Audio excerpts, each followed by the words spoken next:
Yep, I know. I just headed off while setting stuff up. Uncle Bay. Alright, I'm just gonna beat this real quick. I got a good feeling I only got like at most an hour left of this game. I couldn't finish it before having to leave for work earlier today. So I'm just gonna get this game over with. So here we go. I was stuck in a tunnel. Coastal cave. I talked to the Leviathan. We had a good talk. Apparently the people of this island eat him for sustenance because he regenerates his fat real fast. I don't know. I'm supposed to be like some kind of chosen one. I'm supposed to do something. People want something out of me. I don't know what it is. But I think we reached the climax. We kind of figured out what's kind of going on. What was going on this island? They caught this giant squid, that being one of these, one of these old ones. And what happened to me? Sarah. I must go to Sarah. She is the Oracle. She will know what to do. Yeah, so my guy's already talking like a weirdo. Because he's kind of become influenced by the crazy shit that's been happening on this island.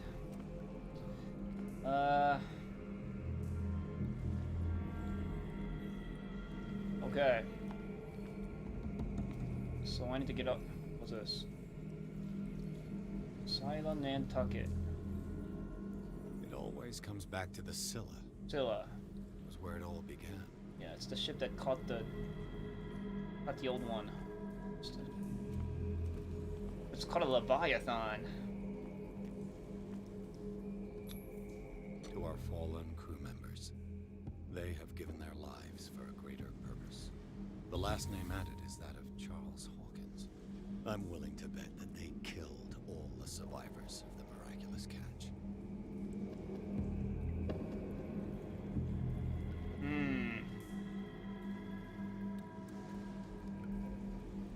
Yeah, I didn't see that the first time.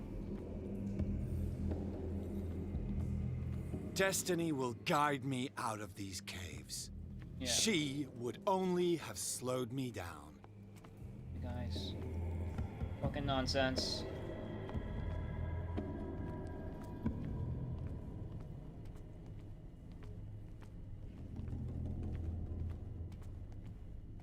Not like people have been telling our character here, Edward Pierce, that he's intertwined in his fate. And he's part of this destiny. It's all getting into his head. Yeah.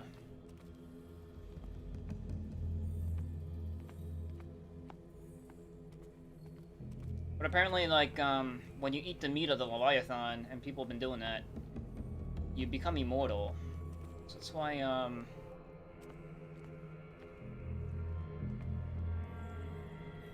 there are characters introduced to us in this game that was alive during 1847 to catch this thing, that that's still alive to this day, and they haven't aged at all. Some of these characters played it off as if, like, you know, the one that was there on the ship was like their grandparents or their father or whatever, but in actuality it was in person. Just trying to hide their identity. But yeah, so all the people that's had a taste of this meat has been affected with like a zombie disease, and they're running amok right now outside, killing people. But throughout this game, there's been people that supposedly died, but they came back to life. But they talked as if they have never witnessed their own death. But what it was that the meat that they ate, or I think Dr. Fuller, who's the mad surgeon that's behind a lot of this island's craziness, has been doing experiments with portions and fluids of the Leviathan. That's just started giving people the power of immortality. where he's been bringing people back to life using regenerative cells or whatever, or the Leviathan, or stuff like that. That's why, like, some people that were killed have just like come back to life. So I gathered all this, but now we are here in this cave. I'm playing the part of Edward Pierce, and he's very confused. What lies next for Edward, I don't really know. But Edward's been in commune and communicating with the Leviathan. He's been getting direct like emails from this guy to his head. And he wants something. Leviathan wants something out of Ed, but I'm not exactly sure what. I don't know how to get out of this cave too. I'm supposed to go up there.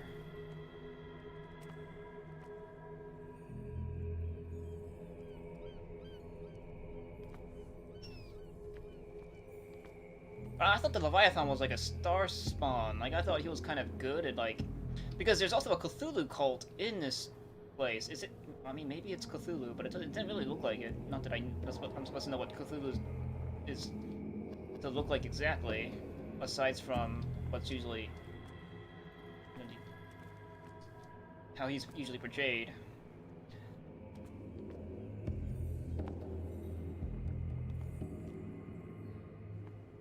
Yeah, well, I don't know, I guess we'll find out.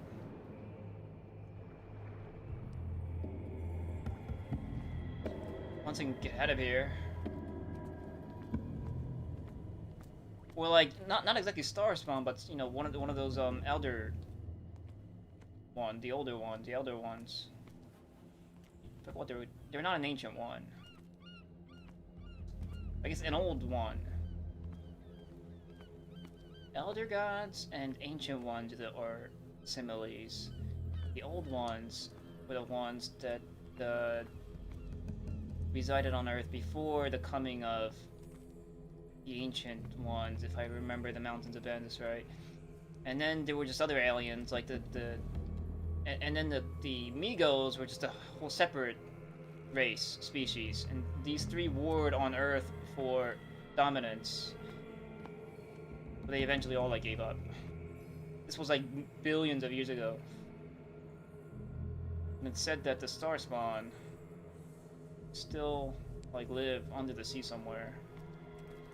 And Cthulhu lives in a city. He's sleeping because he's just, I don't know, he's lazy. And it's up to his psychic influence or something to turn the minds of weak mortals that form cults to try to bring him back. That's Cthulhu. And then like, I don't know. And then there is Amigos. Literally, how do I get out of here? We're just kind of like space explorers or observers or something. They're kind of like Captain Picard on the Enterprise. They're just out here exploring people, or like exploring space and time, but trying to stay out of contact with most of who they're studying, just so they can observe them in their natural habitat. But Amigos pick special people to take them along in their magical journey through space and time.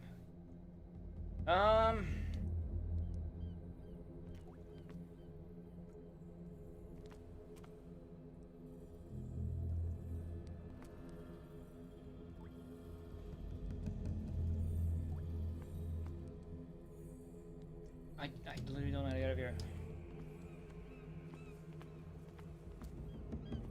It's like this pretend kind of game theory that's kind of annoying about this game.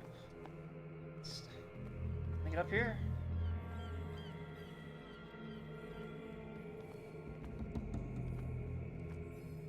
It's like, you know, Edward's like, destiny will guide me through. No. No.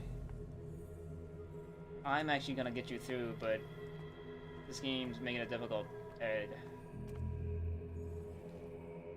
Yo, Nimpu Kamui. So we're not gonna have our game this week, huh? That kinda sucks. I was looking forward to our next adventure, the warehouse. Yeah, oh well, next week. Yeah, you know, it's gonna have to be Sundays, unfortunately. Yeah, man, Arkham Horror. Flashbacks, I know, me too. This game references a lot of it.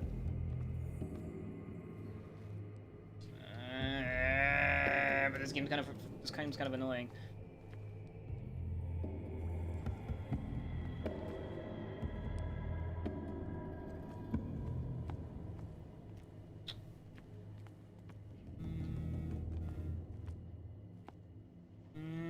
Like there's like holes and shit in here, and I don't have my lantern either, or my lighter. Do I like fall somewhere maybe? Do I climb somewhere?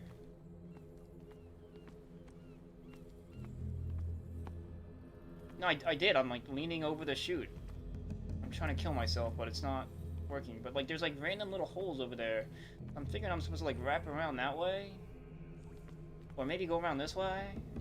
But both ways there's like this little like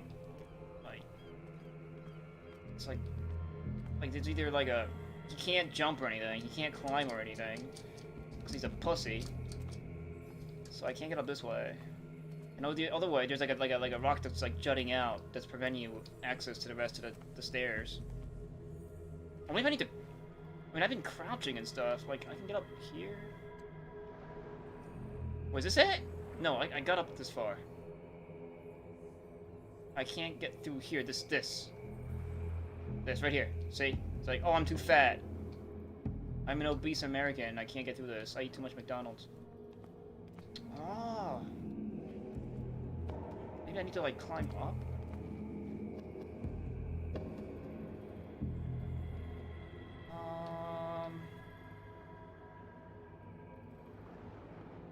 Look, I can't get through this. Because our government doesn't provide public health care.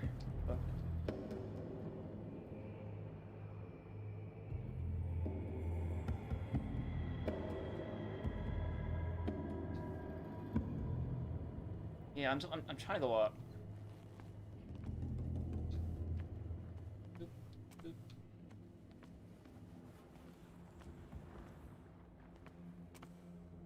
Burger. There was like a McDonald's sign right here that says like turn left 50 meters. He'd probably be able to get through. No, I don't. They took it away from me, so I can't even see. This will be the perfect place to use it. What? Like it's literally this that I can't get through. This is. I'm sure this is the path. Maybe I need to go like around? Can I go around? Like this like completely ruins the immersion. Them chanting like ha me ha in the background. All this like chanting going on and this blurriness and the light, and I am being guided by destiny, but destiny is denied by this protruding rock. Maybe. Alright, you know what? That's probably it. I probably need to look at something. Alright, let me go in the beginning. Call me home.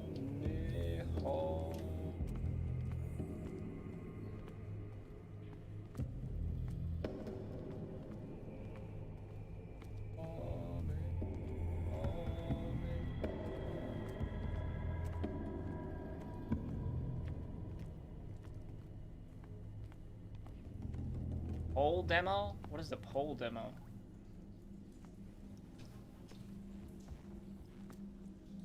Maybe I did miss something here. Maybe I'm like not even supposed to go up there. Maybe I'm like prisoner of ice. Oh yeah, that came out in 20. I didn't look at this. No, yes I did. The miraculous catch was a trap. Leviathan wanted to be found. That came out in 2012. Like I saw that. Like when I was when the thing told me to choose a game, the title of my stream or whatever, you know, it came up Cthulhu, Call of Cthulhu, the video game, and then like, this is 2018. Then there was The Prisoner of Ice, which is, I think it says 2012. Then I had that other one. What was the other one? The meteor and the redness or something? I have that, but prisoner was actually 1995. There was one that says like 2012. Wait, am I supposed to go down this way? Yo, I'm supposed to go down?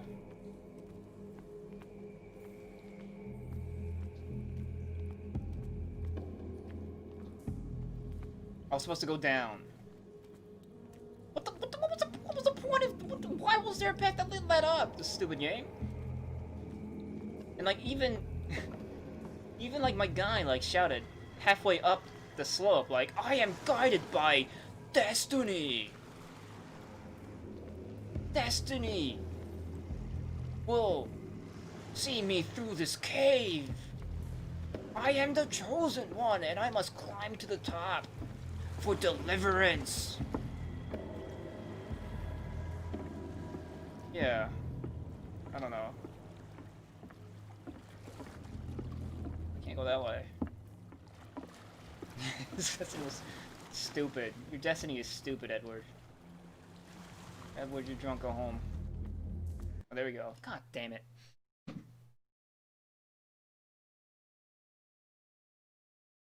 Right after our final confrontation, Pierce must go to Alabaster Point where Sarah Hawkins is supposed to be waiting for him. There he must make decisions that could change the destiny of the world. It's freaking dumb. It's supposed to go the complete wrong direction. So this is the last chapter, I think. Here we go.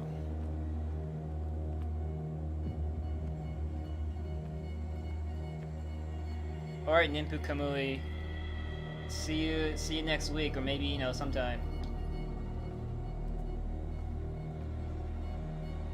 Make sure to follow and like and subscribe.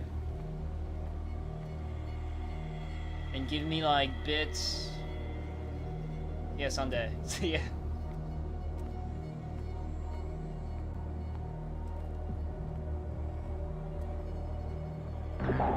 Hey, we got a new Zaku. You know it stops here.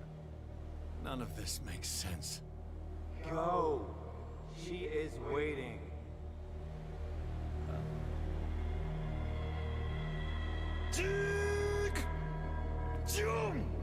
You didn't have to subscribe, Ninpu. Thanks for subscribe. Oh, I know I owe you. I'll take you to lunch next time. You're up here in Japan. Zig Zion. What have they done to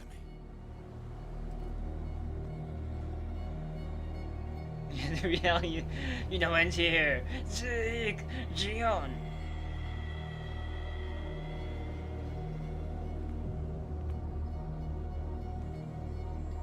Right.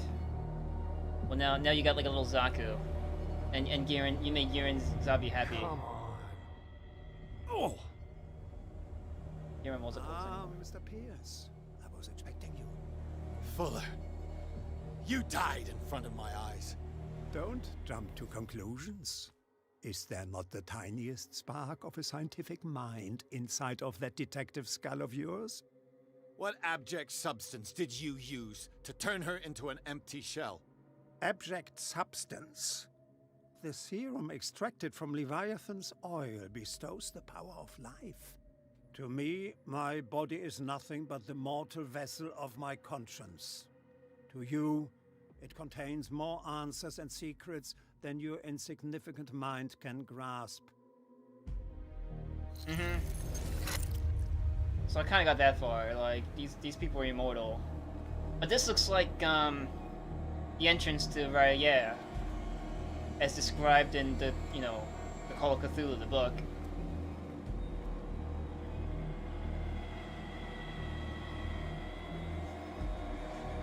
With like towers, but like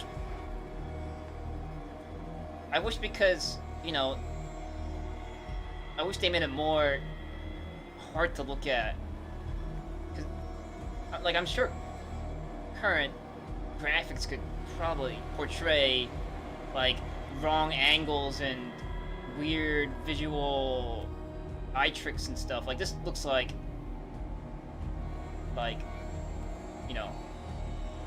square blocks.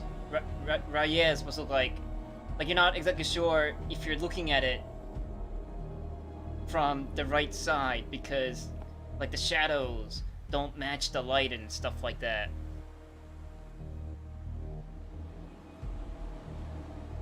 What's that in the horizon? Blocks? Oh, it's like a squirmy thing.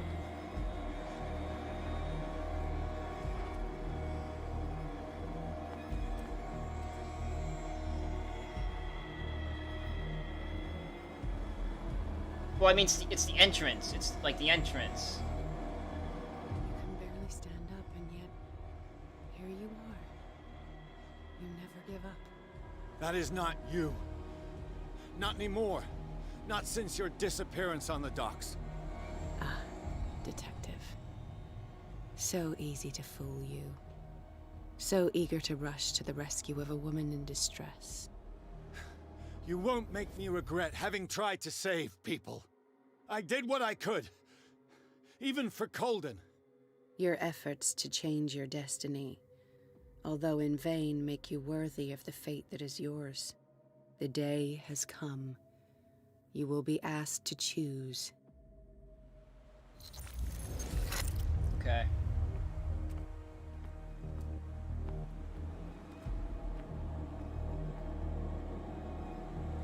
That's kind of cool how the blocks are loading.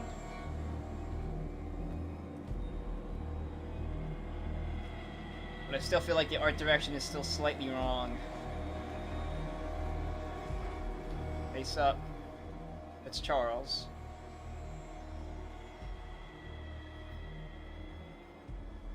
Hey, man. You took everything from me. Wife. Life. Destiny. You forsook your right to a normal life. The moment you chose power over humanity. No one wants to see such an unbearable sight. Oh, man. You don't have the slightest idea of what you speak, of what I've been through.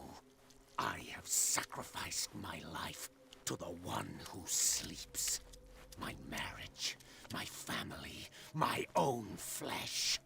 Why didn't Sarah choose me? Why is it your damn face on her painting?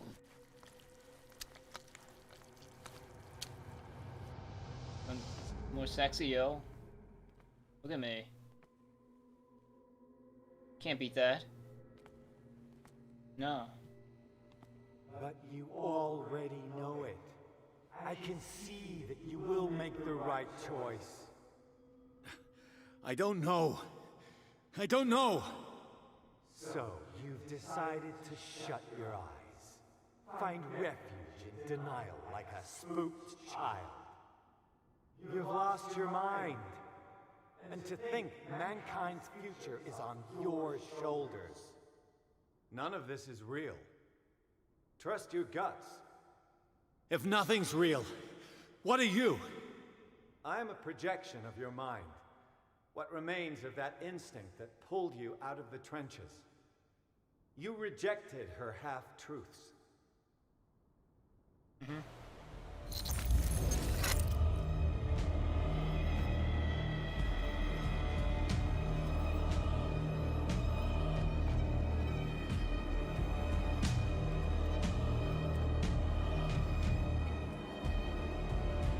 Uh-oh.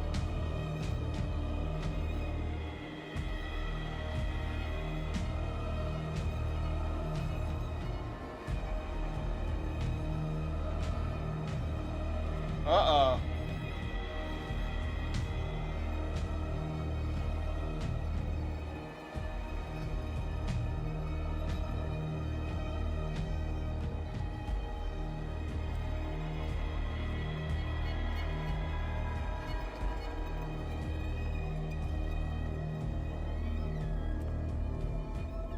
It's right there. I'm almost there.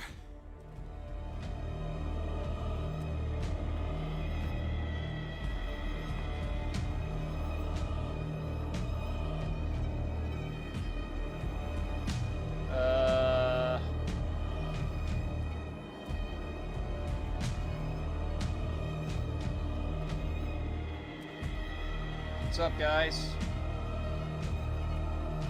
Late for the party.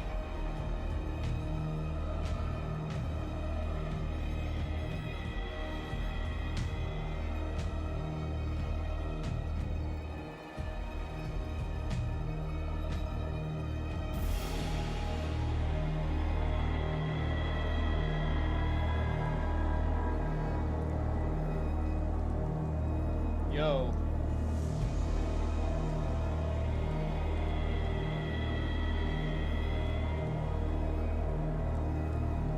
What is she doing?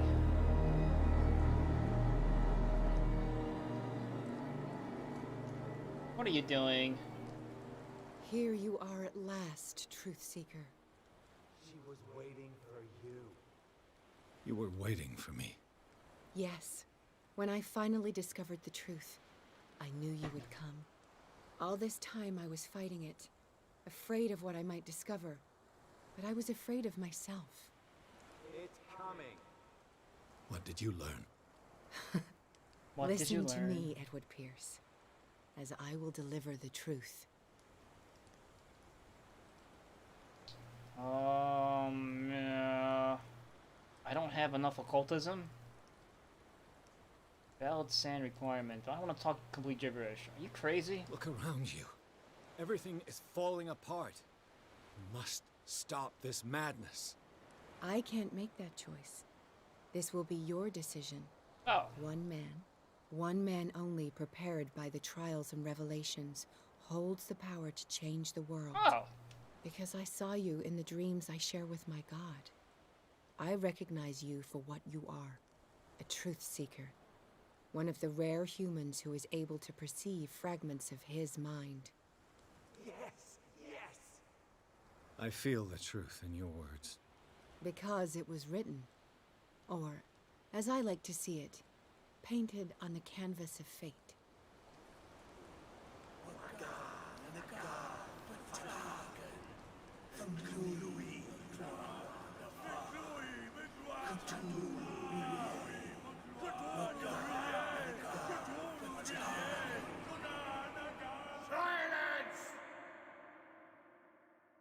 What? They were chanting. You guys do that stuff.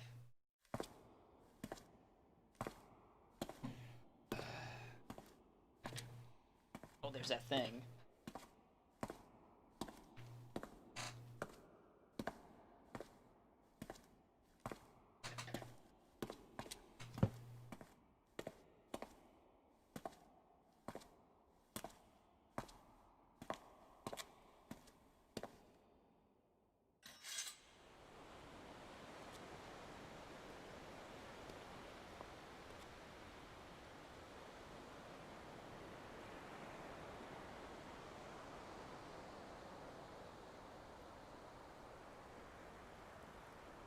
You just shoot them all. It's over.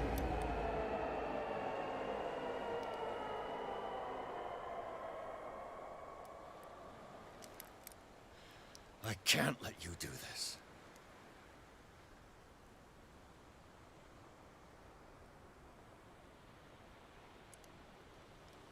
Okay, he's got like gray in his beard. That's realism right there.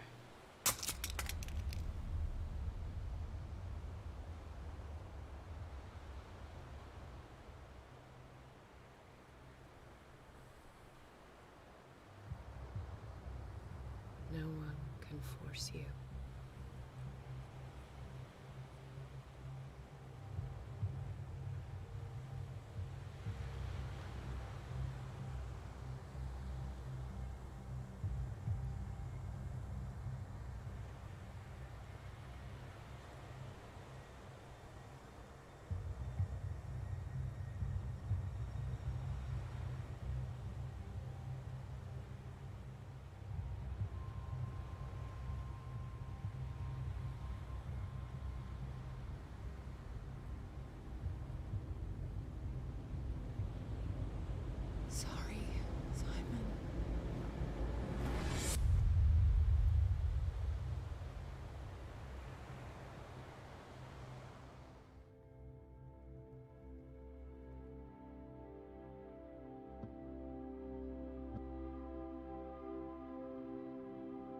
Why'd you let her fall?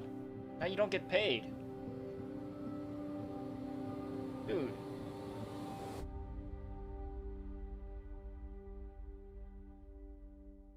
Is that it?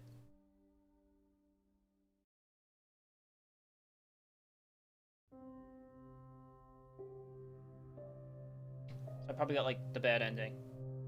That totally felt like a bad ending. That was like not an ending at all.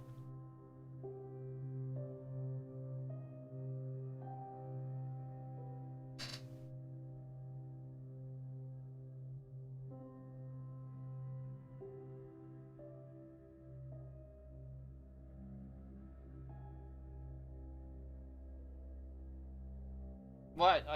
I beat Cthulhu. I beat their dumb cult. They were like, you choose. You choose your destiny. Well, so let's get the facts straight. You are all trying to summon an extraterrestrial or like some extraplanar being that will consume our world. And they're like, uh-huh, uh-huh. You must choose your destiny. You're the one. You are the one that is guided by fate, and you alone can make this choice. So decide now. It's like, okay, wait, all right, come on. So you guys have been around for like 100 years, preparing to summon this giant squid man to take over a planet. You're like, yeah, come on, choose. Well, I'll just shoot you all now.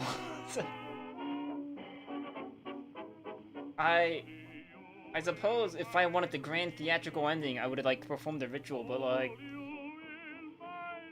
since the idea of the protagonist to save the world, I don't. Did they expect me to finish the ritual? I don't get it.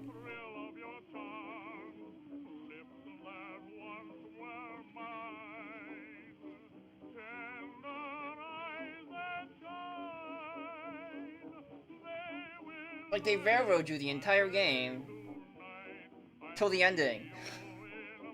Where they're like, now do you want the grand ending or like a shitty ending? I guess I'll take a shitty ending because it's the right thing to do. Well, why are you so boring? Why you play through a shitty game just to see a shitty ending?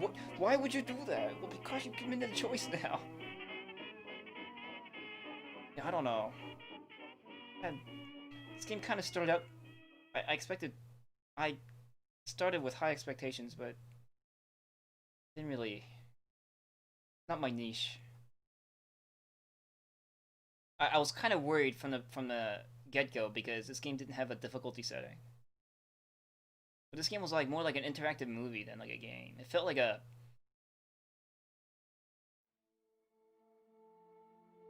Felt like a 3DO game.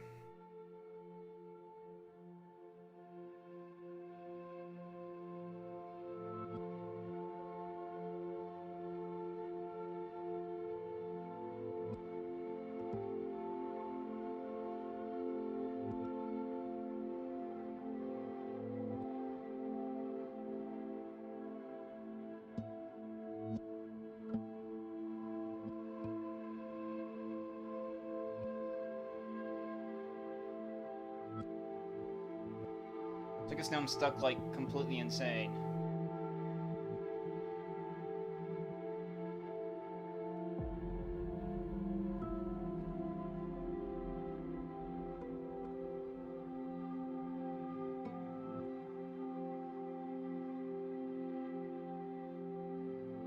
Why'd you bring that home with you?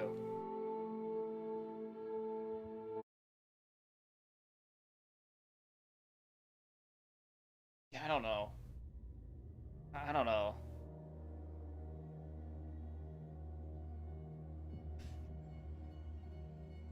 Like, where was this? Like, there was no Cthulhu the entire game. I guess unless I chose the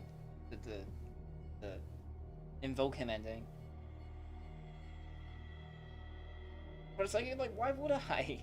It doesn't make sense.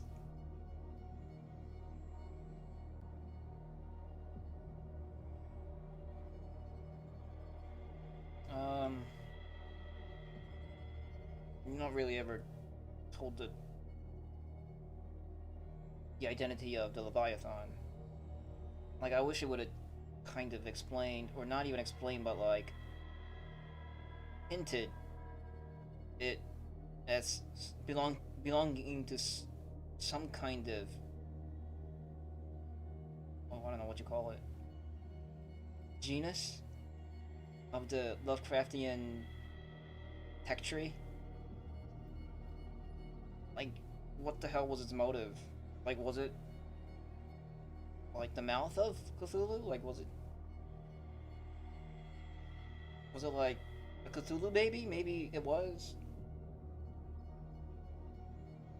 Like, sent out into the world to entice men to bring back Dad? I don't know.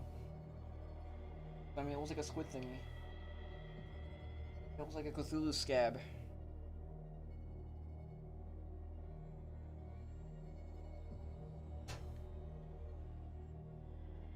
Alright, Uncle P. Make your bets. Just kinda going over my final thoughts. But no, yeah, this game wasn't really something that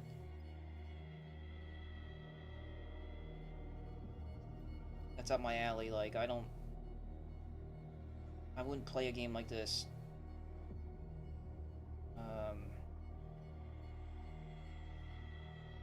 What's that word? Voluntarily.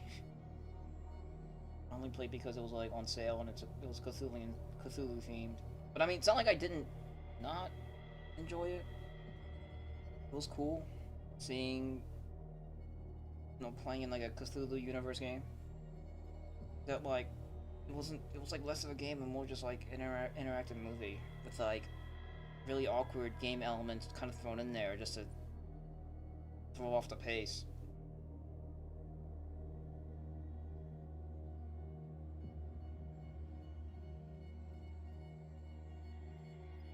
I guess it's hard to make like a grand Cthulhu game.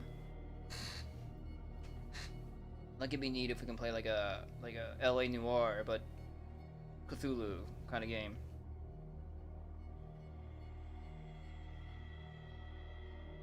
Where you're going around to like various crime scenes, but you later piece together that it's part of this cult, Not this like contained on one island kind of game, but more like even Arkham, like a game that would take place in Arkham, where like where a random series of crimes and incidents actually connect to this grand plan to resurrect a Cthulhu demon or something. Like, a game like that would be cool. Like, even like an indie game that's like in 2D and stuff. Like, what's that game? The World of... What's that? The World of Horror or something that came out recently? That seems like it takes place in Japan. Like, it's based on like Japan's Call of Cthulhu TRPG. Maybe that's the niche that I might want to go for. This game was just too linear, too railroady. It was like a Disney ride. Like the Shambler. Like, the Shambler didn't, like, it lost its spot in the spotlight midway through.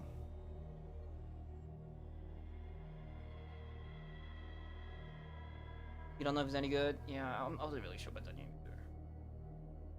It just looked like a hype game to me. But the fact that it's like Japan themed was kind of cool, since like I'm kind of like into that.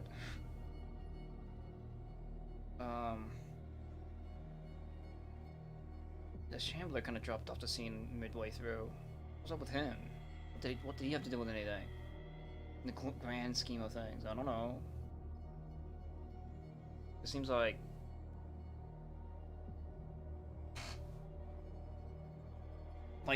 the Shambler being the main antagonist would have been fine with me. Like the Shambler taking over the city, or the island. We have to like hunt it down and stop it. Instead of this like trying to turn into this grand summoning of Cthulhu. Like it's not. I don't think it was necessary. They try to make it too grandiose.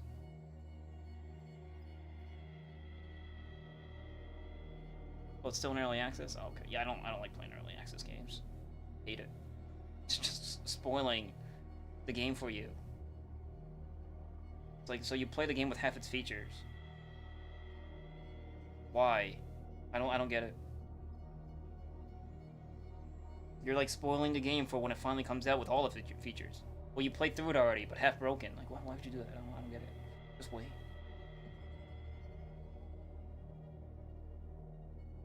The early access games are kind of shady anyway. Yeah, I'm not that guy either. I'm not that guy either. I just like seeing a finished product. Don't give me some like half unfinished, I don't know, demo garbo and expect me to pay money for it. Like, I don't know. I'll throw money once the game's finished. Give me a finished product. That kind of guy too.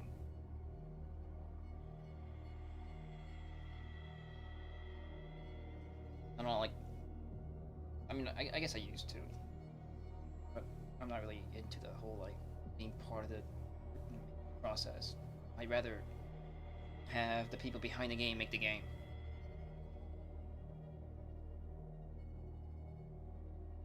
Not derailed by, like, a masses.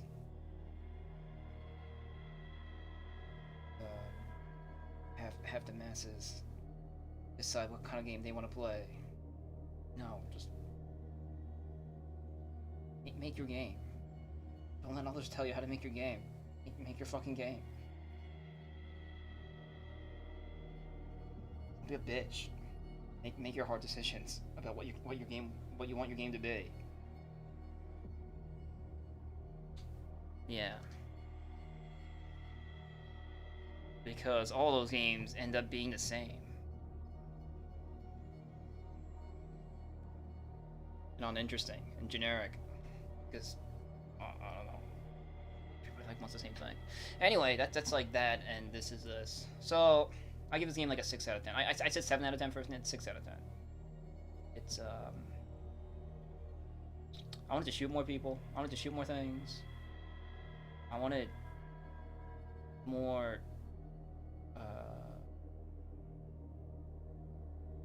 I want it to be a little bit more reflex intensive. I wanted it to be weirded out more. I want it to be more Lovecraft.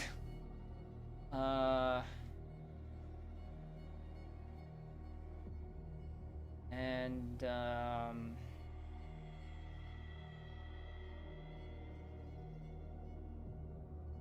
wanted it to be less obvious. I guess that would be hard.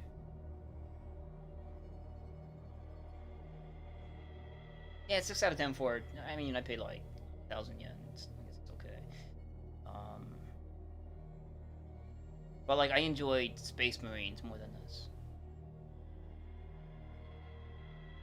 Make like I was saying earlier in another session, but make like a 40K game like this.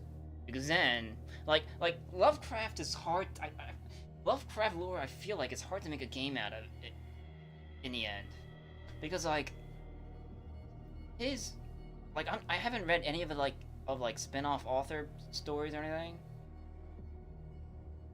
and those might have been the inspiration for this game, but like Lovecraft, from what I've gathered from his books, like they're not exactly like horror. Like the horror lies in Lovecraft sort of pushing the boundaries of someone's imagination to a point where they're start asking themselves, could this actually be a thing? Like, he never really goes, boom, antagonist. Boom, it's cutting people's throats open. Boom, it's like jumping out at you and like ripping your face off. Like very rarely Lovecraft's like bad guys do that. It's more about like the possibility of these extraplanar beings existing out of our universe, but could be looking into it, like, and like, I don't know, like through your uncovered webcam, Cthulhu could be looking at you. Like that's the kind of creepiness that Lovecraft brings out in his books, right? Yeah, right. And like how colossal and like cyclopean these beings are, and if they decided that they want to crush you, they can crush you. Like, but it's like this like thin fabric of some kind of universe barrier that just separates separates us and them. But sometimes they cross the boundaries and do stuff. And it could be you that they come and knock on your door, you know? Or like, you know, that beyond that mountain on that cloudy day could be Amigo sitting up there. You know, like that kind of creepiness? Like that's like, how do you make a game out of that? That's the kind of books that Lovecraft writes, and it's great.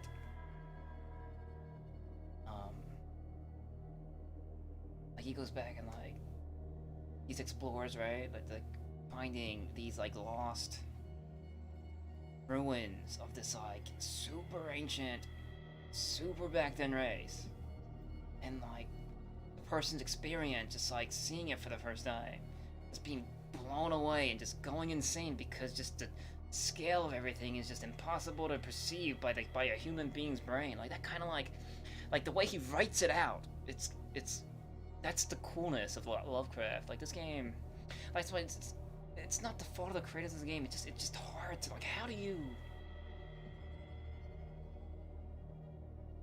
portray that in the game? You know, like a virtual reality Call of Cthulhu game might be awesome, just so you can like be there and just bend reality. You know, like make the player feel like something like, well, you're walking straight, but are you really? You know, like kind of like that. Or like you're looking up, but after a while you become not sure if you're looking up or down. You know, because the immensity of the place you're in just defies every logical rules of physics that you are bound to on this planet Earth. Like, I want to feel like that. Like, what does that really feel like? I read about it, I'm inspired by it, but to experience it, like, I want that. Like, would I really go insane? You know, like, would it be like, would a game of that scale become like so like ultra controversial because like people actually go insane playing it? You know, like imagine that. That'd be fucking, yeah. Like, do not play if you have heart problems. Do not play if you were taking mental mental medication or something. Yeah. Like, make that. That'd be sweet. And just seeing Cthulhu, like, you'll be like this tiny ant and just be this giant thing. But like, it's not just like one giant polygonal thing, but like you peer at it and you see like eyes and faces and like things and like, I don't know, shadows overlapping light and like just things that are impossible to, according to our laws of physics. Like, could you make like an algorithm to simulate that in the video game? Like, that'd be fucking sweet. You know?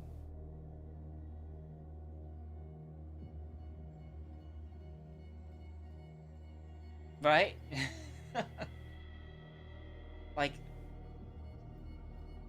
I know, it's some movie. Yeah, I know, exactly. But that's like a modern 2020 Lovecraft book. And like, that'd be a perfect theme for a game.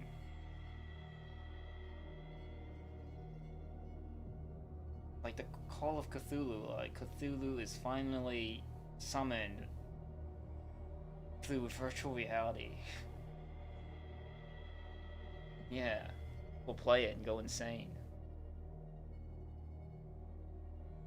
Well, that's, I guess that's expecting too much. But I would love to see a game like that.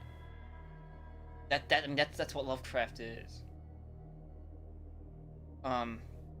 Like the Shambler was sort of like that.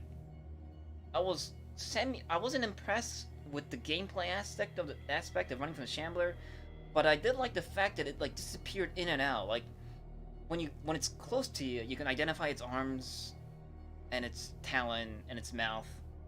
But like when you're looking at it from far away, it's like this like gassy thing. Like you can't tell where its legs are. You're not sure where its arms are. You're not sure if the face is looking at you. It's like the face is looking at you. I thought that was cool. That the Shambler was hard to look at, like to discern. Aside from, you know, the arms that was protruding from your hiding spot, or like the shadows it made. Like I wanted to continue in that theme. That's Cthulhu. That's Lovecraft. Yeah, it really doesn't. This is a niche genre. That's because most people are dumb. They can't appreciate stuff like this. Just people's minds don't bend. I like mind bending stuff, right? But people's minds don't bend. They break. So they wouldn't able to comprehend what they're playing. But that's the whole point. That's the whole point. That is the whole point of Lovecraft. You're not supposed to be able to comprehend what the hell you're saying. That's the whole point. But people will be like, this game's dumb. I don't know what's going on. I don't know what I'm looking at. It's like, look closer. What am I looking at? It looks like an octopus. It's dumb. No. Yeah. Only if. Only if. It's been an hour yet. I kind of want it to be at least like an hour stream. I've never had like like under an hour stream before. This is new. It's my little time to talk about it. I wish I was able to beat this afterwards, so I could have had this chat earlier, but yeah. Cthulhu looks pretty buff in that picture. No, I'm done now. I'm gonna. Yeah, tomorrow's Gloomhaven game is canceled, so I might play something. Although, like, I can't play Silent Storm all day. That's another one of them, like, I can't play for a long period of time games. That game is a little too.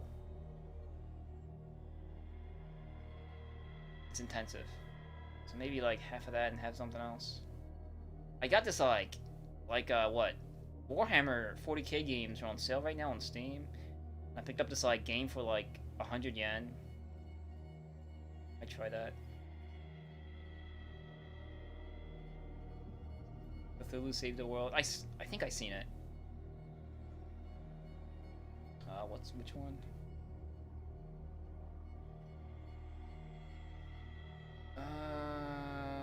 Which one? It's Legacy of Dorn, Herald of Oblivion.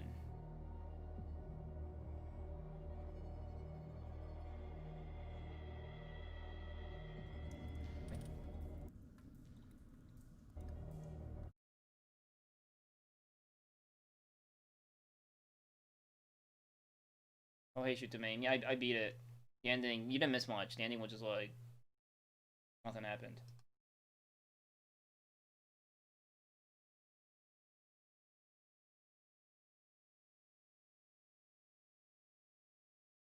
And I keep like kind of wanting to play New Vegas again. Like, not again. But I want to keep playing. But there's nothing else to do. Like, I kind of want to play like a fun mode. Like, I loved New Vegas a lot, but it wasn't as satisfying as 3. Like, it was amazing. Like, it had the scale that I kind of wanted out of Cthulhu, right? But I kind of didn't like the fact that it was, like, political. Like, I don't like how it made me choose a side, and how they made me, like, care. I didn't much. I only wanted to see my character's side of the story and not be bothered by these other factions and them trying to pull me into their storylines. Like, no, get away from me. I just want to do my thing. Like in Fallout 3, I mean, it was a linear story, but whether you were good or bad was decided on how you advanced the storyline, like how you chose to deal with the problems they present to you. But in New Vegas, you have to choose whether you want to join what seems like a good faction or what seems like a bad faction, or what seems like the good faction to you, or what seems like a bad faction to like a majority. Like, I didn't feel like it, so I just chose the easy way and just chose NCR.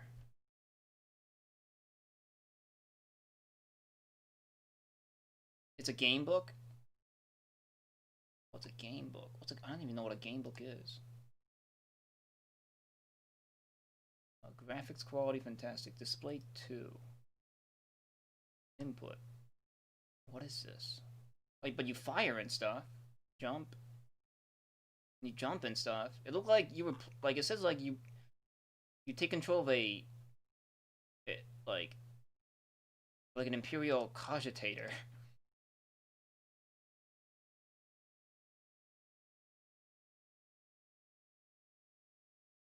Just look at it real quick. Sneak preview of maybe another stream.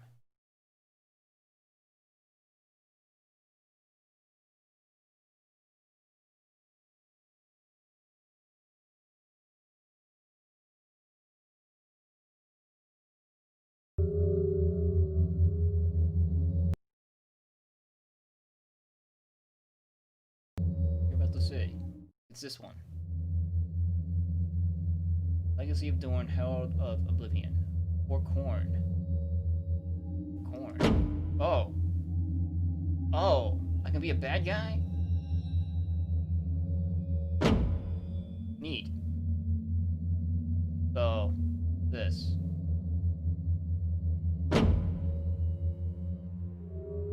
Replay intro.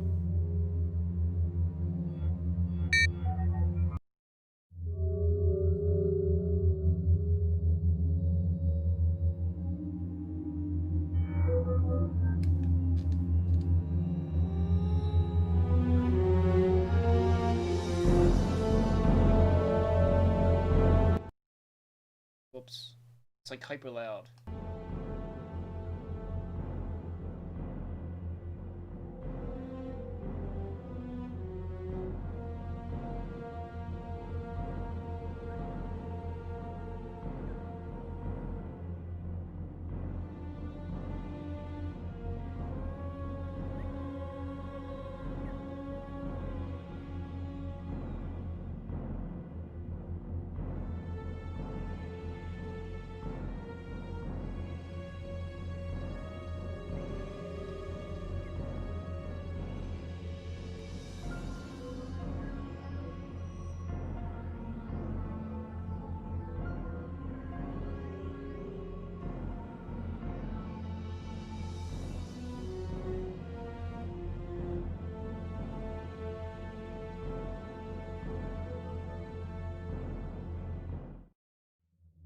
Oh, some intro.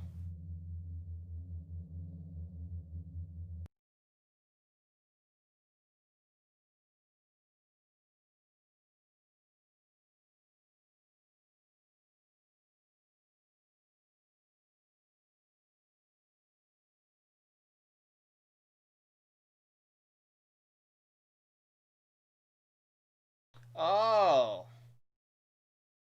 Yeah, that's cool. Alright. It's like a choose your own adventure book, kind of. Oh, or like something you might like find in like a White Dwarf magazine. That's cool. Alright. I'll try it later. Yeah. Deathwing? It's Deathwing.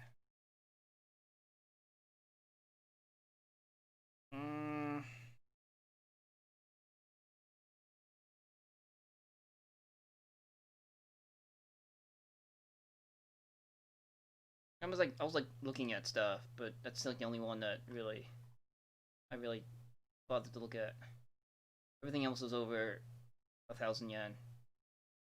And like, or we're like real-time strategies I don't really feel like doing.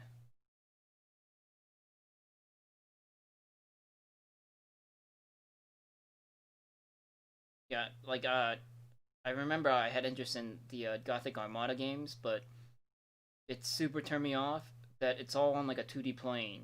It's not how space combat works.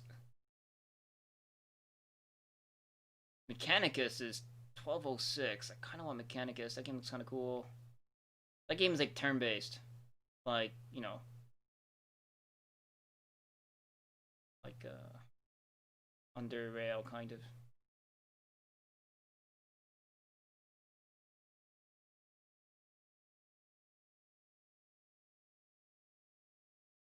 That's how the board game works. I don't care. This isn't the board game. They made a video game adaptation. Like, make it 3D. I bet that's what the board game is missing.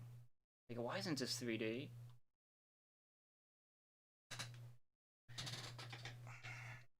There are like three-dimensional space combat simulator board games. I've seen them. They're crazy. They're insane. They're like nearly unplayable unless you're like a genius. Deathwing. This is a Space Hulk one. It's 1170. Inquisitor, but that's not really it. Inquisitor's. This game's like a. Inquisitor is like a. You know, let me just.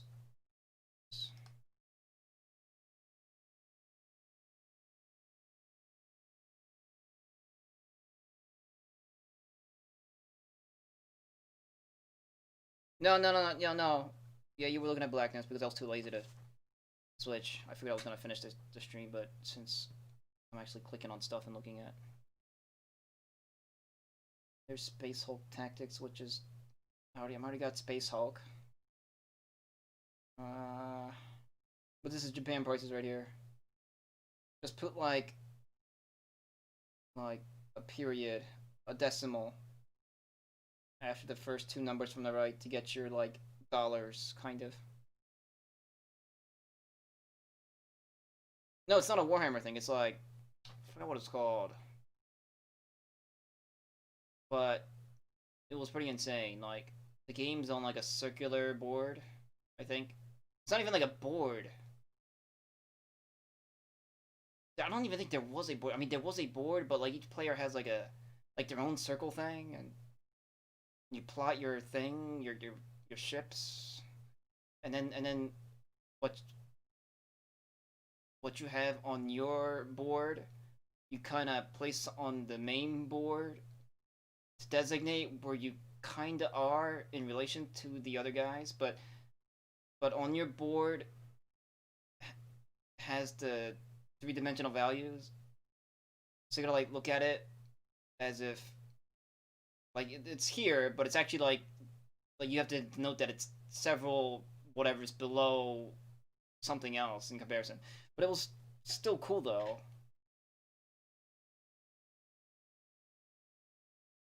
Like you can't do space combat unless it's on a 3D plane.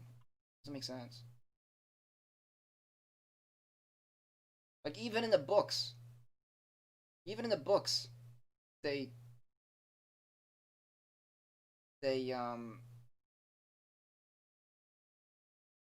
what was that word? Emulate space combat with the way they write.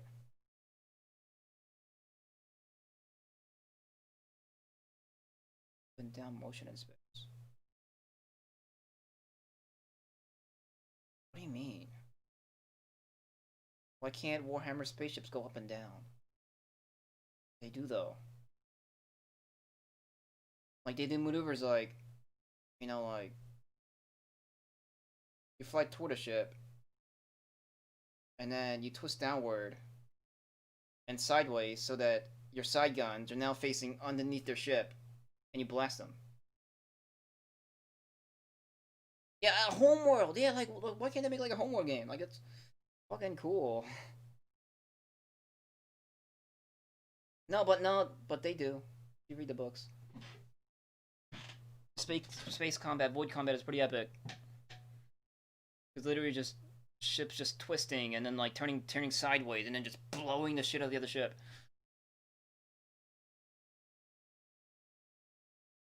And it's like done over like a bajillion distances at first, but then you know they get close. They have like different weaponry. But then again, that's like coming from Horus Heresy books, and Horus Heresy books, there's like gazillion ships versus gazillion ships. And it's pretty titanic. There's these like Vermintide book games.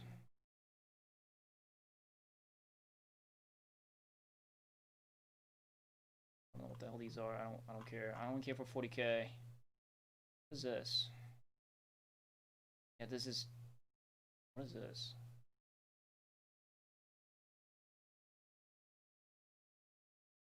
It was like Space Wolf. Space Wolf.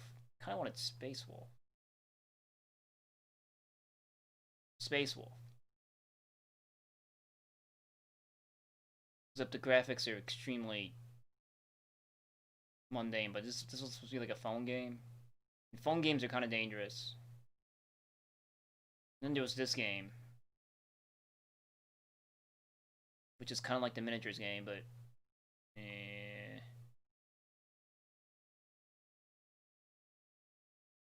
Dawn of War expansions. Oh, okay.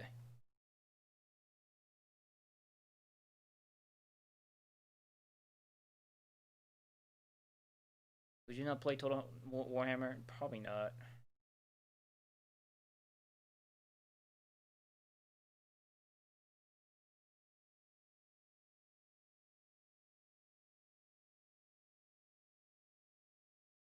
The only thing like 40 Warhammer, not 40k like, is the was playing the actual TRPG and Blood Bowl. Everything else I didn't really care for.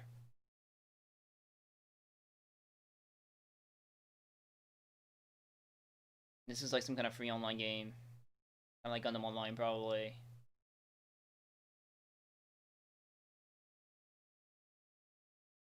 Yeah, Blood Bowl is fucking awesome. And I played the card game a lot. Blood Bowl, the card game. That was fun.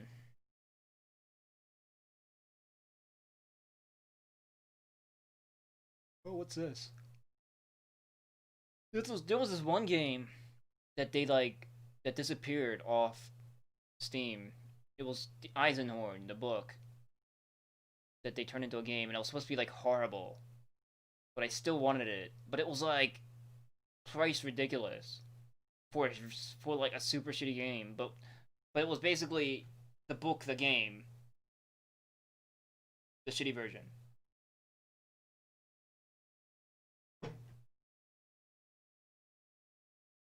But I still wanted to play it because I enjoyed the book so much. But yeah, I don't know. There's really nothing else that interests me.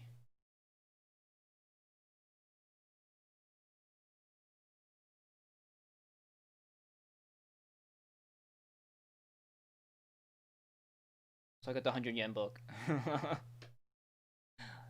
I kind of want to play this. Have any of you guys played Talisman, the board game? This is Talisman, but Horus Heresy. That sounds kind of cool. Like, Talisman is basically like, it's a shitty board game for board game standard, you know, current board game standards, but it's basically you're trying to get to the center. But it's kind of like Monopoly or like the Game of Life where you have to like land on specific spots to get to the center. But you need to like collect, you need to roll the dice and hope that you randomly land on a spot that gets you the things you need to get to move forward into the inner circles, and then whoever gets to the center of the circle, center of the board wins.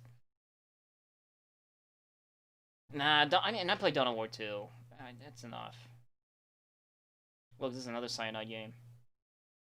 Oh, Blood Bowl, Chaos Edition. I don't really know the rules of Blood Bowl, though. I don't remember. It's actually pretty complicated. I played Dawn of War 2. That was enough. What's this? Death Watch.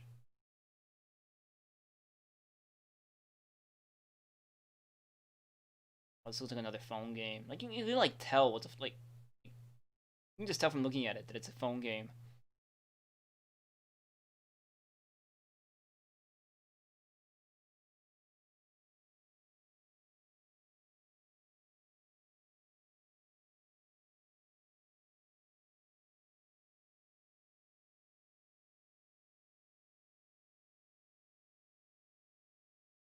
Regicide.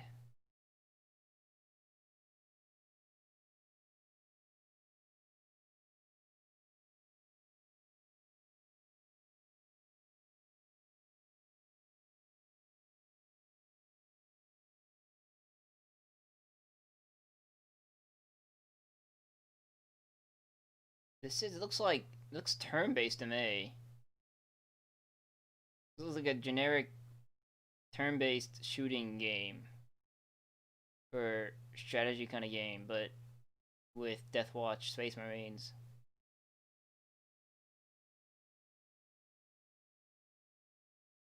And after playing Call of Cthulhu, I need a game that'll give me like a sense of accomplishment. So I might not do the book game next. I might just do something. Well, I mean, there's Silent Storm. That always gives me a sense of accomplishment, but...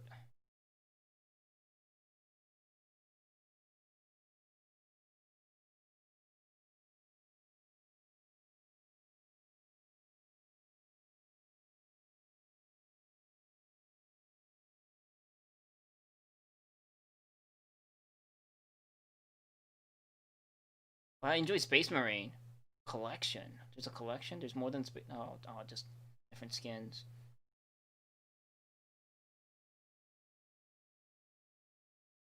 I wish they would expand it on this game.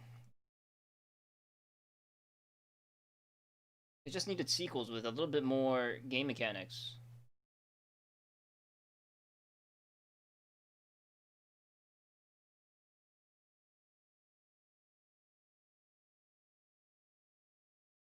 I guess they removed it. I don't see it. Oh, this game was... This game wasn't this game? Or maybe it was Armageddon. What was the game with all the cool, like, FMVs? With the cool, Commodore. Or whatever they were called. Not Commodore. What are they called?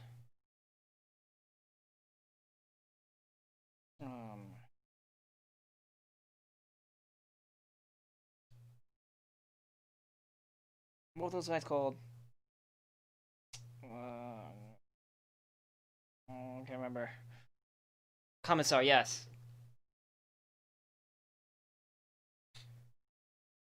What was that game? Was it Armageddon?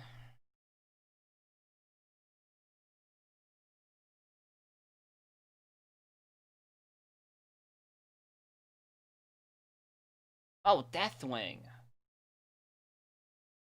Deathwing is just Space Hulk. But you kill Gene Stealers. And you kill Gene Stealers.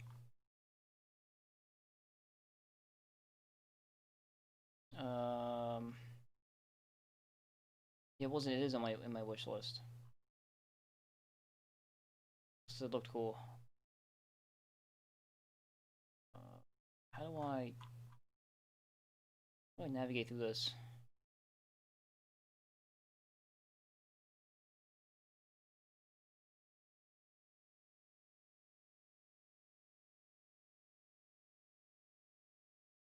Oh, it's in here somewhere. Talisman Digital Edition. Well, here's the original Talisman.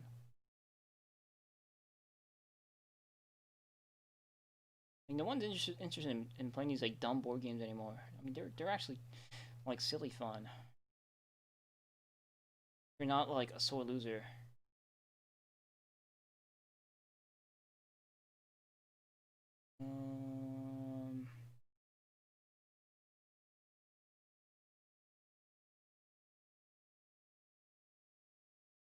What the fuck? Where's like the next page? Is that it? More great games. Where's like the change page button? I'll just look up War Hammer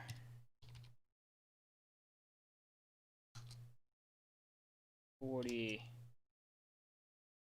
search.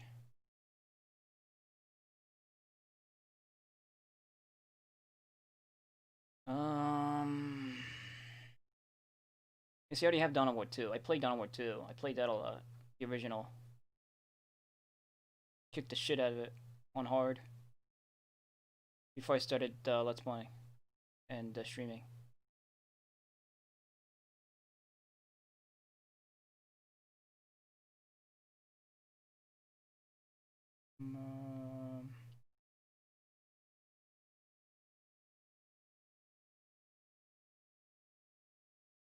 Is this the game with the cool cutscenes? I guess it is. It looks old.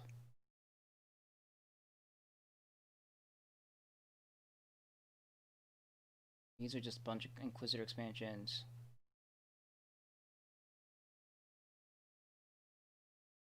Space Wolf.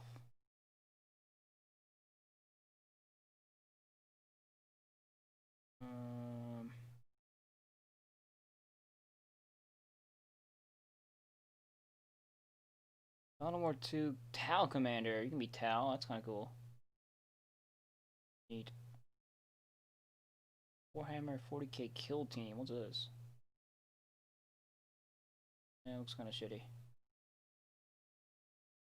Space Marine Chaos Unleashed is just, yeah.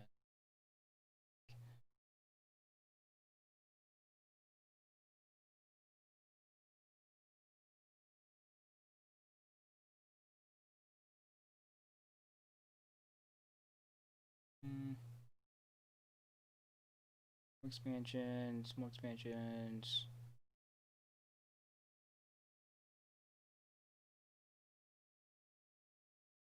Expansions. This. Servo Commissars. Oh, okay. Whatever. DLCs, DLCs, DLCs, DLCs. DLCs.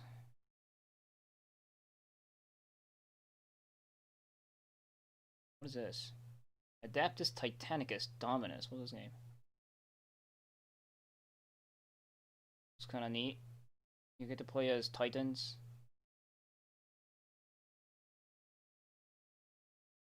Yeah. There's that Betrayal Calf game I was talking about. This game just looks freaking bad, but it's like the only Horus Heresy game that I've seen so far. But it looks super bad.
Like, I don't want to judge a book by its cover. But this game just looks bad.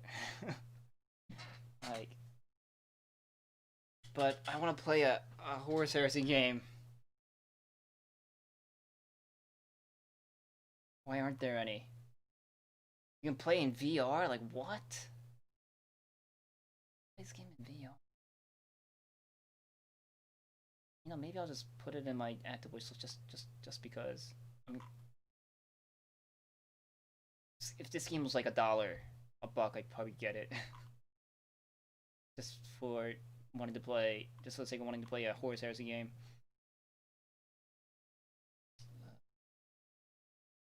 Blackguards. This game. This game, right? Oh, this is a DLC. 16.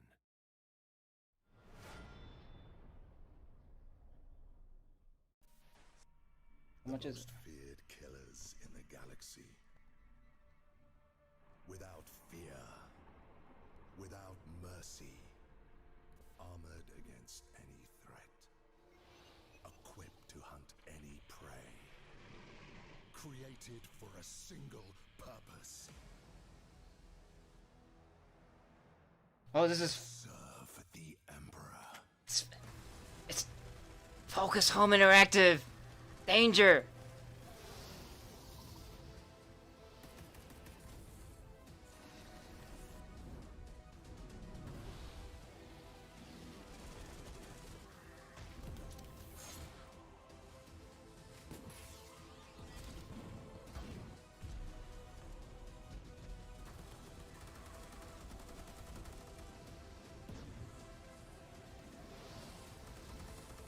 Repent, for tomorrow you die!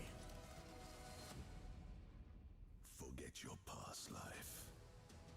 From this day on, you are a dark angel. Nothing else is of consequence.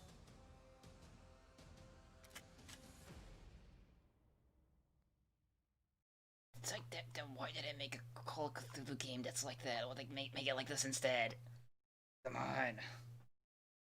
They made a game about gene stealers. Just change that to like funky octopus men and like squid things. You got yourself an awesome Cthulhu game. Give your, and you know, like replace vultures with a revolver and like a shotgun. There you go. You got yourself an awesome Cthulhu game. Just replace Space Hulks with like claustrophobic mansions and weird Cthulhu hard to grasp land, like, you know, worldscapes, and you got yourself a Cthulhu game. Like, why?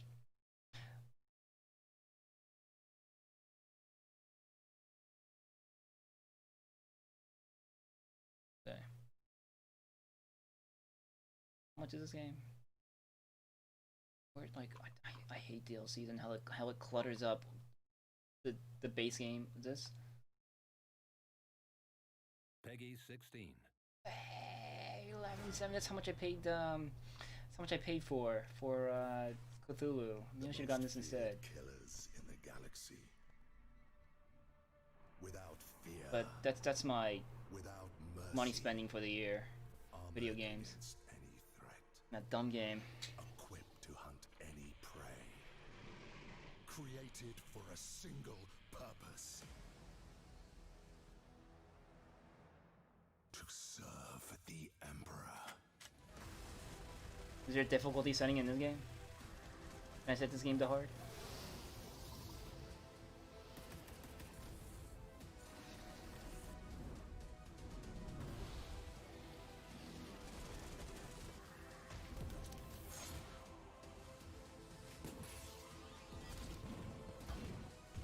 I gave it a 6 out of 10, the Cthulhu game.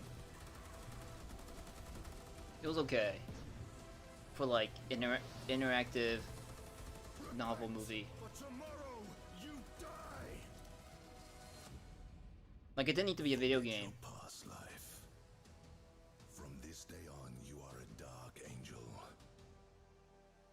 Nothing else is of consequence.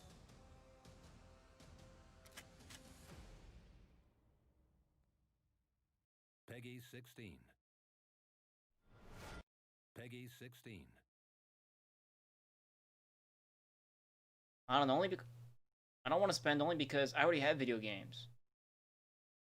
Play those first. I can hear like I can hear in the back of my head. This is just parenting.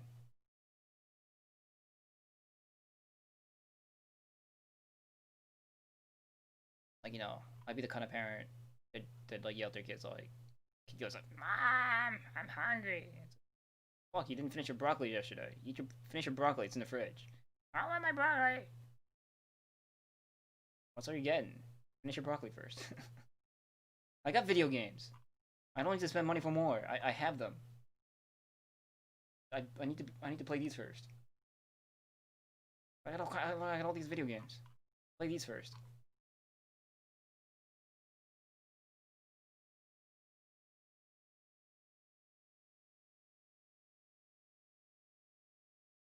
Your mom went and bought broccoli. And you're gonna finish it. You're hungry. If you're not hungry, then don't eat. If you're hungry, finish that broccoli. Paid for.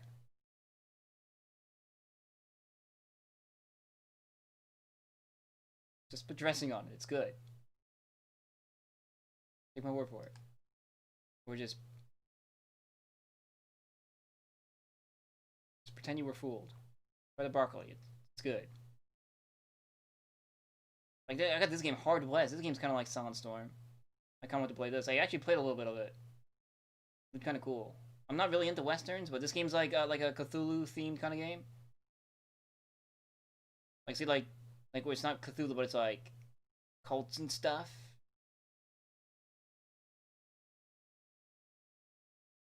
And it's like a turn-based strategy or tactical. But I don't think anybody would be interested in watching me stream this, so I kind of haven't. I kind of played this like a little bit on my own. It's pretty cool. Like, it does like weird, like, you gotta feed yourself system. That kind of was a pain in the ass. And like, you gotta like find gold mines or something. Like, I didn't really get it. Like, you gotta like sustain yourself out of the game. Something.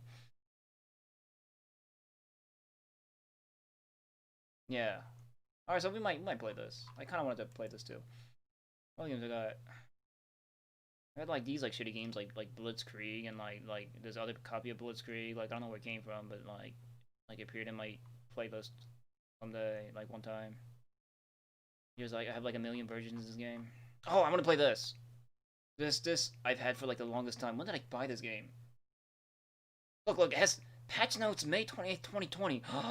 Like, people, like, there's still community playing this game. Like, this game's pretty cool. Like, this game's like, it's like a 3D RPG, you know, like, I want to compare it to Daggerfall because it's not Daggerfall at all, but, you know, it's kind of like that perspective. But, like, you cast spells by, like, making movements with your mouse. Like, you gotta, like, make, like, runes with your mouse to cast spells. It was pretty cool. You're supposed to watch Arx Fatalis.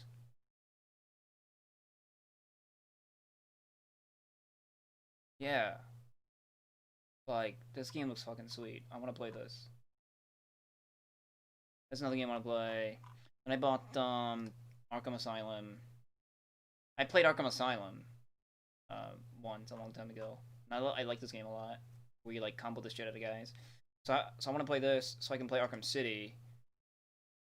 Because that's, like, Arkham Asylum, but you play in Arkham City. That's cool. Then there's Arkham Knight. I don't even know what Arkham Knight is. It's probably, like, better than Arkham City. Like, I got these games. I haven't played them. Like, I only played, like, 144 hours of Battletech. You guys don't know what this is. I played this for 4 hours. And I do have Dark Corners of the Earth. I guess we'll play this sometime. But we won't play it back-to-back with Call of Cthulhu. 14 hours. Yeah, like, I got the Commandos games, because I used to play this. Commandos games, these games are, like, hyper hard. I remember this game being, like, hyper hard. This game was a save scumming game. To the T. Holy crap, the amount of save scumming. But, you know, I got 2 and 3. God, this is, like, old Company Heroes. I'm not playing these. This was fun when I had it. I don't know. It's a funny game.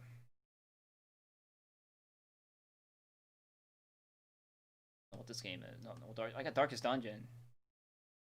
Played it for 3 hours. Like, come on, I only played this game for 3 hours. Play more of this. I don't know what this is. I don't even know where I got it, but I have it. What is this game? Looks cool.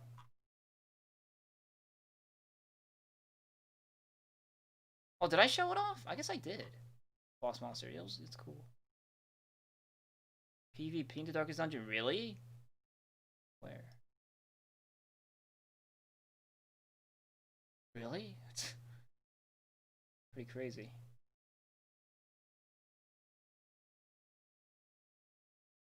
Like, I've seen a bunch of like Japanese mods for this game. It adds like lollies and like, you know, those like scanty clad paladin emails and stuff. It's kind of cool. Like, this game kind of looks cool, but it's like Blitzkrieg. It's like Blitzkrieg with cars. I got Doom 2 and 3. I love Doom 3. I played Doom 3, and I loved it. I played it on hard. That was fun a long time ago. But I guess it's completely overshadowed by the new Doom. But I want to play this. And I got Resurrection of Evil, which I haven't played. It's the expansion to Doom 3. I've been wanting to play this. Played this yet, so I need to play that. I got this for like 10 cents. I don't know what this is, but it was like 10 cents. Like 10 yen or something. It's fucking stupid. Dude Simulator 2. There was a 1.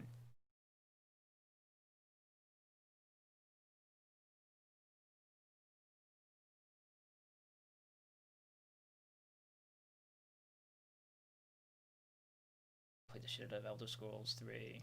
There's 4. Not played this game on PC. I've only played on the Xbox 360. Love to play it on PC, like mod it and stuff. But this game, the Oblivion or the Elder Scrolls series by Bethesda was like completely overshadowed by Fallout. I got Fallout 3. This I have the Game of the Year edition, which I think comes with everything. But I don't know, like, I love New Vegas, but I think if I have to compare my first time experience and thoughts between these two games, Fallout 3 and New Vegas, I probably like Fallout 3 more. This game was a bigger impact than New Vegas, but that's probably because I played this first. Right? If I played this first, maybe this game wouldn't have had much of an impact. But Fallout 3 was, to me, more immersive and fun than this. Although Fallout New Vegas was still amazing and awesome. Oh yeah, I got Faster Than Light.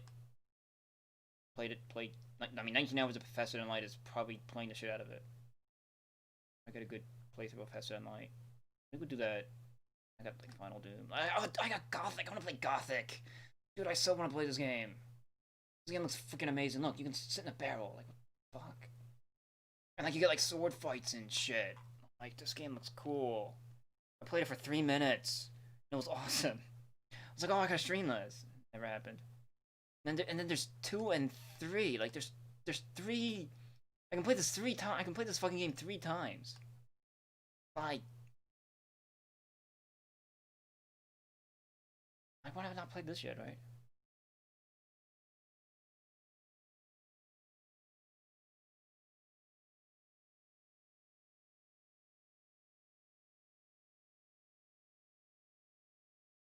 Like Grand Theft Auto 4. I have not. I got this. This was like dirt cheap too, like a long time ago, but I haven't played this. I got Hexen, no, or Heretic and Hexen. I haven't played them yet. And I don't know where this came from, but I got Hotline Miami. This was like me trying to replace Magic the Gathering, but it didn't work. We got, you know, Jagged Alliance back in action. I played a lot. 33 hours was pretty good. But this was fun. We got Jagged Alliance 2. I tried to play this a little bit the other day, right? I couldn't remember the controls. I couldn't do anything. I couldn't remember the controls. So I couldn't play it. I couldn't figure out how to make my guys like crouch and like turn or like point their gun certain ways. Like I couldn't figure it out, so I stopped. I was actually playing a little bit the other day, or the other day, as in like a month ago. I was trying when I was trying to find that game to play while I was in quarantine, but I couldn't figure out the controls. And then, well, the manual was too big, and I don't know. I thought I could just like pick up and play it, but I was like, what? I have to like look shit up to play this game. Fuck it. This game really never took off, unfortunately. I played this game 5 hours. It's like supposed to be Chrome Hounds. It's still like in the making.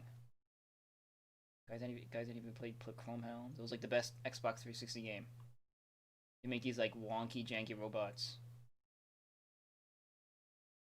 You fight each other. Hey, look. Oh, you got Japanese people playing. That's kind of cool. But there's like Japanese player base, because it was pretty big in Japan too. Like what was cool about the 360 Chrome Hounds was that like each time, like location had different builds. Like it was kind of cool.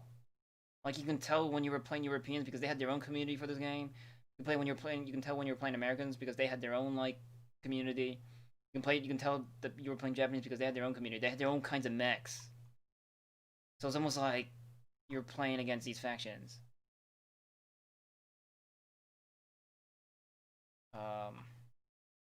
Japanese made these like weird tiny fast mechs, and like, you know, Americans made their like guns mechs. And just Europeans made shitty mechs, but it was a pretty cool game. So I mean I did play MechWarrior Online. Look, 7 hours. I did play this game. I got 5 achievements. I did play this game, but it wasn't like no archer. I was like, fuck you. It's probably an archer now. There. Right, and there's no melee. Like, make a melee. Like, what is your problem? Melee combat, if only. There's still no melee. Melee is like a huge part in the lore. Fucking punching each other. So it was only the clans where they were like melee. That shit. All right. Oh, Polybridge. Polybridge 2 is out. Like Polybridge. Like I got this game. Oh, Polybridge 2 is out. I had this game shelved for so long that 2's already out. Melee options, right? Well, this is not early BattleTech video game. This is like new shit. Like, look, this guy has a fist. Like, why can't I not punch? Well, the Hairbrain Games BattleTech, you're allowed to melee, but it's like it feels so like artificial. I want to be able to like charge shit. Project Zomboid has come like a huge way since the last time I played it. Holy crap, this game has come a long way. Looks like a totally different game. You can drive cars. It's basically like Cataclysm, but without, you know, Cthulhu guys and shit that fires lightning. I got the original Quake. I still haven't beaten Quake 2. Because I haven't had a full playthrough of this. I need to do that. And look, it's like installed. I have it always ready to play. I want to play Quake 2. I got Return to Castle Wolfenstein. You know, I remember I played this game. This game's probably not my cup of tea anymore, but I thought this game was cool as shit. And we still got Shadowrun Returns. I haven't beaten this. I might skip this. I from a bunch of friends in real life, they tell me that I should just go straight up and play like the sequels because they're just better. These are just better than the first one. The first one, I was telling him my complaints about it, and he's like, yeah, that's why it's not as good. You should just play the later ones because they improve a lot and it's more fun. Statbus, thanks for the raid. I'm just kind of chatting right now. I beat the game. I beat Call of Cthulhu, so we're trying to figure out what to play next. What my next stream should be. So I'm going through my playlist. The reason why you see funny things on the side is because I'm using my I should probably just like Gundam online capture. Here. The face can stay up here. Face can stay up there.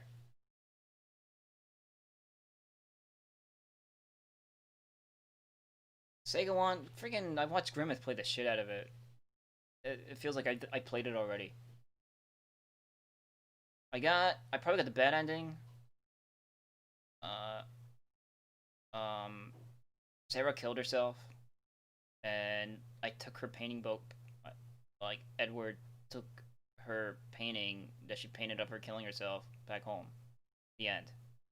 Whatever. You know. Well, I was supposed to help them invoke Cthulhu? Why would I do that? I don't get it. Why didn't I just shoot the whole lot of them? I had a pistol. Just be like, no guys, you're not summoning this demon, I'll just kill you. I don't get it. I gave the game a 6 out of 10. It didn't have a whole lot of game. Oh hey, Uncle B. I'm just talking about what I should play next. Then we got, you know, Sentinels. I'm playing this right now. I'm playing this. I think that's meant to be one of the... Really? Really? That's meant to be a good ending? Wow, I'm kind of worried to know what the bad endings are like. But I guess I stopped the cult. I don't understand how they let me go home after that. They probably totally expected me to go with the ritual, but I was like, nah. What happened to Captain Fitzroy or whatever? What did he do to me? Like, they just let me go home? And we're just like, alright, I'm gonna go home now. See you guys. And they just like, bye. And like Fitzroy was like, oh, I'll give you a ride home. Give me a second. I'm just gonna change from these robes and get my sailor hat on. I'll be right back. Just need to go change real quick, but I'll take you home. Like, what happened? Oh, Cthulhu Rises. Oh yeah, I figured to get the grand ending, you have to get the bad ending. It's like a weird opposite game. Yeah, being like an awkward boat ride, like home, like toot toot. So, yeah. And Edward's like, yeah. That's, you know, Sarah kind of jumped off that cliff. Edward's like, yeah, she did. Captain would be like, kind of expect you to, you know. And Edward's like, yeah, I know what you expected. And Fitzroy's like, yeah, okay. Toot toot. So why didn't you know, just you know, just keep the boat going straight. I need to Boston's over that way. That's where I live. Oh yeah, I know. So yeah, no, don't worry about it. I'll pay for gas. I'll pay for the gas and just want to go home. How did everything happen afterwards? I want like Call of Cthulhu, the later days game. What happened?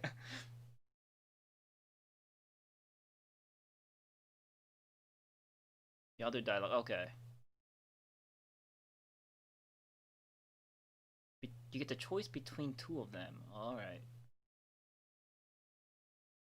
Well, still, I don't know. It might have been like an awkward boat ride home. How did I get home? How did Edward get home? Here's the question. How did he get home? What happened after that? Like, I kind of wanted that whole scene to play out and to laugh. Like, all those cultists standing back there, expectant, waiting for their god to rise, and then their oracle, right? Like, everyone's like, oh, she knows what to do. She'll bring our god back into our universe. And then the oracle's like, yes, our prophesized destiny man is here. He will make the right choice. He will do it. And everyone's like, yeah, Fatagan, Cthulhu. And Edward's like, nah. And then out of sheer embarrassment, Sarah kills herself. And then what happens? Like, does all the cultists just like like get hunched shoulders and just go home. It's like what happens after that? I wanted to see the awkward silence and what the cultists did and how Edward got home. Yeah. Yeah, and he like, how did he take that painting home? It was like, I'm taking this. And was like Captain Fitzroy like, oh well, yeah, sure, we're done with it.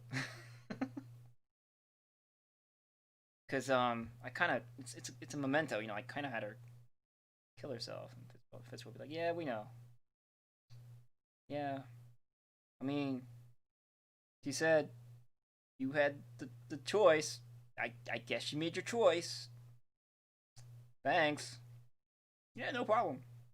So just give me that lift home, and you guys can go and finish your squid lunch or whatever it is that you're eating, that green shit. So I got. You don't need to pack me any. I got a sandwich in the fridge at home. Like how I want to see it. I can just imagine it.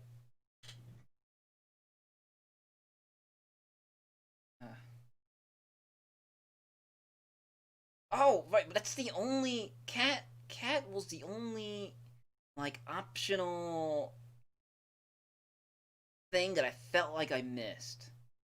Right? There was at one point in the game, they tell you one on the top right is like, you know, where you got your like missions or your objectives. It says rescue cat. I completely ignored it. I was like, fuck it, I want to beat this game. I kind of kept going. I figured like the game will like railroad me into it as it's been doing, but that was completely skipped. So I guess she died because the guy was like, "Oh, you need to get her this first aid kit." I was like, oh, "Okay, I got the first aid kit," and I just kind of took it with me. So I guess that would also alter the ending. I thought that was like the turning point, or I thought that was the branching point. Kind of like in Silent Hill. In Silent Hill, you get the option to like to figure out who the drug dealer is or whatever, right? But if you don't do that, you get a bad ending. Like you get no choice. You get like multiple endings, but you only get the bad ones. I thought that was the branching point, and I kind of screwed myself, but I didn't really care that much. I figured the bad ending is kind of what I wanted. If I wanted to see like Cthulhu and him like being like, "Oh, I'm a tentacle, I'm a tentacle, you guys, I'm here, tentacles," and everyone's like, "Yeah, Fatagan, Cthulhu, tentacles." I kind of want to see that, but I fucked myself. All right, Statpuss. Thanks for coming out. I'll be streaming other stuff here and there. Hope to see you again. Thanks for the raid. All right, so let's go. So I got Space Hulk. I didn't like Ascension. I like the basic Space Hulk. I got yeah, I got this. So we need to play this. Oh, this game I played with my friend. This is a weird ass game. If you guys ever played Rebellion, this game's weird. It's like a grand strategy, right? But it's like in real time. It's not turn based. It's mostly play with a friend. It's really hard to play against a computer, but it's like real time. And I used to play it. And my friend would used to kick the shit out of me every single time. I had no comprehension how to play this. But it's such a different game that I thought was cool. Now this game's cool. It's cool, but I suck at it. I deeply suck at this game. But it's freaking cool. Like you're either the Rebellion, you know, or the Rebel Alliance, or the Empire, obviously, and they both have different goals. The Empire is supposed to stop the Rebel Alliance from making Luke Skywalker their messiah and ruining their shit. Well, you know, the Rebel Alliance is supposed to stop the Empire from doing their world domination thing, but it kind of plays like the movie, where if you're the Empire character, you have to try and find where Luke Skywalker and Han Solo and Princess Leia is, and you gotta like hunt them around. And like, although the Empire has all these resources, like the Rebel Alliance, like you have to spend all those resources trying to find Luke Skywalker and Han Solo and the rest of the gang. While the Rebel Alliance, like, you basically have to avoid. You have to like keep hopping planets and like colonizing different places and try to make like fake places to hide the main character. It's a pretty cool game, but I suck at it. I tried to play this. I say I played this for 47 minutes, but it like wouldn't run right. I couldn't get this game to run right. Like, I don't know. It wasn't working. So I quit. Then I got this game because I wanted to play the Finnish campaign, but I never got around to it. I got Super Hexagon. This game's kind of cool. I got all the Supreme Commander games too. But I think these are out of my league like forever now. I don't think I can play these. I don't think I can play these. I got this game like a long time ago when I was still like young. I don't think I'm capable of playing these anymore.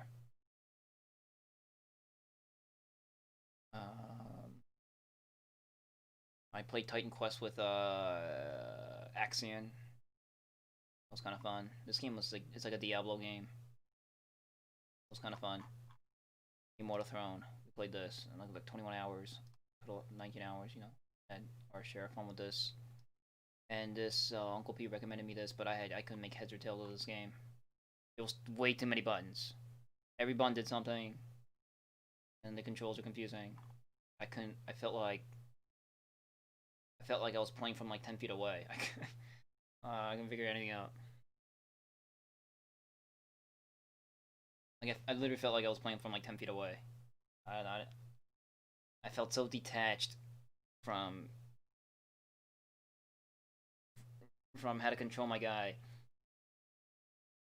And then Torchlight was recommended to me by like another friend a long time ago. And this is when I decided that I wouldn't take like recommendation from like friends ever, like real life friends ever again, because it was not my kind of game. Back then, you know, like people recommended your games because I mean there was like only a small pool of games to choose from. But now with this like game explosion, you got like these like games that are good, right? But so many games are good. You can choose from so many good games. But you have the choice to not play good games that aren't within your genres of interest. This ended up being one of them. So I played a lot of Total Annihilation. This was one of my favorite games back in the day. I played this. You guys didn't see it, but I played this. And I got Shogun Total War 2, or Total Shogun War 2. 76 hours. So I played the shit out of this too. You guys didn't see it. This was while I was Let's Playing. This was what I was playing between Let's Plays. And I had like super ninjas, and they were killing people.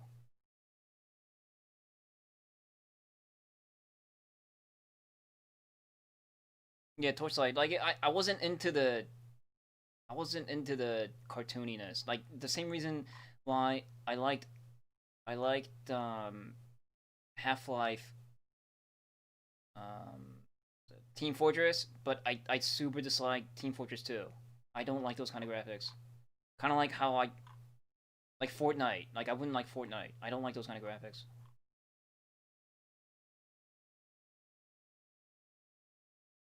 I don't like those like Western Disney cartoon character kind of like games. Yeah, those are like no for me.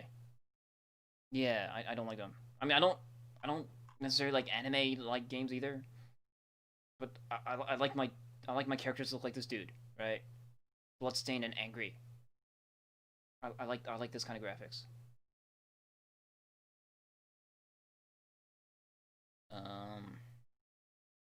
What other games do I have? I didn't really look at my list. No, we know no wonder about 317 hours I put into this. Dang. But yeah, they're making the sequel. Oh look, Nimbu Kamui added Underrail to their wish. That's good. Yeah, I was like raving about this game to my friends when we were playing Gloomhaven the other day. I was like, oh no, this like fucking. Well, you guys are playing fucking Shadowrun. You should check out Underrail. That game is the shit. You're like, what? What's Underrail? Oh no, it's like Shadowrun, but it's like 50 times better. And you're like, what? Whoa! And it's like half the price. What? I gotta get this game. And I was like, man, suckers. They gotta hate Underrail.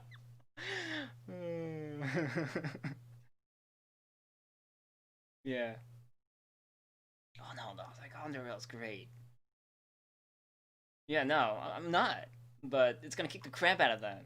They're gonna be like, dude, I couldn't beat, like, I got killed by beetles. This game is shit. I can't do anything. It's like, yeah, but it's awesome. Like, no, it's not. I can't, I can't wait.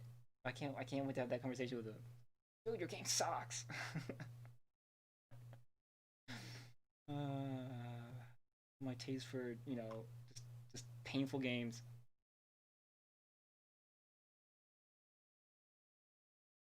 You can't make a party. Like, how am I supposed to beat this game by myself? Well, you figure it out.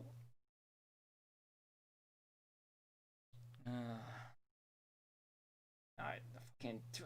This is freaking. I made love to this game. 317 hours. That's. Like, I thought I played a lot of Shogun Total War, but this is 317 hours. Like, what's? And then I played like I didn't even play New Vegas that long. Close. 274 hours I put into this, but still eclipsed by Underrail's additional 50 hours.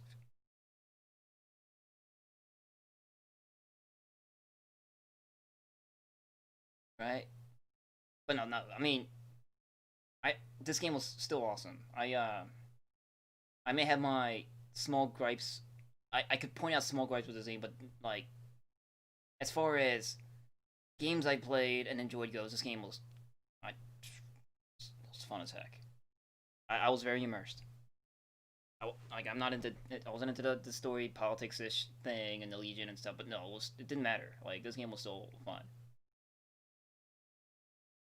I don't need to play the DLCs. This like I played 274 hours of this game. Like imagine if I played the DLC for Underrail. Underrail has a DLC, and I played the base game 317 hours. What? How long would I be playing this game if I played the expansion or the DLC? 500? 600? Isn't that a little too much? Yeah. I mean, it looked like the expansion was a great deal more content. And it gives you like additional 20 levels or something crazy. Or 10? I don't remember. And like veterancy points and shit. And like I still left like a quarter of the map unexplored, I think. No, there's such a thing as too much. There is such a thing as too much. Xenonauts? I like these Xenonauts. 19 hours. Except I'm a little too, like, I'm overly too cautious playing this game. Like, I'm overly too cautious playing, XCOM. You guys will just get annoyed watching me play this. I'm overly too cautious.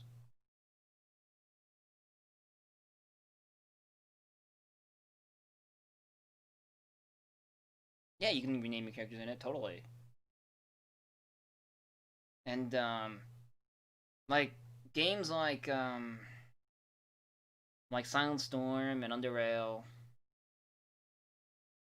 and stuff, where you don't have to do a whole lot of money and, like, logistic management, was a huge burden off my back. Like, these games are cool, like XCOM, but now that I'm, like, dumber and older, I can't do the whole logistics side of games like these. I don't feel like buying guns for my dudes. I don't feel like supplying like every grenade or like counting up clips and financing how many dudes and like paying for bases and like watching my money. It's like, you know what? Can I just do this? You know.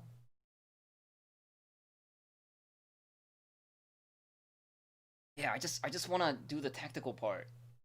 Let me just do the tactical part. I don't feel like doing what these guys are doing. Like, these guys look like they're bored. I want to do this. I think that's the core of XCOM 2, right? XCOM 2 takes a lot of the management out, simplifies it, but they like also simplify this too. So I wasn't into it. They also simplify the tactical portion of it. It's like, don't simplify everything, just simplify this. I don't want any of this. Like, give me the things to work with, and I'll work with them. Don't make me like decide how many. I don't feel like it. It's simplified, but everything is simplified in XCOM 2. That was my problem. That's why I haven't played it. I don't even know where I got this game, but this game looks insane.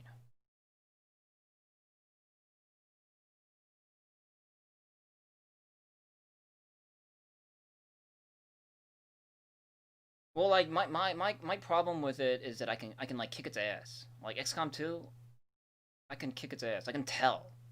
I can tell just by looking at it. I can just totally destroy the game. I can tell. I want a game that can totally just like kick my ass and make me like count every single AP.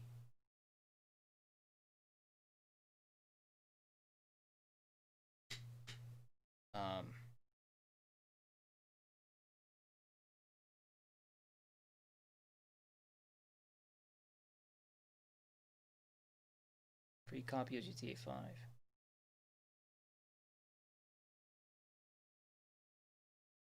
Yeah, well, from Epic Games Store. Yeah, like I keep hearing it. Like GTA 5 is free, but it's like, do I want to play it? Not right now. Not particularly. Not right now. But it's free though. Just grab it. It's like, yeah, but like that's another game to add to this long list of games I haven't played yet.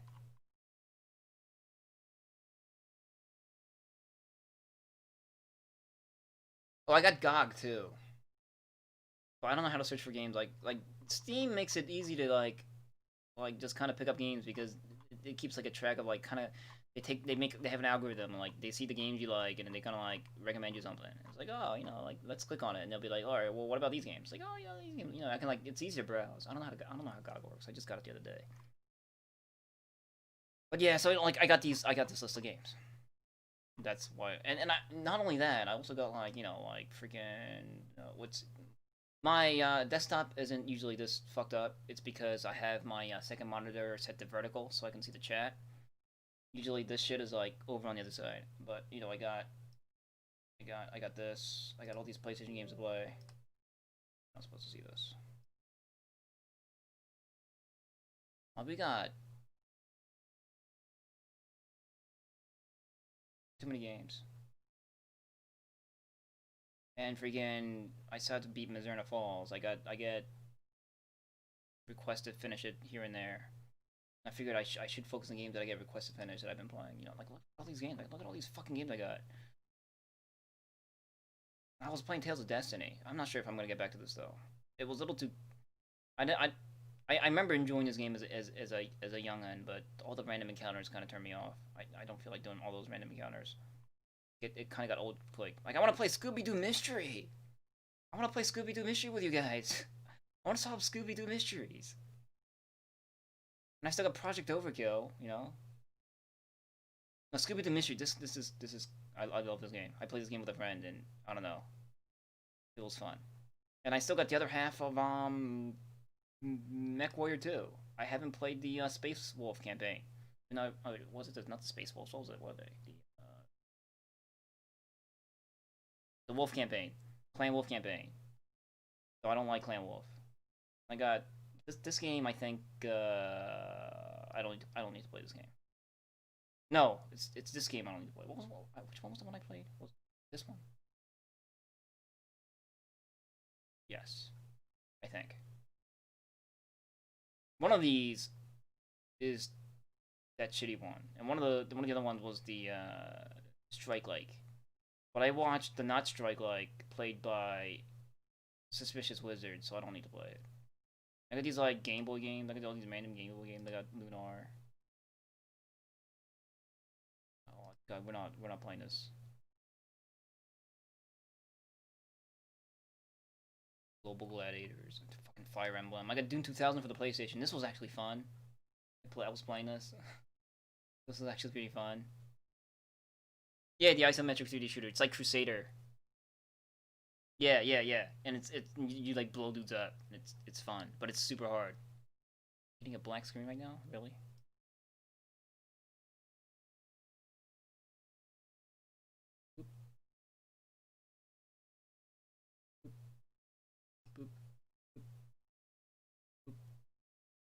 Why are you black screening on me?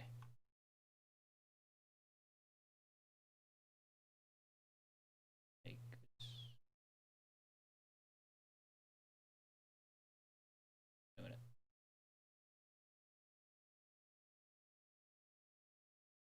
I like scroll through like shit like this sometimes. There it goes. It fixes itself. There it goes.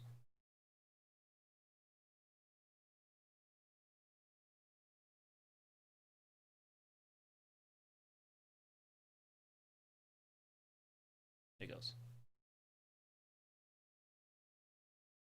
Should probably change my thing to just chatting. I got people coming in here expecting Call of Cthulhu, and I'm just like, not playing it. Just be just chatting. I rarely do these just chatting sessions, but that's what we're doing. Here we go.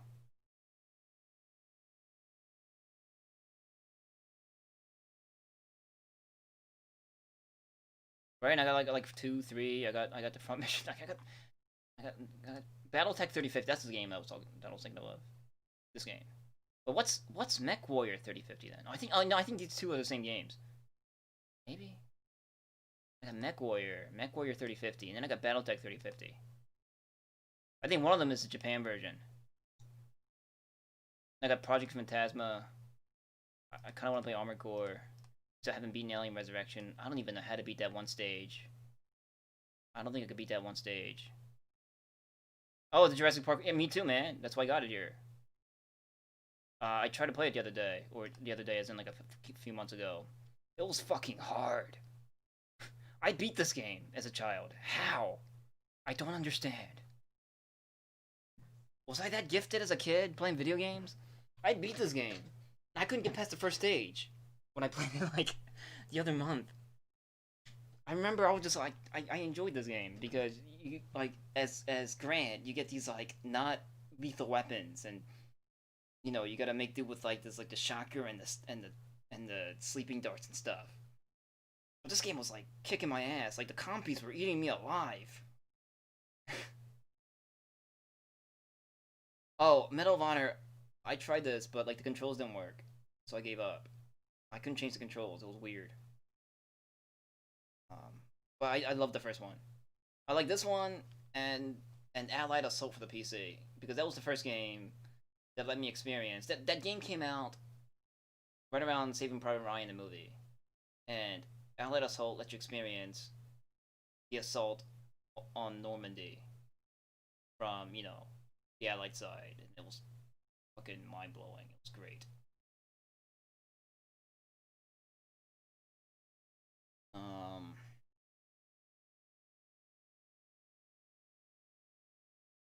Assault Squad. Now you should. Allied Assault was, I think, was the first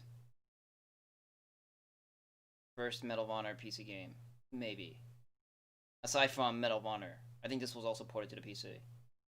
But Allied Assault was freaking amazing. That game was like, I was hard on boners. It was like, oh man, this is my like. It just completely like my World War II niche testicle was completely just squeezed. It was great. it's my analogy.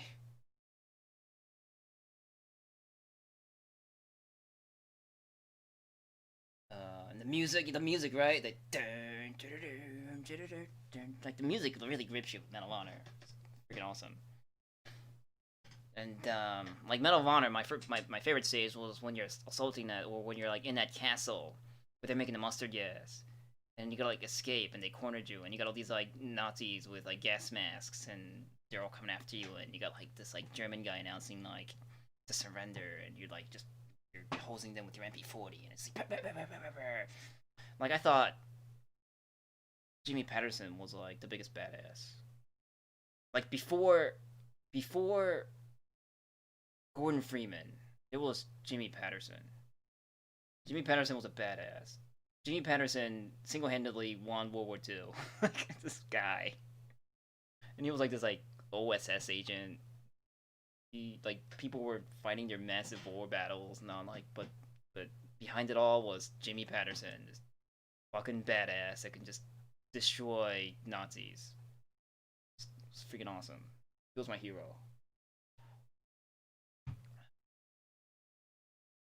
Jimmy Patterson is the protagonist of Medal of Honor. Like, and you know, you play through these like levels by yourself, and he just somehow manages to stay alive. Where you know, World War II had just people just falling like flies to machine gun fire. Not Jimmy Patterson though. He jumps over like waves of bullets to just Thompson a Nazi point blank in the face. Like that's what he does. And he was just like almighty. Like he just run down corridors, just gunning down Nazis, like it's like his job. Just he's badass. The game makes you just feel like a badass. It was awesome. Like you're like a hero. You're like a GI Joe incarnate. I don't know. I like Medal of Honor.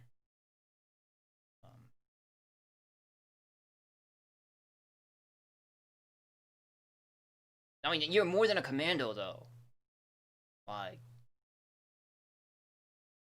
yeah, commandos do that stuff, but probably not as gloriously as Jimmy Patterson. He's not even like a commando. He's an OSS agent.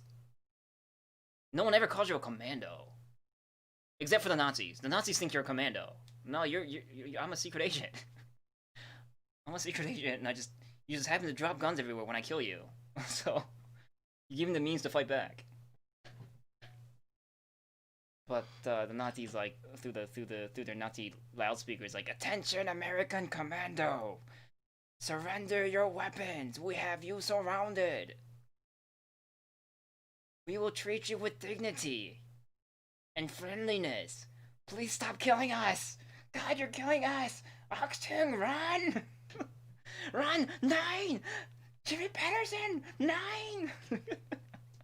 This was all in my head while I was playing this game. It was great. And now, like, my little brother, you know, who used to watch me play, laughed his head off. Like, you're freaking insane. No, I'm Jimmy Patterson. Kill Nazis.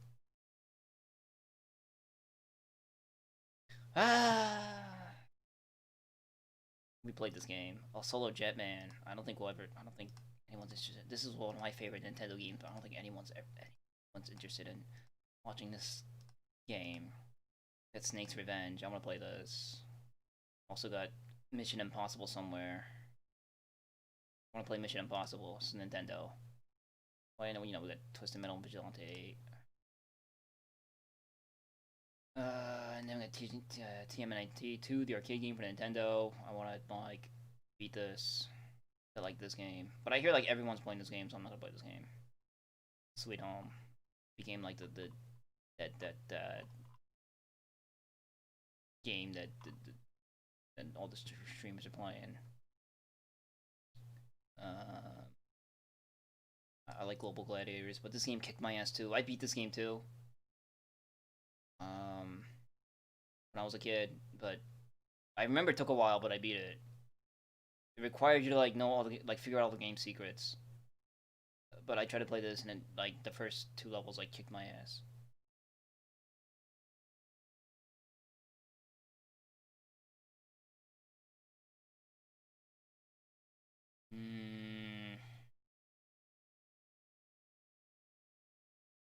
That it? But yes, but see, but that's what I'm saying. I got all these games to play. I don't need to buy new games. New games will be a burden.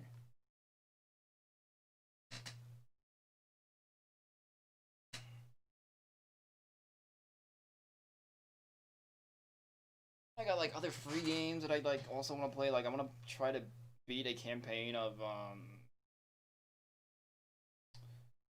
the game Wesnoth. It's like a free turn-based game. Battle for Wesnoth or something. No, it doesn't. It looks anti-anime. It's like if it was anime, it would actually look better. But it's like the artwork is very drawn by a not Japanese person.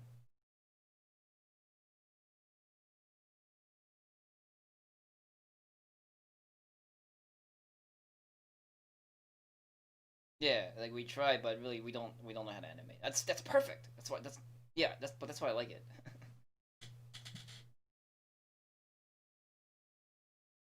Hmm.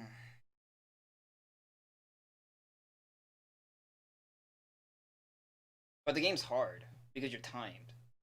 Like the Panzer General games. You can't just like dig around and just level your guys. You have to beat a game in a specified number of turns.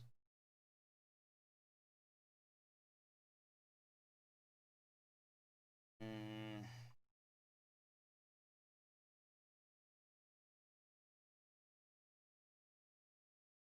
And we got, got that Shadowrun game here. Still here. I think. This is looks like Shadowrun's probably in here somewhere. Load Sega CD image. This is still here.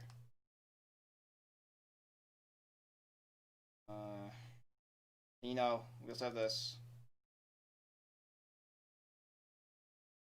Will it even load? Oh no, it still loads. Oh look, there's a version update. Oh no. Well, what's new in Kata now? Let's see.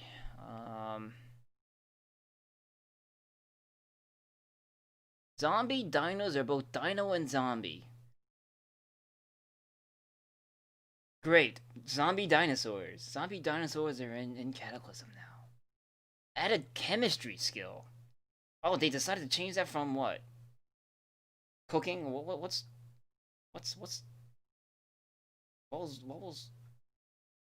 chemistry counted in Cataclysm? Cooking? Wasn't that cooking? I thought it was super dumb. So they put chemistry. That's good. You should separate chemistry with cooking. I mean, cooking is chemistry, but chemistry isn't cooking. You don't learn to make bombs by learning how to bake a cake. It doesn't work that way. Like a person that can make bombs might be able to bake a cake, but a person that bakes a cake don't know how to make bombs. Like that's not. I figure that's not how it works. But okay, so they realized it. That's cool. Read balanced dynamite recipe. Make dynamite now. Made boiling salt require chemistry instead of cooking. See, like they're adding logic to the game. That's good. Added ability to learn aspirin recipe from basic chemistry book. Chemistry. Look, they get chemistry books now. Balance several medical recipes to use chemistry. But I'm glad they added chemistry. That's good. Because I thought cooking being chemistry was stupid. I understood the reason behind it, but I still thought it was stupid. You don't bake cake and then turn around and build bombs. Or, make acid. That's not.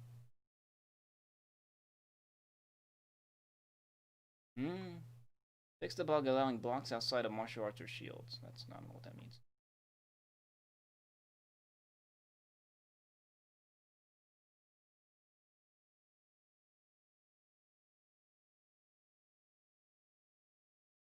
What it just means.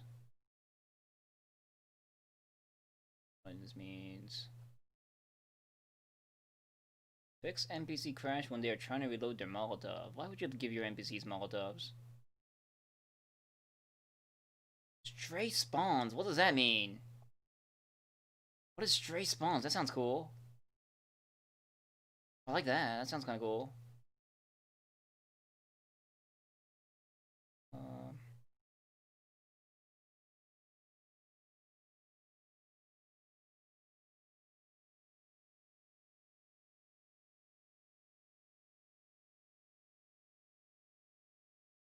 Fix item spawning. Okay.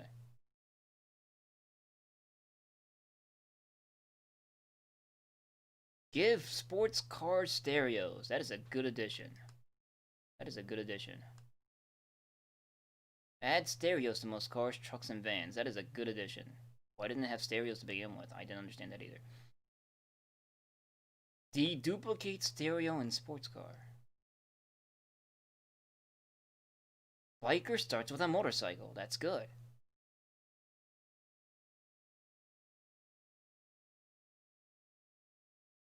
Oh. The fuck is the Kunstler trait? Okay.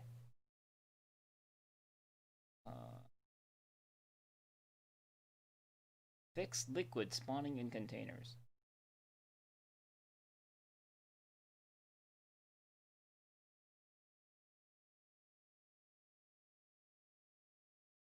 Rigidify batteries. What does that mean? Add ammo restrictions and ammo to things that took charges before. Add Taylor's kit pocket for thread. Add Taylor's kit pocket. What does that mean? I don't know. Remove container references for heartburn medicine. There's heartburn now? Oh god. I don't think I've ever experienced heartburn in my life. Alright. Well, I guess I can experience what heartburn is like in Cataclysm. I'm sorry, I'm not that unhealthy. Where, like, food just, like, regurgitates and burns my throat. That really hasn't really happened to me. Or, I don't know what that's what, apparently what heartburn is, or I don't even know. Sorry. My genetics don't allow for heartburn.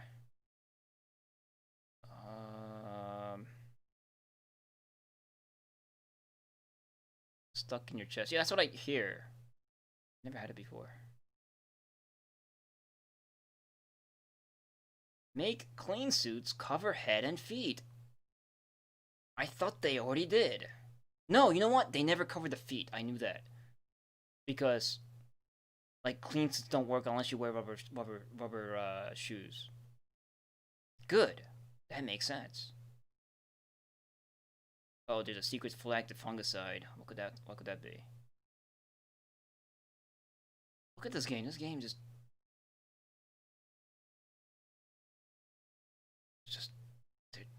changed the whole time. Reword canine officer description. Remove references to evac shelters and profession description. Okay. Farmer. You consider as a farmer? Interesting. Reward basketball player description. What would you reward it to? Show spell AoE rain in order. Suppress clang, tidy, dead store warnings. Make maps not be books. Some of these updates descriptions are so cryptic.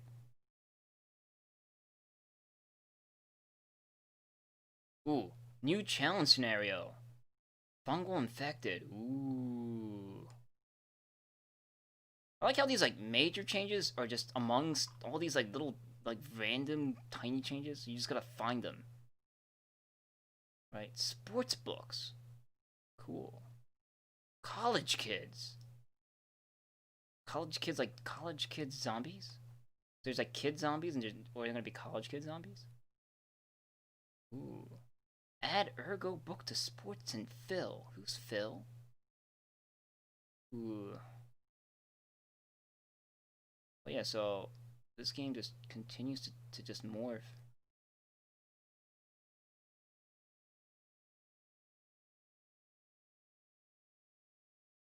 I know, right? It's hard enough just actually listing all this shit. That's why you like, I gotta like go and peer at everything. Better descriptions for appliances. That's good. Update furniture fungal. Update furniture graves. What does that mean?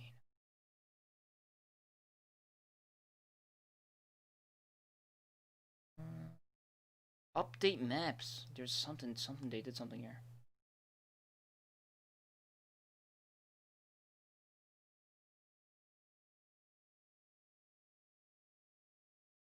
Oh no! Nerf slingshot ammo and fix sling ammo type. Like slingshot ammo is my like mainstay. I get slingshots and a bicycle and I just slingshot things all day. I can't do that anymore. Either that or I go on rollerblades and I just slingshot shit all day.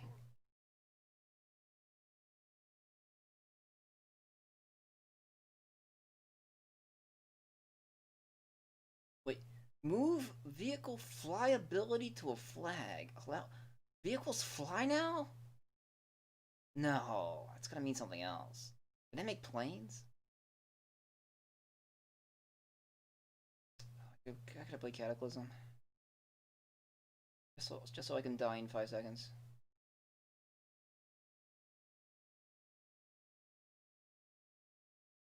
Maybe hovercraft, maybe.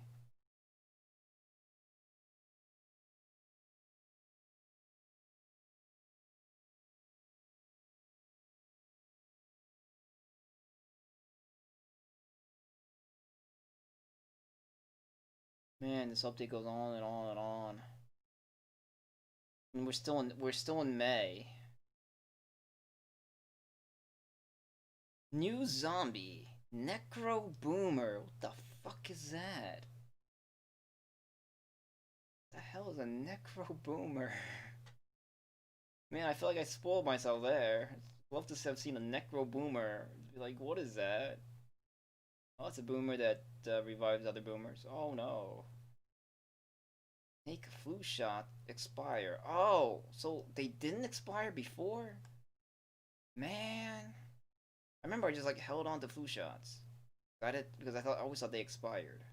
I take flu shots when I was feeling ill or something, or my character was like not feeling too good. I guess they didn't expire. Once you take that flu shot, you're immune to the flu. But now they expire.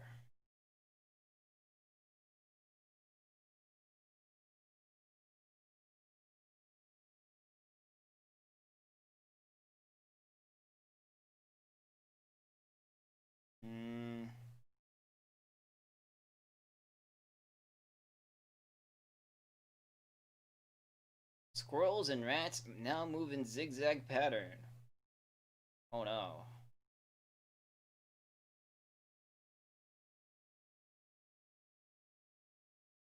What? Give musician a messenger bag and some plectra. A plectra.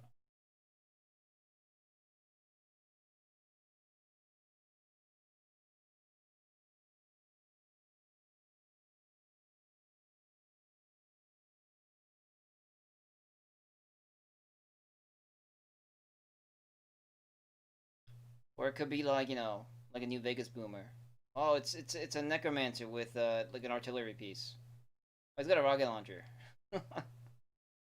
So now that you know he'll surround you with his revived zombies, and then shoot you with a rocket launcher, and then maybe kill you. And if he doesn't, all the zombies that blew up with you that was holding you in place, he can revive them.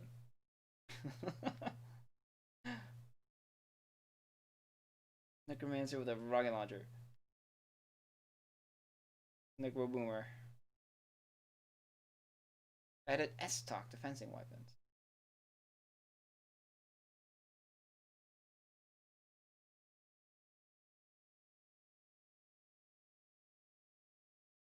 Alright, you know, this hurt my face. This white screen has hurt my face. Then we got, you know, Venom Online here. I haven't played Arena in a long time. We got DOSBox, oh no. DOSBox, we got Dorklands and amongst other games. I mean, I have DOS games. I've seen them. They beat Chandelar. Thank God. I don't know, is that my list of games? So got that Gundam game for the phone. I don't think I ever played that though. Trying fast game.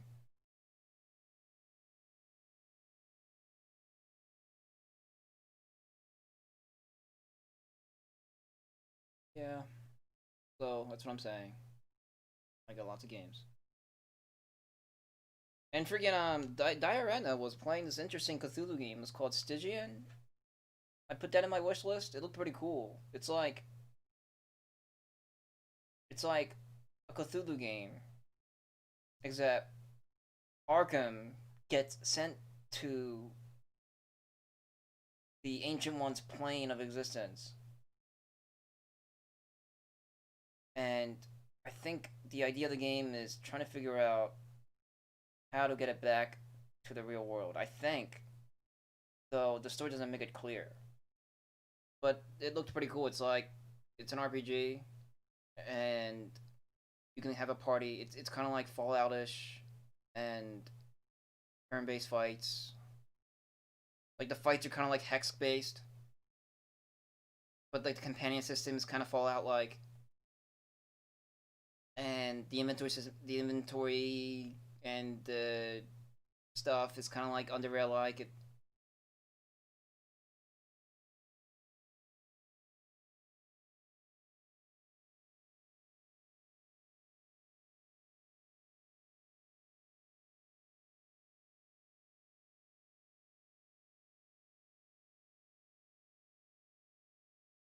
We were just talking about me.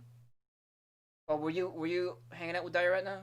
He started streaming right after I left for work. I do kind of want to like stay on top of what's going on in that game, but at the same time, the more I watch him play, the more I want to play it. So I might not want to spoil myself just in case I do want to play it. Yeah, but I should pick the horrible to people option. Yeah, totally.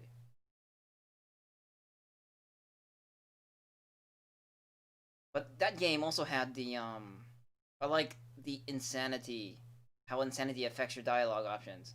Like as you go insane, like random choices gets blocked by insane replies, and I thought that was neat. So like you'll see all the replies to an NPC's query for a second, and then the game will like overwrite random choices with insanity. Insane jargon. Hey Vibrante, yeah, I beat Cthulhu. I'm just hanging out right now. Thinking of what to play next. Not today. I'm done for today, but just hanging out right now. Did about an hour and 40. Really? He was playing for. Really? So, you play while I was at work? But the combat looked interesting too.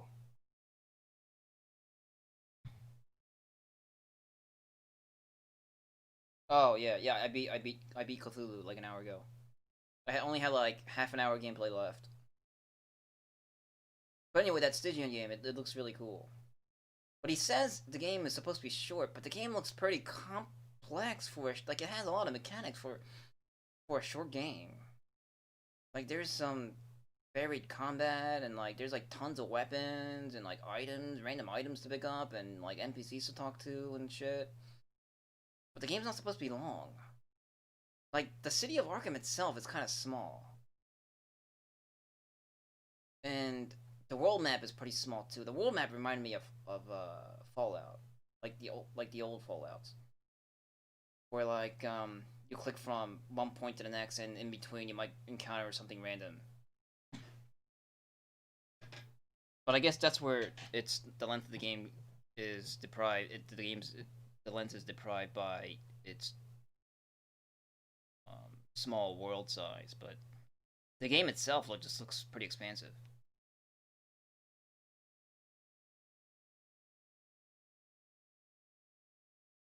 Oh, so maybe I kind of want to go to bed in a decent time. Like yesterday, I kind of overstayed awake watching Diret, I think.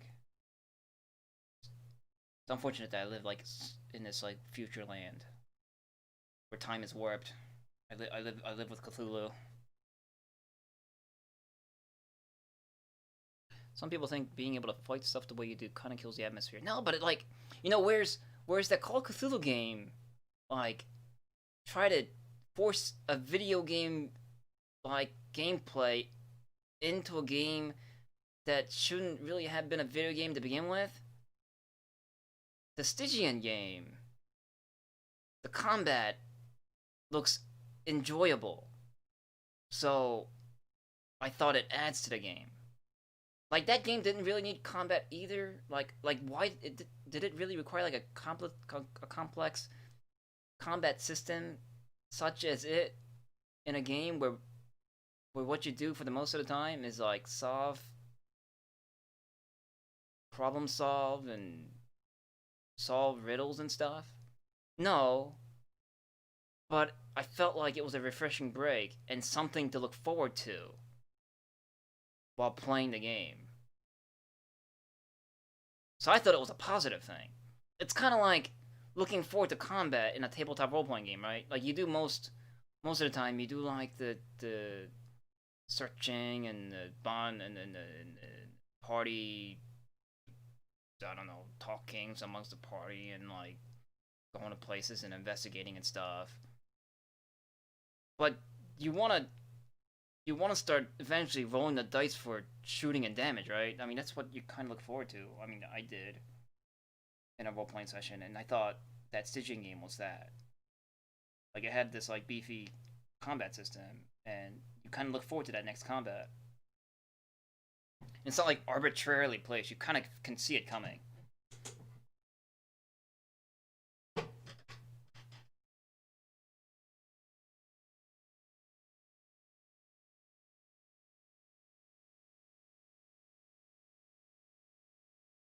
Dark corner. What's dark corners?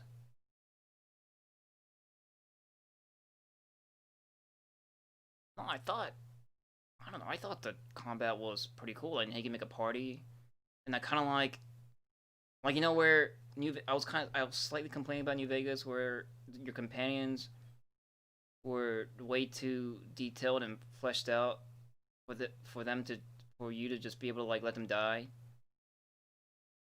Like in Stygian, you get these like rando NPCs that join your party, and it's kind of funny. Like at one point he just has some dude in rags, and another point he had like a World War I zombie soldier that still thought he was in World War One, but the zombie is blind, so the zombie thinks you're his sergeant. So he's like, oh, then I order you to come with me, and the zombie's like, yes sir. Like, cool, I got myself a freaking meat shield, and it was like super strong. But I don't know. I thought that was kind of cool. Oh, Dark Corners of the Earth. Oh, I don't know. Why don't you spell it out? What, the combat? The combat? But Dark Corners of the Earth, I thought the combat was supposed to be like kind of neat or something. Like, you get a Tommy gun, right? I heard you get a Tommy gun. I didn't get a Tommy gun in Call of Cthulhu. Give me a fucking Tommy gun. And like my pistol's auto hit.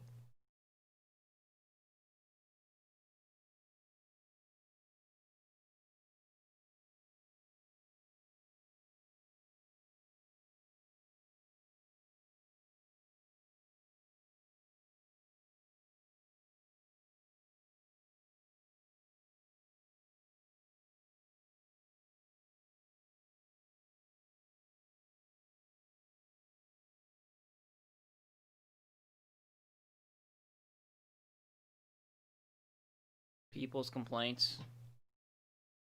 Reviewed it poorly. Well, I read the poor reviews first. I rarely read the positive reviews.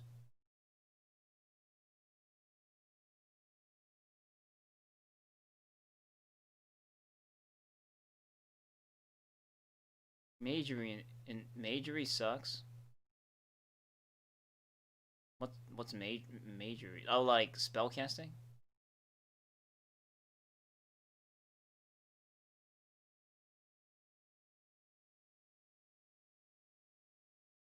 Well, of course it does. It does in like almost everything Lovecraft game related. You're not supposed to be meddling with that stuff. That's the point.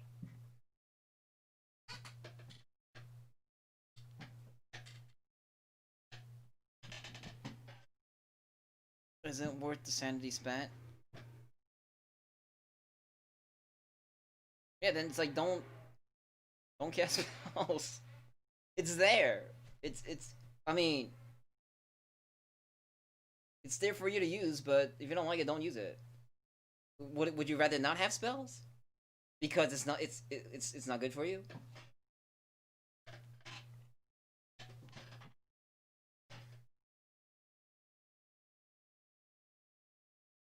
It's kind of like it's like a cigarette smoker complaining that, man, cigarettes suck. They fuck up my lungs. But you still smoke. Yeah. Would you rather have cigarettes or not? Well, I guess I'd rather have cigarettes. Then stop complaining about your lungs. Of course it damages your lungs. That's what they do. Like, Well, my spells, they cost me my sanity. But would you rather not have spells? No. Well then, it could cost sanity, dude. That's Lovecraft. I mean, that's nicotine. That's blowing shit into your lungs. That's what it's all about.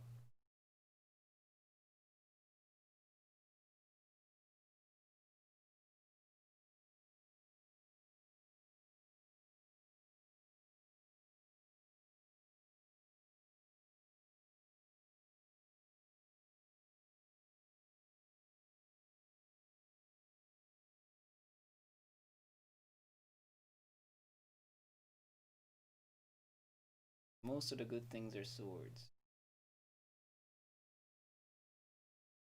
Yeah.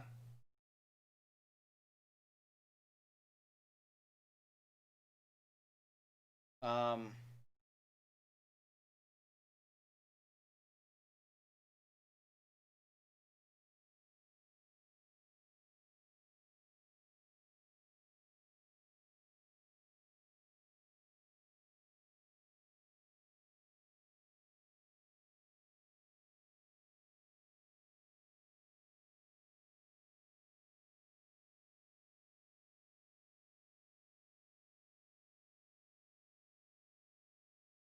I don't know. I, I'm under the belief that like easy options are there for people that wants to play like that. Because without easy options, people that can't play without easy options won't play your game. And so your games won't sell. Or I mean, but then sometimes it is like a legitimate like design flaw. But lots of people like the min-max. So sometimes game developers would just leave a min-maxing option there because people like it. So if swords is the strongest weapon, well then let people use the strongest weapon. Like you know, like I played Darklands. The strongest weapon in Darklands are clubs, blunt weapons, just because they are. And the most effective way to make your party is to make everybody use blunt weapons. But I didn't, because I didn't want to. It's choice. Yeah, like, alright, well, if you have figured out that swords is the best option and the best thing to do, then you go play with a party of sword players. You do that, and you get your sense of accomplishment. I'll not. I mean, I don't know.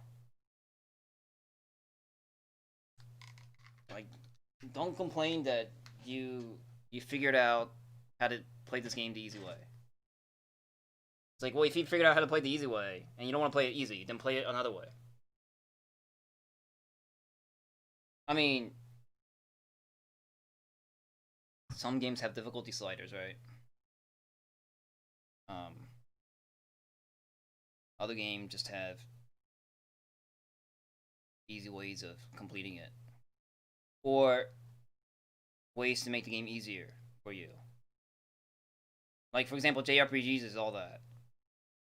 How do you overcome an obstacle that you can't overcome, no matter what you do? Well, you grind. It's like, so you grind until you feel like your party is at a point where you'll be able to have fun going through the dungeon. I like to try to hit that, like, barely able spot. That's my pleasure line. Most people's pleasure line is way above that. They have to be, like, super buff, level, over-the-top characters and just, like, blow through the dungeon. Like, people do that. You know? And then they complain that the game's too easy. It's like, well, did you know that you could make the game harder on yourself by not doing what you do? But the game allows me, so why wouldn't I? It's like, yeah, that's true. You're right. I'm sorry. That's all I can say. I don't know. I mean, you're a human being. You have control over what you can and can't, what you want and don't. Like you have control over what you can and don't want to do. Just you figured out that having a party of 4 swords makes the game easy, which equates to you thinking the game sucks. Well, why don't you try playing the game without all 4 swords? If you think the game sucks because you can make a party with 4 swords, like just alright, well, play without it. Maybe you'll have fun. Like, I don't know. Do people forget that they're human beings? They have choices. They can make choices. That they can, take a game and make it as hard or easy as you want it to. Like, yeah, that's my complaint with Call of Cthulhu, the game. I didn't. I couldn't make the game harder or easier. It was very linear, riding a Disney ride, and then every once in a while, the ride stops, and you're waiting for something to happen. Waiting, because you're going through a stealth area. So it's kind of like, give us a second while we dislodge the ride. It'll be just a moment. Pretend you're stealthing. Okay. Alright, here we go. We're gonna go now. We're gonna go. We will continue with the ride. Watch as the animatronics move now. That was my complaint.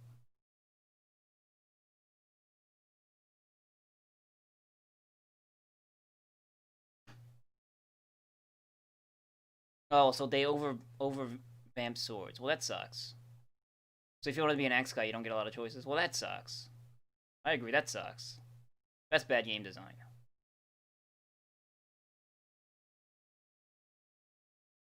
Yeah, that sucks. Okay, I agree, that sucks. So they were like super hard on for swords and forgot about the other weapons. Well, that sucks. Kind of like, what was that one weapon type in like Diablo 2 that was like shit and useless? They probably fixed it by now. But like, was it spears? No, Amazon used spears, but I don't know. There was something in Diablo.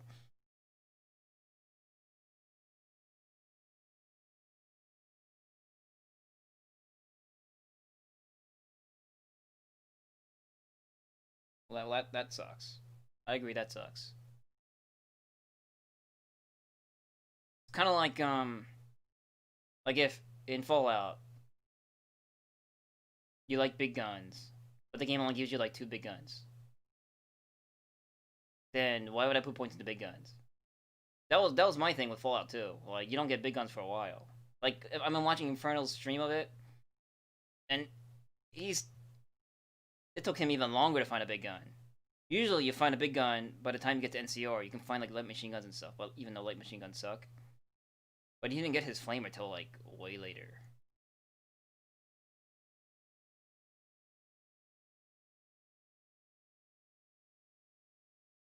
No, Underworld had a limited number of weapons, but they were all equally expansive. Except maybe pistols. But like, no, but pistols, at first I thought all other pistols besides the hammer was stupid.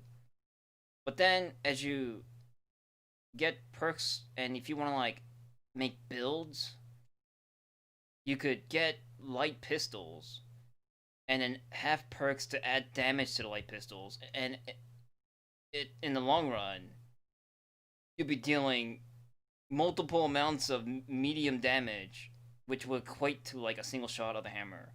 But the hammer, had that weird like minimum and maximum damage range. But you could, in a way, make like a low AP usage pistol-y character that relied on like, what was that, expertise or whatever. Like once you get to like level 10ish, it applies Like you might do like 1 to 10 damage per shot, but then it'll be like at a plus 10. Like that, so you're dealing at least 10 damage per shot. Like, no, Underrail didn't have that problem, did it? What else? Oh, and then, psionics. But that's my other thing. Like, well, I figured you can tell, like, right by looking at it, that the psi abilities were dumb. Like, they would make the game easy. So I chose to not play the game that way. Well, no, well, Underrail just didn't have big guns. But it was probably because of the reason I just stated. They didn't want an expansive list of weapons that you could use because it would be hard to control the difficulty like of the game if they did so. And they didn't want redundancy and like pointless things added too much into his game. And like if you were able to get big guns, like where would you start getting it, and like how overpowered would they be? Like, how many varieties would I be able to put in and have it compared to other weapons? Like, it was probably best that it just wasn't in there. So he made that choice, and you know what? I respect that choice. Yeah, I think Underrail was very thought out. The guy had a clear idea of the kind of game he wanted to make, and he went with it. And he made a game that had me playing for 300 hours. I would say that's a good game.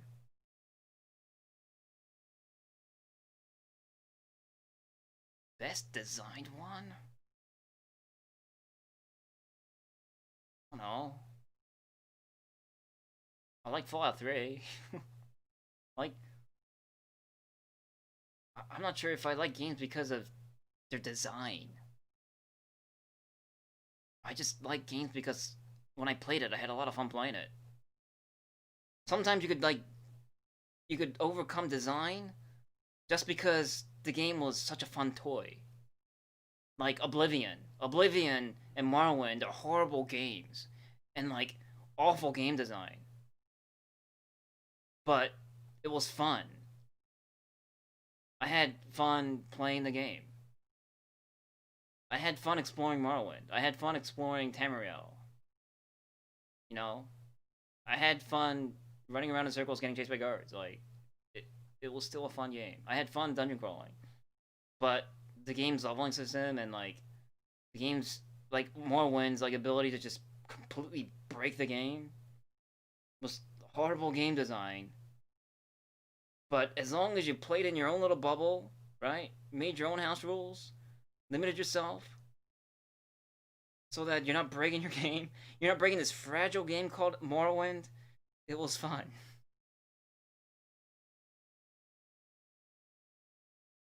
Yeah, like Oblivion was the same. Oblivion, it's like they try to like tell Morrowind to like chill the fuck out, calm the fuck down, game. Like you can't like teleport across the entire map and like leap across the entire map. It's cheating, but they failed, and like they didn't fix the leveling system, and then they added like scaling and shit, and it didn't work. But you know what? As long as you were able to like figure out a way to control it, it was fun. Like I played Oblivion the way I played Oblivion and Morrowind because the leveling system made no sense. Was like I chose when I went to pick my major and minor abilities, I picked the abilities that I would not use and put them in my major abilities. Same with the minor abilities. And then put like all combat abilities in like miscellaneous or something. So that I'm like intentionally not leveling, right? I'm intentionally leveling at a pace that I want to level. So I was able to control when I leveled. Because if you like put if you wanted to go with like a sword guy and you put like long blades in your major skill, you were like level 50 by the time you were out of the Imperial Dungeon. Like it didn't make any sense. So I like thought out a way to control my leveling, and then I had fun. But that's horrible game design.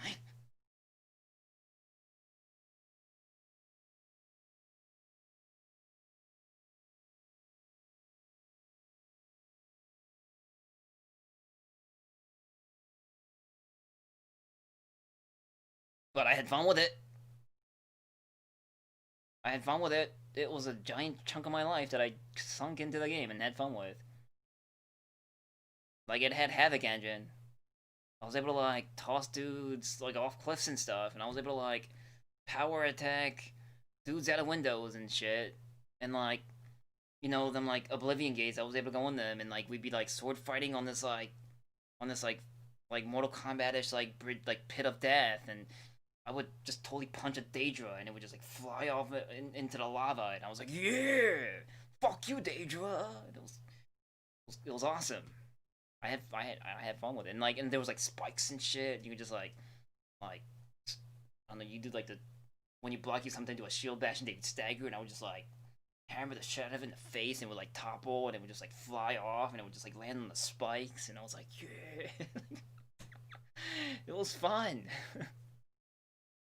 I still had fun with it, and then like I longed to play on the PC, but I just never got the chance, and mod it and stuff, but it happened.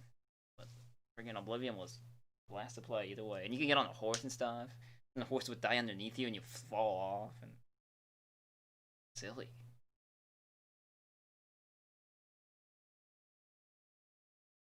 Like, I don't know. When I think of Oblivion, I smile. I'm smiling right now. It was fun because it was just silly.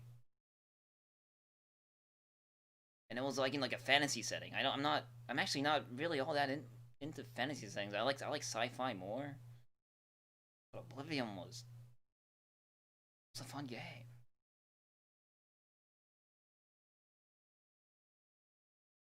Horrible game design.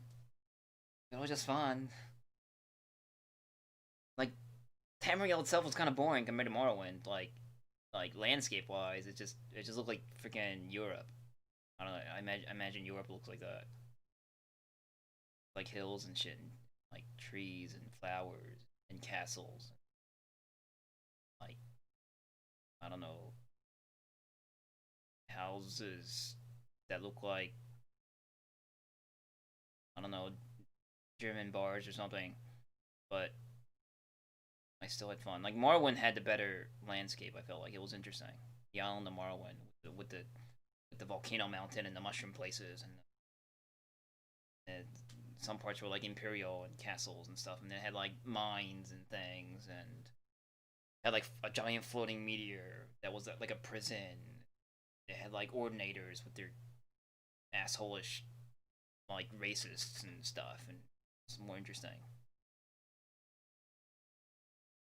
Yeah, Cyrodiil, whatever. Cyrodiil, that capital area, and you know the imperial capital was not all that interesting either. Like a big circle. But I don't know. It was still fun. I still have fun playing it. I don't know why. It was kind of like New Vegas, right? It was just like, well, Nevada's just desert. It's boring. It's just dirt, sand, and cactus, and casinos. But you know what? It was fun running around in dirt, dust, and casinos. Don't ask me why. It just kind of was. But I like, but then I like Fallout 3's setting better. With the urban, like, post-apocalyptic hellscape. Where Washington, D.C. in ruins, and the surrounding suburbs was just nuked to hell. And I like that. I like that cooler. It had good balance between like half the map, half of Fallout 3's map was just like this giant dungeon, and the other half was the suburbs. New Vegas didn't have that. New Vegas was just here's the Imperial capital. Boom, center. Then there's everything else around it. Lots of caves. Go explore the caves. There's lots of them. Have fun. That's what Oblivion was. Boom, centered, big city. And everything else was like high elf ruins and goblin caves. That's what New Vegas was kind of. There's settlements here and there. And UFOs. Sure.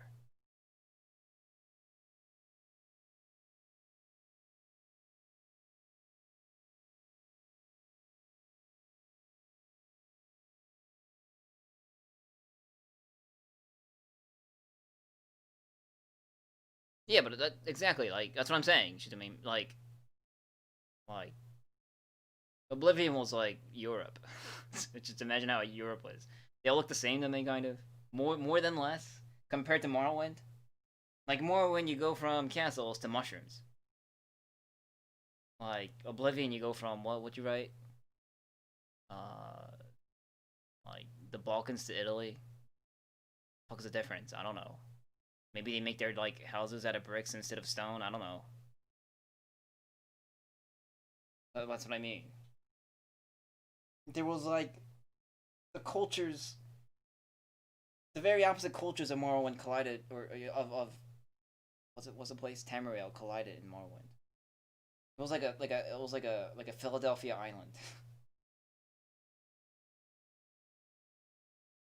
Philadelphia, you take a right in one block, you're like in Italy, and you make a U-turn and then make a left, and all of a sudden you're in like Puerto Rico. It's like what? Then you make like another right, and you're in Ethiopia. That's Philly. But yeah, no, but it's supposed to be like they made it make sense. It was like literally like this like immigration central, and then the natives were like, fuck all these people. So you had like the native dark elves, which were interesting in themselves, right? They had their huts and yurts and shit, and then you had like Khajiits and their skooma. They were like traveling merchants, and then you had like the imperial places like Ibn Hart or whatever. Then you had like the houses, right, and their various house territories that made that look different. Then you had Vivek. Vivek was cool. It was like pyramids and cantons and shit. And it was water. Then you had like those mages, the house mage, was just mushrooms. There's just so much more variety. And like the world itself was smaller than Oblivion, but it felt bigger.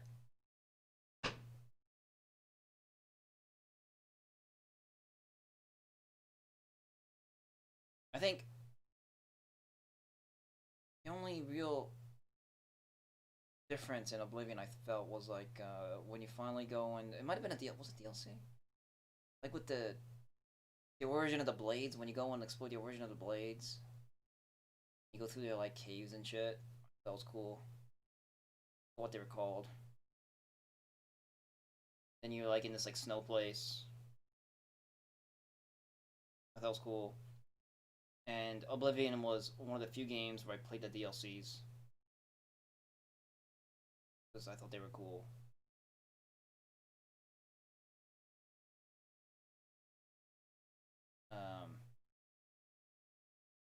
Then I expected that of Fallout 3. Then I played their DLCs and it like super sucked. It was like super distracting and like it didn't make sense. Then I just never played DLCs ever again.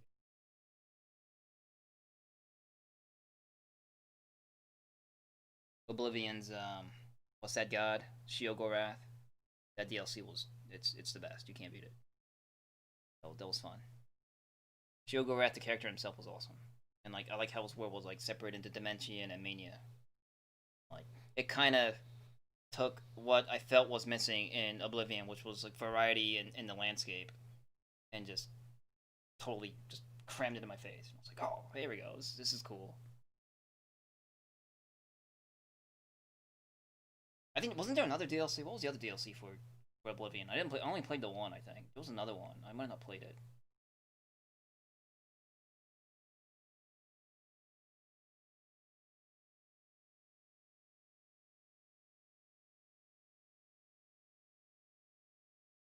Knights of the Nine. Yeah, I probably didn't play that one. Yeah, I only played the Shogorath one because the god himself I thought was interesting enough for me to go and explore what he was about. And it was kind of cool being able to go and talk to him. And then like you summon the angels and stuff in your conjuration amongst your conjuration summons or like the golden angels and stuff, and you get to like see them hanging around with Shilgorath. It's cool. You don't have to explain it. It's fine.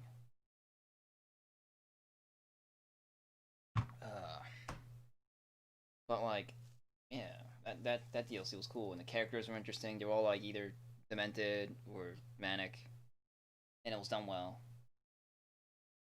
And then like you gotta solve their weird problems because Shiogorath chose you to solve his problems. It's cool. Yeah, Oblivion was fun, and like the story was okay, except it was just presented kind of like they wanted to make it probably more grand scale, but it ended up not being so. But it was okay. Like I'll gripe forever about the whole like you must unite all the towns, the cities, and for us to be united and battle the the grand gate of oblivion that'll open and destroy all of Tamriel, starting with Cyrodiil. And then like you must go and talk to all of the city's leaders and persuade them to send their armies so that we may band together under one flag to destroy this coming great peril that afflicts our great nation and our world as a whole. You must do this. Well, and I was like, okay, that sounds pretty important. I'll go do it, and I'll talk to everybody, and it takes hours, right? Because each place wants you to do something different. It's like, all right, I gathered them. It's like, excellent. They will be here shortly to defend our everything that we know and love. And it's like 3 guys. Hey, what's up? Yeah, we met. Hey, what's up? Where's the army? Oh, just me.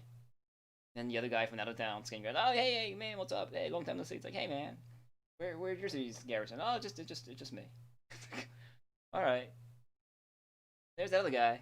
Well, don't tell me he's by himself too. Yeah, he's by himself too. It's him. We're strong. We'll make do.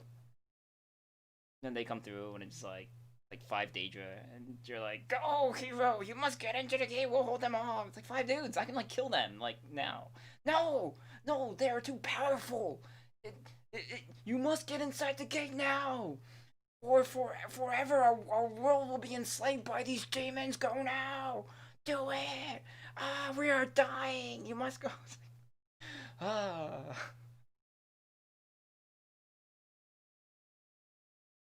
But it was fun though. I still like the game. That part gave me a great laugh. And I was like, I guess I can give them. You can't have great armies. Like, back then, it was like Lord of the Rings was big, right? The movies.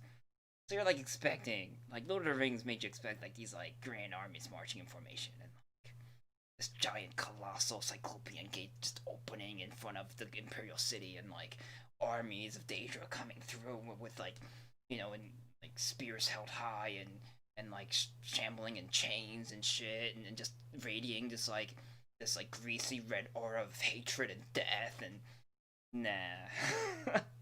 Like an imp comes crawling along and maybe like a Daedra and some other hoppity guys, and you got your like 3 guys from the city and just like fighting. Then you have of course you have Sean, what was his name? Sean Bean, was it? It's like, go hero, you must And what was up with the cast, right? What was up with the cast of Oblivion? That also made it cool. Like they had Patrick Stewart in there, had Sean Bean in there, right? Like, and then New Vegas. Like I think the voice actors from Oblivion were still voice acting for New Vegas. Like, I think one of the black people were like, oh man, I'm gonna be called a racist. Oh no, they were different. Polodash, you're racist from black people. You're saying they all sound the same. But I swear, like those are the same voice actors.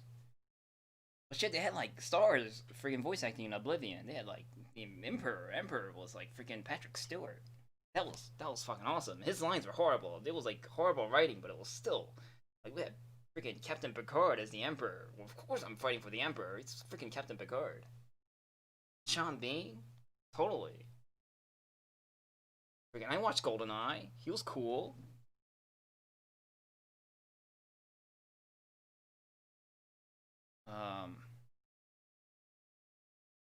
I missed this era of PC gaming too, like just gaming. Yeah, but you must hero. It's and then you pick like down A no. But what of our everything? You have to. Will you not reconsider? Yes, no, no. But Repeat the same line. Yes, no.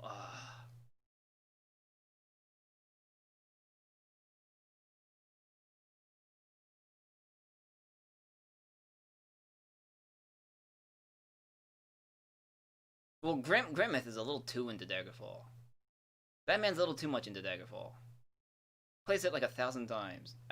Daggerfall to me feels like a 1,000-hour game, but he like beats it multiple times. I don't know how he does it. But you know what? It's part of his childhood. That's why he likes it. Kind of like, well, I like my shitty games. Like, you know, like Darklands. I like Darklands. I mean, I used to. Like, I used to pour hours in Darklands before. I even said in the Let's Play, like, I probably played Darklands, like, once every year. Like, I played Darklands, right? And then I, like, wanted to forget. I wanted to give myself a year to forget a lot of stuff so I can, like, play it more fresh. It was, like, almost like a yearly thing. I never, like, would, like, there were times I wouldn't get to the end, but, like, I would still play Darklands. And, like, I was like, oh, I'll make, like a party of, like a farmer. And, like, Darklands is fun because you, like, make, like, these random parties.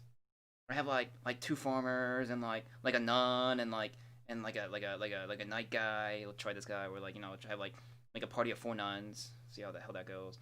I'll make like 3 alchemists and like a, I don't know, like a hermit.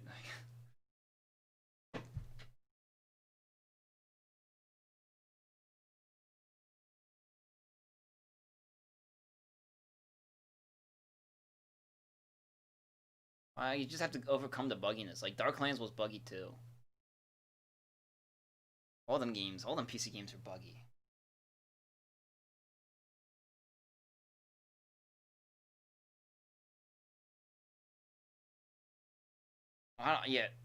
I'm not sure about beauty in Daggerfall. I don't think Daggerfall is beautiful.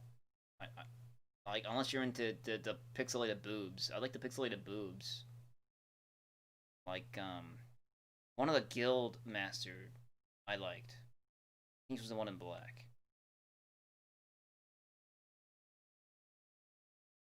Yeah, I don't think it was living either. But it was a very large world. Like, you got to explore the entirety of, like, a giant chunk of land. It was almost like a space exploration game.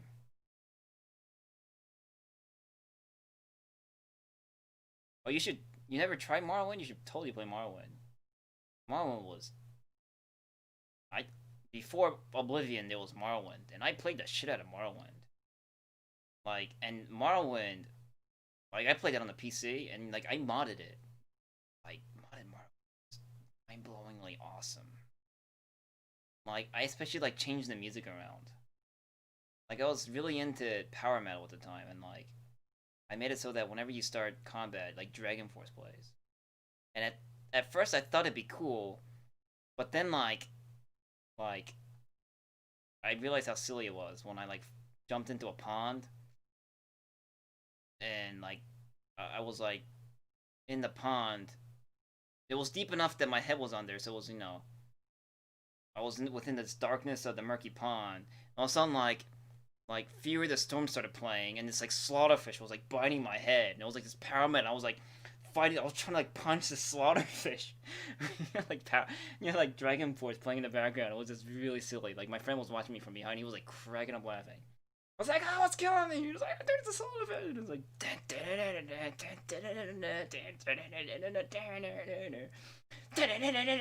I was like punching this slaughterfish. It's like killing me. Oh, the slaughterfish is killing me. Anyway. It was fun. Well, yeah, that's what Daggerfall was.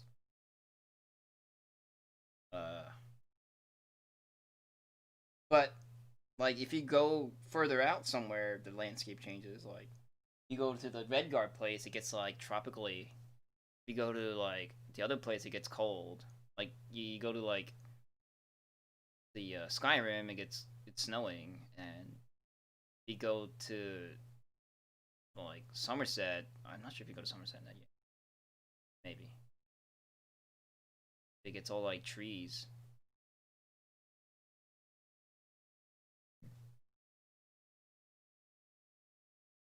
But no, like, no, Daggerfall, like, it's not just about like the final product either. It's about like a team tried to make that game, and you have to appreciate that the fact that a bunch of people came together and tried to make a game such as Daggerfall. Of course, they fell short. It was a bit out of their league, but they tried.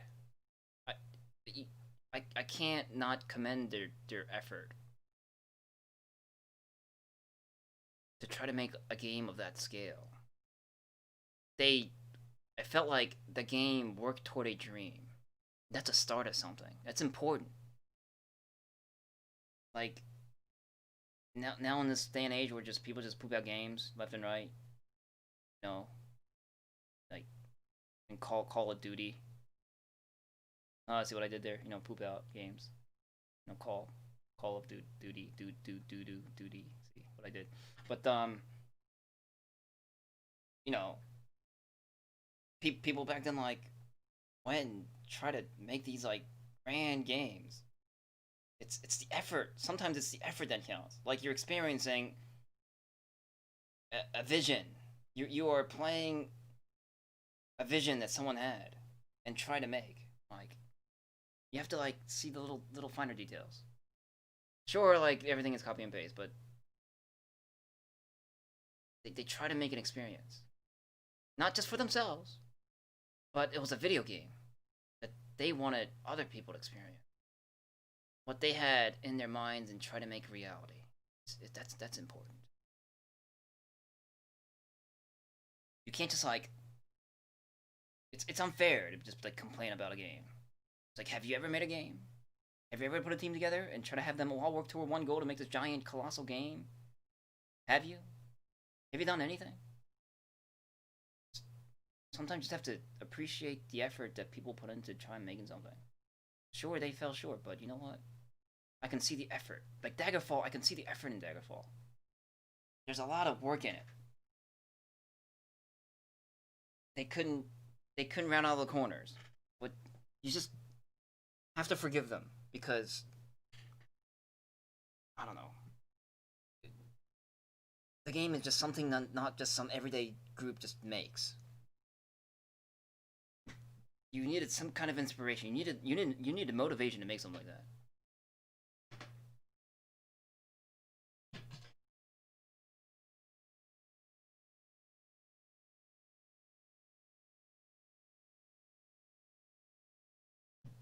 Yeah, so that's why you don't make stuff.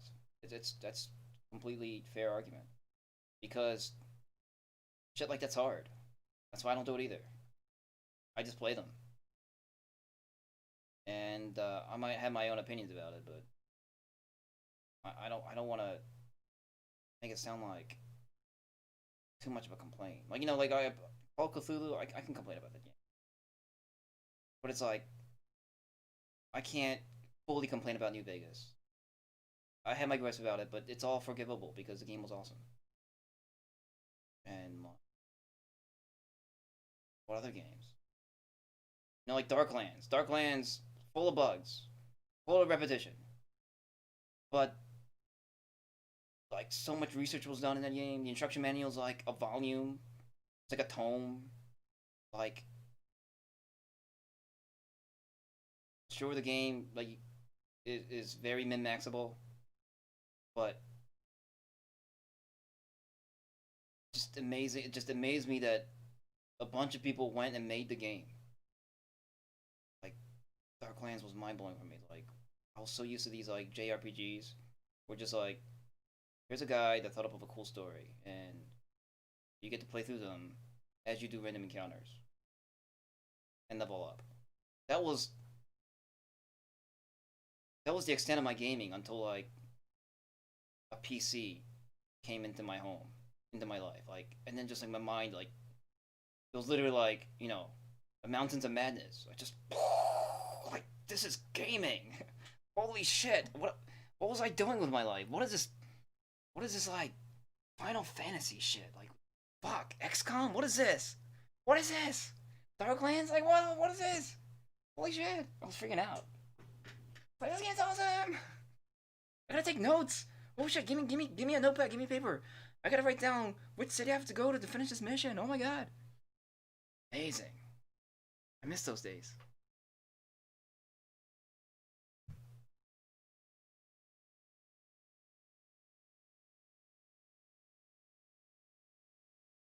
Yeah, like, you know, I used to do stuff like that too, like I remember I wanted to make like the perfect armored core, and I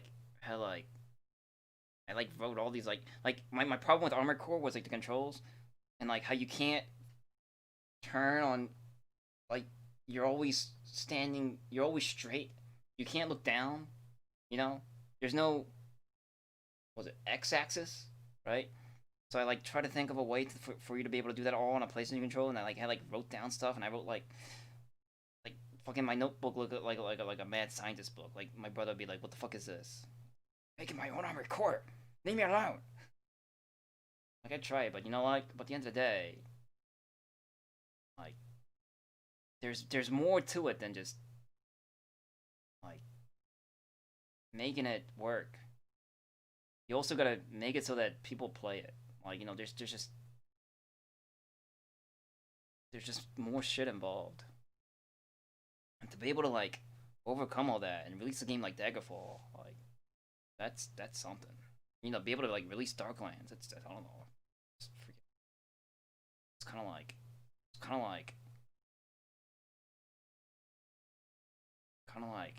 the human race. Like, how's it that we exist? Like every other planet is like rocks and poison gas. How's it that we exist? Something amazing happened. Like, and it just kind of worked. Even though the human race is kind of shitty, you know, it's still amazing. It's amazing that we have fingers and we can move them, and we have a brain and we pee and like we poop and we eat, and then like things grow back, and like, and we have like this heart that like has fluid flowing through our bodies that does things that make us work, and we like sneeze, and like we have hair and keeps us warm. Like how like life. How did it happen? I don't know. It just did. It's amazing. Yeah, there's a lot of shit involved, and sometimes it's just luck. You know, like who knows how the human race came to be? Some like alien UFO was passing by Earth, decided to dump off their trash, and some of that trash was poop, and some of it sprinkled into like our somewhere and made H2O, and we have cells.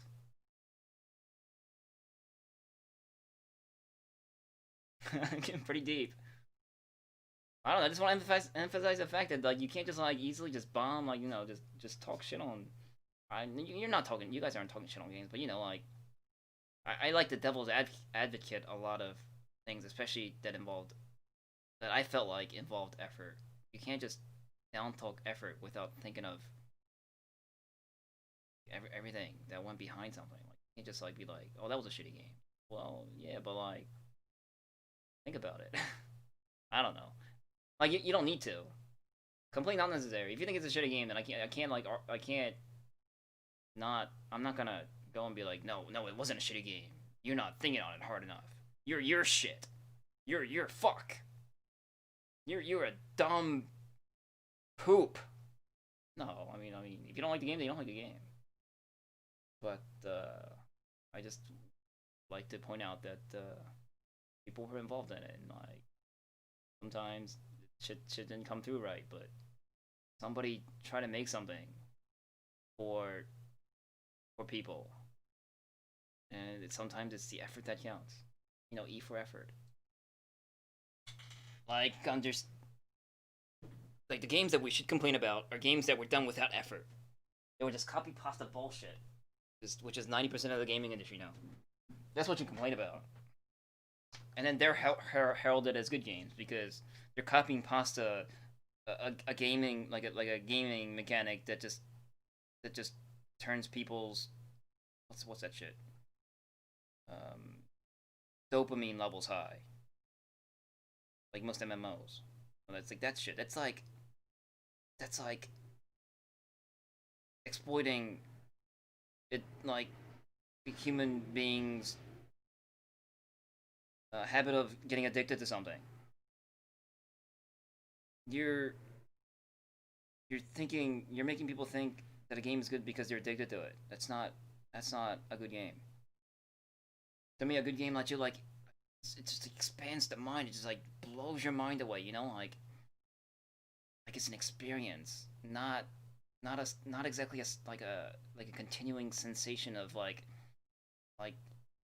brain chemicals. It's more just like makes you just like expand your thoughts and just make it hard to believe that you're actually playing this game. Just wow, you know, like looking at a piece of art and just being able to see all the details and be like, dude, someone painted this. This is amazing. You know, like that kind of like blown away feeling that I just can't get enough of in good games.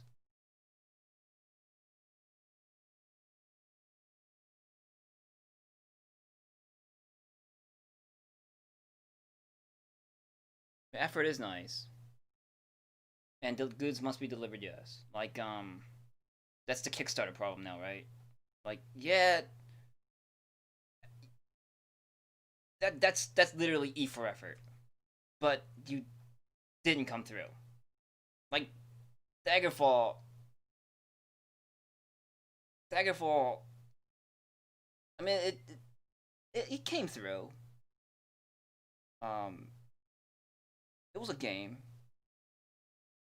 And a lot. I don't know. It's effort. I'm using in like a vague term. I think it's just slightly more than effort. It's more like love and care, and ambition, and motivation. Like I can feel that. I can feel that radiating out of Daggerfall. That game had energy infused in it. But a lot of these like Kickstarter games, you know, where it's like, oh, I'm making this amazing game with amazing everything, and it's gonna be awesome, and I'm gonna put all my time into it, and I'm gonna blow the minds off the world's shoes, and then just gonna tweet it to the community and get everybody excited about it, and I'm gonna like have like a devlog, and it's gonna keep an update on everything I do every day, and my game's gonna be amazing, and it's like mind blowing new shit, and it's great. Then like a month later, it's like I'm bored. It's hard. I can't figure it out. I don't have any more money. Goodbye. Like that's not how to cut it. That's not. No. You know. That's shit.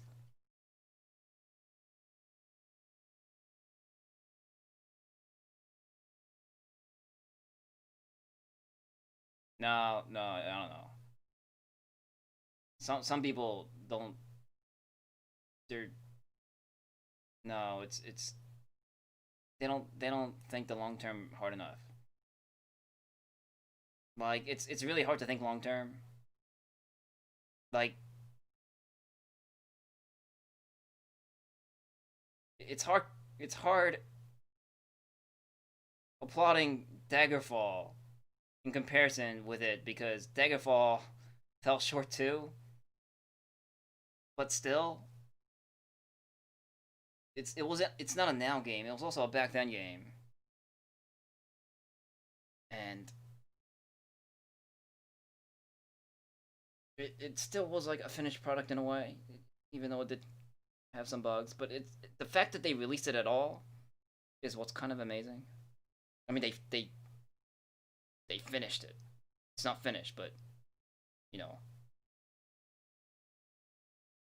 they released it to the world to be seen and played, and it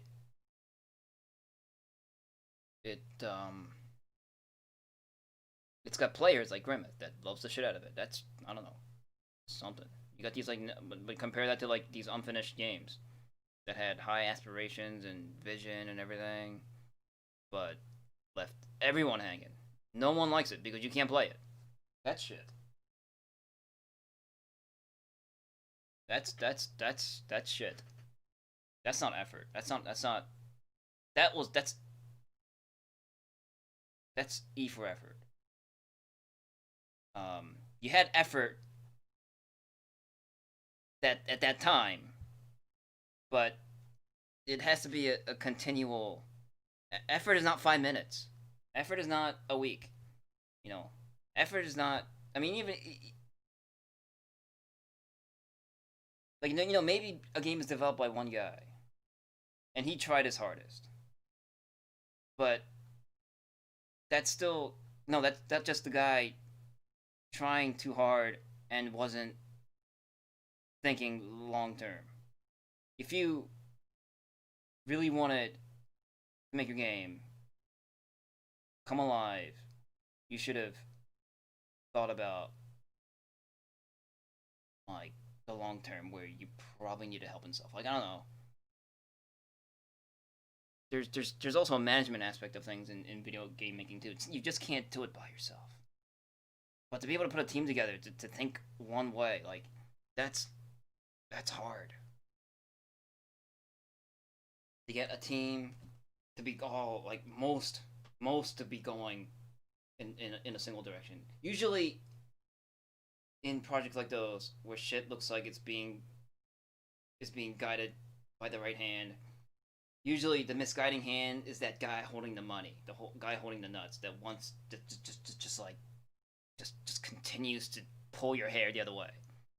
It's that guy that's the problem. But to be able to like overcome that guy and be able to like push out your baby, that's maybe the baby comes out a little bit mutated, but you know what? You have to love your child.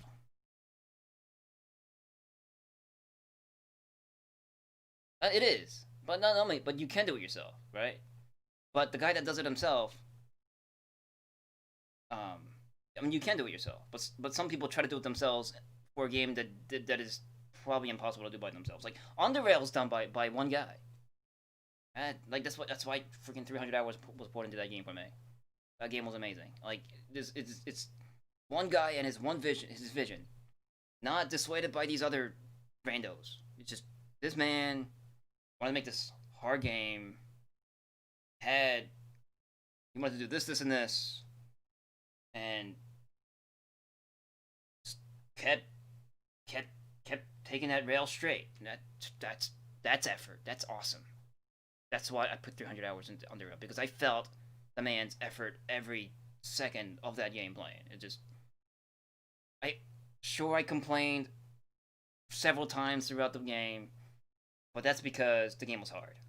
Like, shit will come out of my mouth to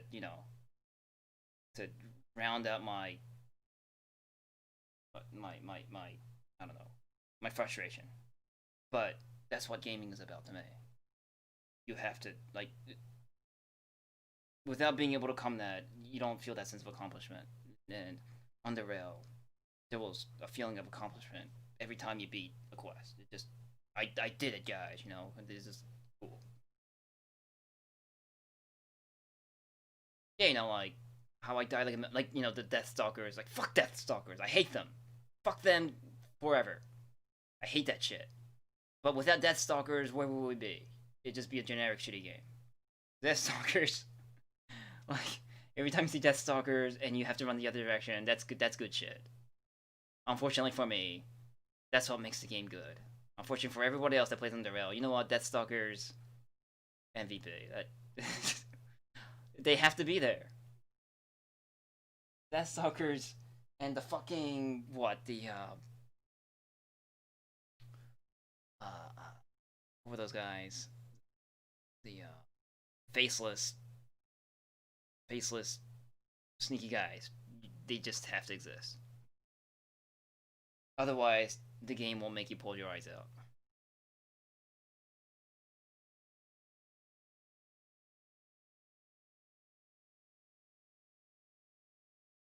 Yeah. I mean, I'm very particular about my games too. I mean, I have specific wants. But I realize that they'll never be met. Like, specific wants and needs for a video game, I'll never find it. I just have to go with the stuff in between. And, I have to look at... I realize that I just gotta look at video games from, like, a different perspective. Like how I looked at Underrail. Like, it wasn't... If Underrail was perfect, I'd be able to crouch while sneaking. Underrail was perfect, like every piece of armor would have like a different sprite to associated with it. You know, if Under Rail is perfect, like you'd have like better gun animations and stuff and lighting effects and stuff. But I was able to look past all that because I'm really into detail, right? And Under Rail was missing a lot of animation detail. But you know what? I realized that the game was made by one guy, and animation is really hard because for every piece of different armor you add to the game, and if you want to like have it graphically represented on each of your characters, you gotta animate. You gotta make an animation for every single piece of armor doing that single motion. That takes fucking forever. No, I totally get it. It's kind of like why couldn't your mom and dad get you every Nintendo game for Christmas? Well, because they can't. First, one, you know, they don't love you that much, and two, they're giving it to you. Don't expect too much. Just be realistic about your wants and needs.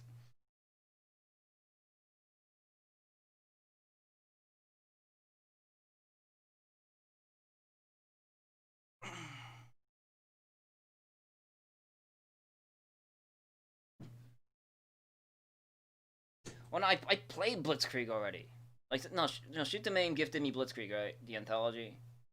But I played Blitzkrieg already, one. And then, like, he gave me these other games that look totally different because they're titled differently. So I thought they were like similar games, you know, that was kind of like in the spirit of Blitzkrieg, right? Like, kind of like a real-time strategy that had, like, cool graphics and stuff. But no, like, they're exactly the same game. They're literally the same game. All of them. They're all the same. You bought me the same. You bought me 4 same games. Actually, like 6. Yeah, you know, like I played Daggerfall, but I can't play it like Grimmeth. I mean, I had fun with Daggerfall when I played it, right? Were you around when I was playing Daggerfall? I mean, I had fun with it, like dungeon crawling and stuff. I want to play it with the Unity engine. Yeah, it's a running joke because, like, I don't know. I laughed. I was like, did this man literally, like, gifted me 4 same games? They're just the same games. You expect me to play Blitzkrieg, which already takes, like, hours upon hours to beat and, like, complete? Four times? Is this guy crazy?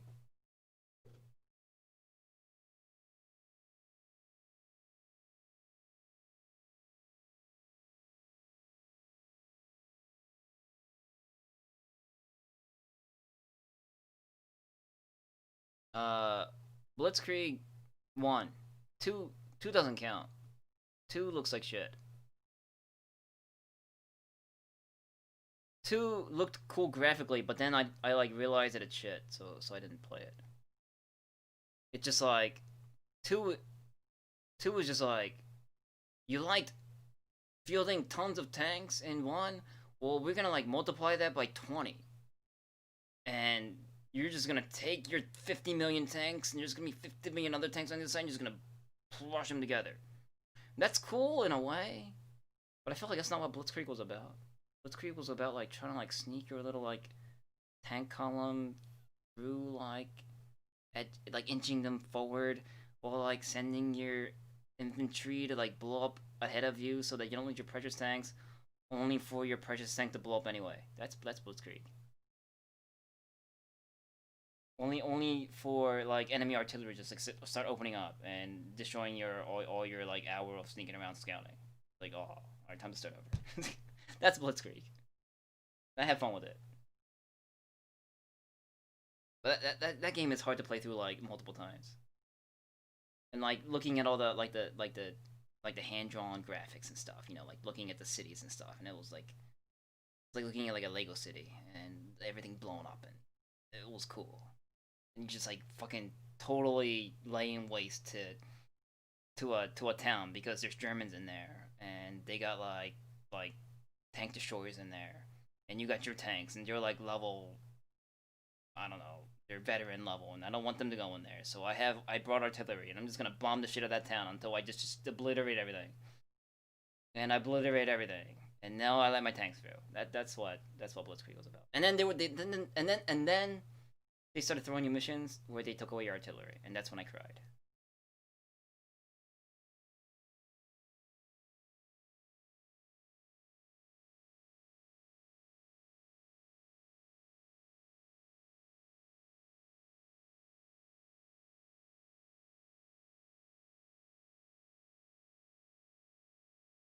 Yeah, artillery is the biggest issue.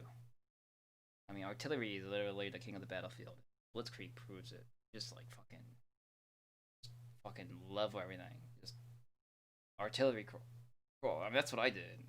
It was the most logical way to save your tanks from dying because they'll like insta die. Like if you don't turn your fucking tank fast enough, that cannon piece will totally blow your shit up from the side in one shot. So to guarantee that from not happening, just bomb everything.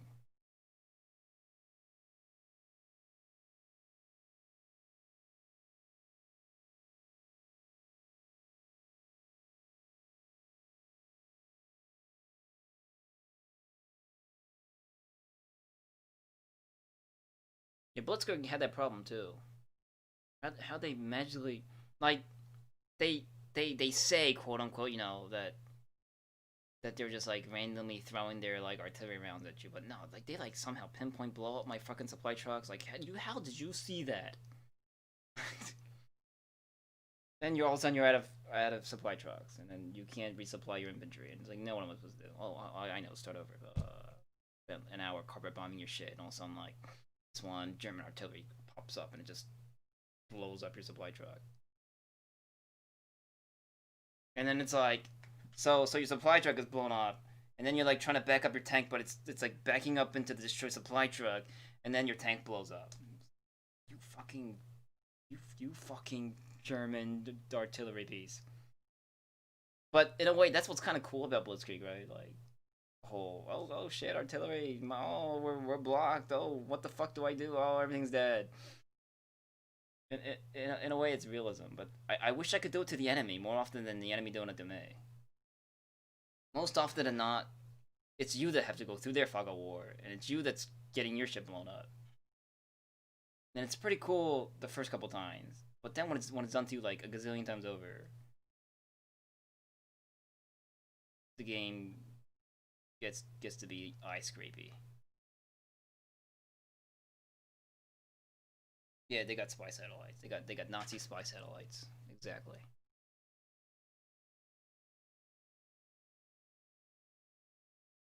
Sunstrike. I want to play the Finnish DLC.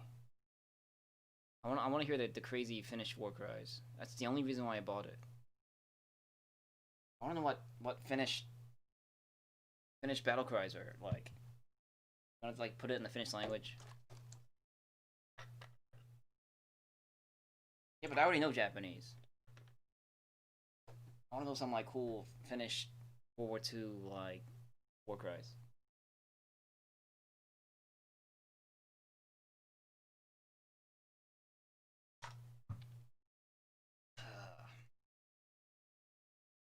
All right, I think I've talked enough. I really wish I could drink right now. This would have been a perfect time to be just sipping on a whiskey, but still on medication. I actually got a shower. I haven't showered today. Came back from work. I should shower.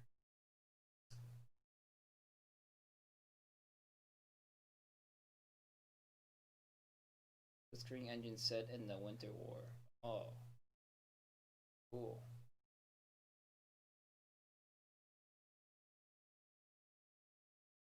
I'll play the like Sunstrike 4 is it's kind of funny because I bought it for the DLC. It's contrary to what I've been doing my entire life since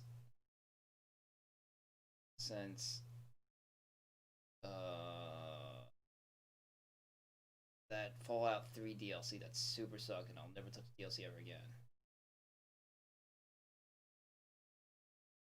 Operation Anchorage. I know. I don't know. I have no clue about like the Finnish side of World War II. And you know what? I want it to be like an edutainment. I want to see like the Finnish people just fighting for their lives against the Russians. I want to play that. That sounds cool. I want to feel Finnish pride. That's why I bought it. Yeah. Like, I mean, I already played enough, like, Allies versus Germans, and Germans are bad. Allies is, yeah, democracy, and fuck fascists, yeah. I don't just want to play, like, just Finnish people just fighting. Like, I think they were fighting on the wrong side in the end, but who cares? I mean, they're fighting for their country and their land. It didn't really matter that kind of being like they were being played for as lackeys for the Germans, but you know what? It was the Russians. I'm gonna take in their shit. Finnish people wouldn't stand it. I don't want to play that game. That's epic shit. I kind of want to play it.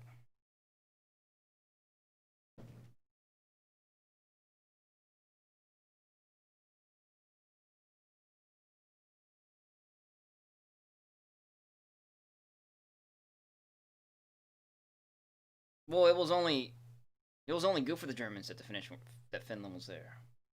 Like let them get grinded down by the Russians. It sucked that they were put in that spot, but I want to experience that whole like Finland was been in a bad spot, but the Finnish people fought anyway. Kind of like that's cool. That's metal. It's fucking metal. I played like a metal game like that. That's why I bought it. I was like reading the description, it's like, oh, you get to play as Finland and Russia. Like, first of all, I didn't even know any part of that about that war. I wasn't really sure. It was hinted to me when I was playing Silent Storm and I was getting Finnish weapons. I was like, what? Finnish weapons? What the fuck are these? Finnish knives and suomis? What? What are these googly gook weapons? Oh, they're from Finland. They fought in the war. I was like, really? And then I didn't know any of this. So that's why, like, then finally I see this game and it has like this Finland campaign: fight against the Russians, defend your home and land. Try this DLC, and it's like, oh, that sounds cool. I get to like shoot Russians with suomis, right? It's like, yes.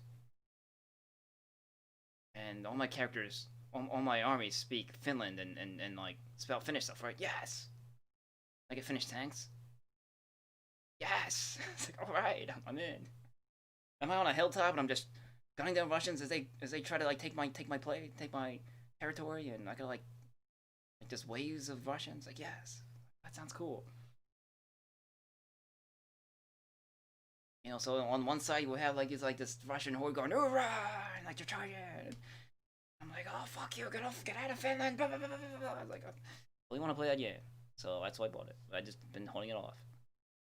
Because I first needed to know how to play the game to be able to defend Finland properly. So I was like trying like the regular campaign for the Germans, but it's another like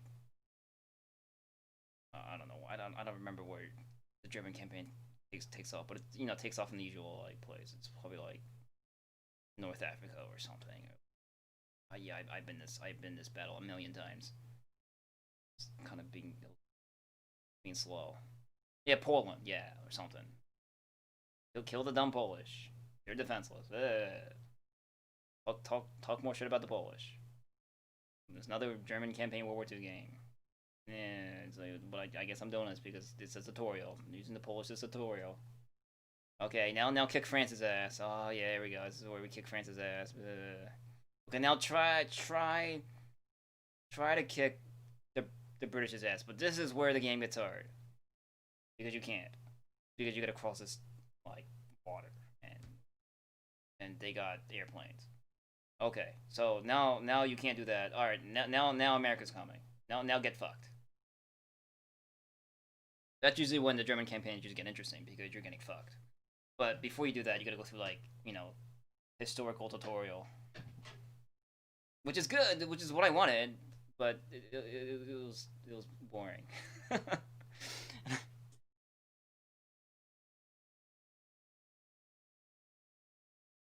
No, of course, the Polish, they fought. I mean, they had like like underground resistance forces and stuff. And no, I'm just saying, most video games treat the Polish and in France as tutorial when you're playing as like a German campaign of a World War II strategy game. But no, like Poland, they fought back as any way they could. I liked reading about their what was it? I don't remember. They had a whole resistance movement. I mean, so did France, right? The Polish were more badass.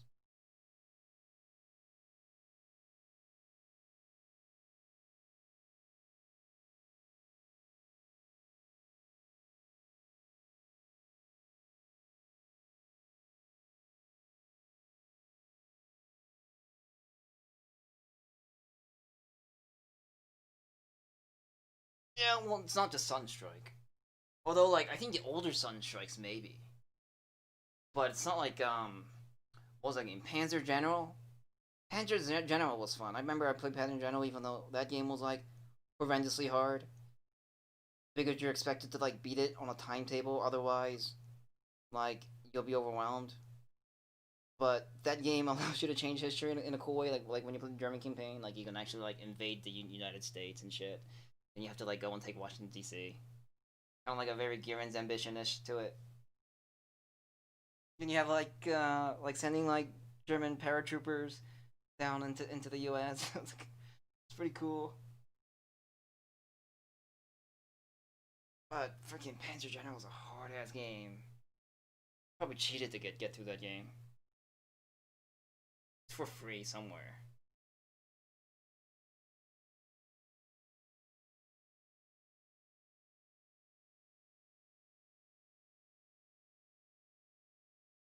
There's also a scenario where you fight giant ants, yes. Yeah, I think I played Open General. There's a bunch of them.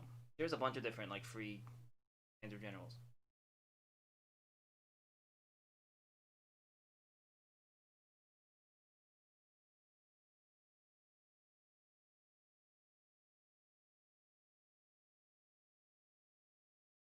No, yeah, there was, like, this giant ants thing. I remember. I kind of remember it. I haven't played Panzer General in a long time. But I remember the giant ants.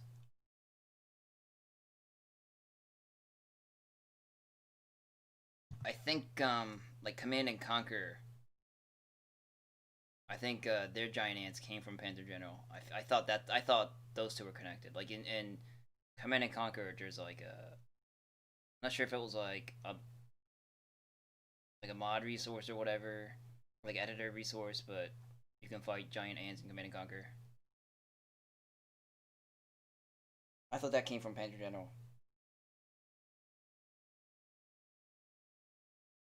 Cold War, like you say, I'm not too interested in the Cold War. Uh, Cold War. I think my interest in Cold War goes as far as Metal Gear Solid.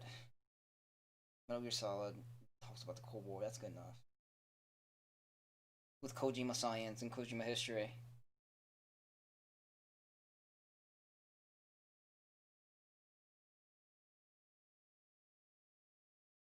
Cold War is totally not my niche. Like spies and stuff. And I don't even know what the hell they're doing.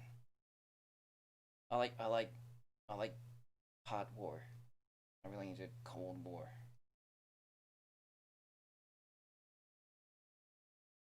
And like I don't play like Vietnam or like Korea games because there's not enough like it's not metal enough to me. These people that are there just not really understanding why they're fighting. Like a political war, like I don't care. It's not video game material. I need to zig Zion. I need to be fighting for something. Fucking Space Node Independence. That's something to fight for.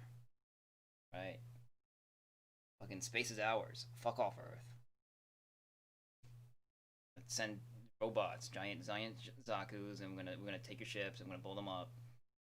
And we're gonna fight for independence with our superior technology. Here comes Gundam. Like Gundam that's destroying us, but no, we have to fight the Gundam for our independence. That's good. Wanna fight your Zaku in a Gundam? Or trying to fight a Gundam and a Zaku as hard as you can because your independence depends on it. That's good shit. When are we ever gonna get to play like a George Washington game? Is there like a George Washington game? Like a parody John Washington game? That'd be great. Like I remember watch like YouTube videos of like how George Washington is like Jimmy Patterson, and he's like awesome. When you get to play like a George Washington game where he just like George Washington just he single-handedly wins the Revolutionary War kind of game. That's pretty cool.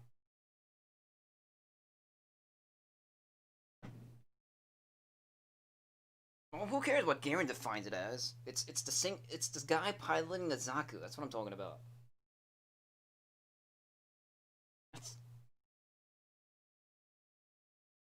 Yeah, man.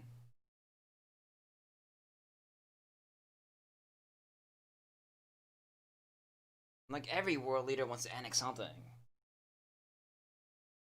But you know what? But that leader started this war, and if you lose it, well, you're fucked. Everything you know is fucked. You fight.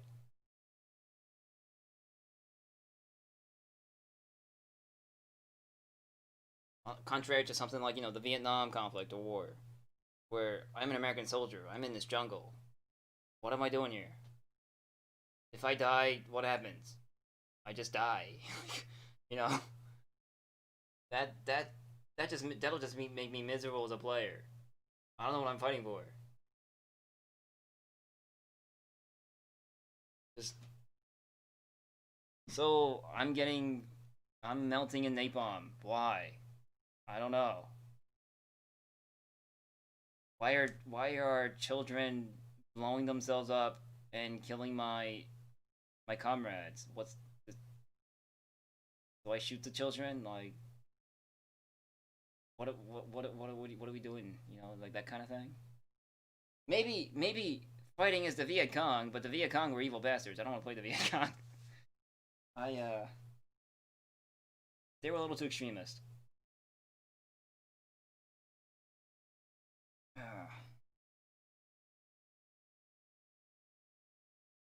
Same reason why I don't usually play I enjoy Western theater World War II games, but like you get Pacific theater, it just gets weird.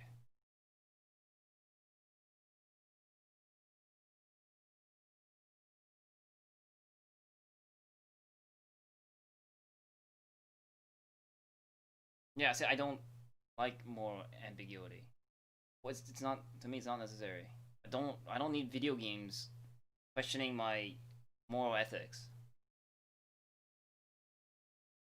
It's like, why do you gotta make me feel like a bad person? Why can't I not just play my game? Leave me alone about my moral beliefs. Fuck you.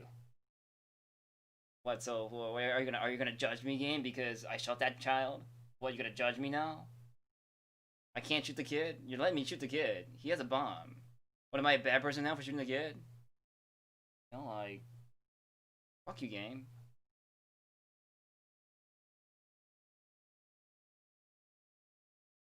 Yeah, dude, the Viet Cong were crazy compared to the Nazis. Like, an individual Viet Cong is probably like leaps and bounds more fanatical than an individual like Nazi soldier was. I guess same with the Japanese too. I mean, they had like zeal. I think the Nazis had like national pride. It's nah. Viet Cong were like a little bit above that. I don't really know too much, but from what I've seen, they seem like crazy bastards to me. I mean, the Nazis were kind of like, you know, Leon. There was the guy at the top. He was crazy, and I don't think every individual soldier living under the Nazi flag realized that their leader was crazy. You know, I'm pretty sure a good chunk of them thought that they were fighting for the freedom of Germany and like to liberate people and stuff, and they thought that Hitler was a good person and he would turn Europe into this awesome land. They were kind of lied to, but it's the fact that they believed in it. Like, it wasn't good that they believed in it, but they didn't know better. That's kind of important. You can't blame every German for what they did. You can't. Now we're getting a little into touchy subjects, but the Viet Cong were crazy, fucking nuts. I mean, I don't think the Nazis gave their children bombs and told them to go run it to an Allied soldier and blow themselves up.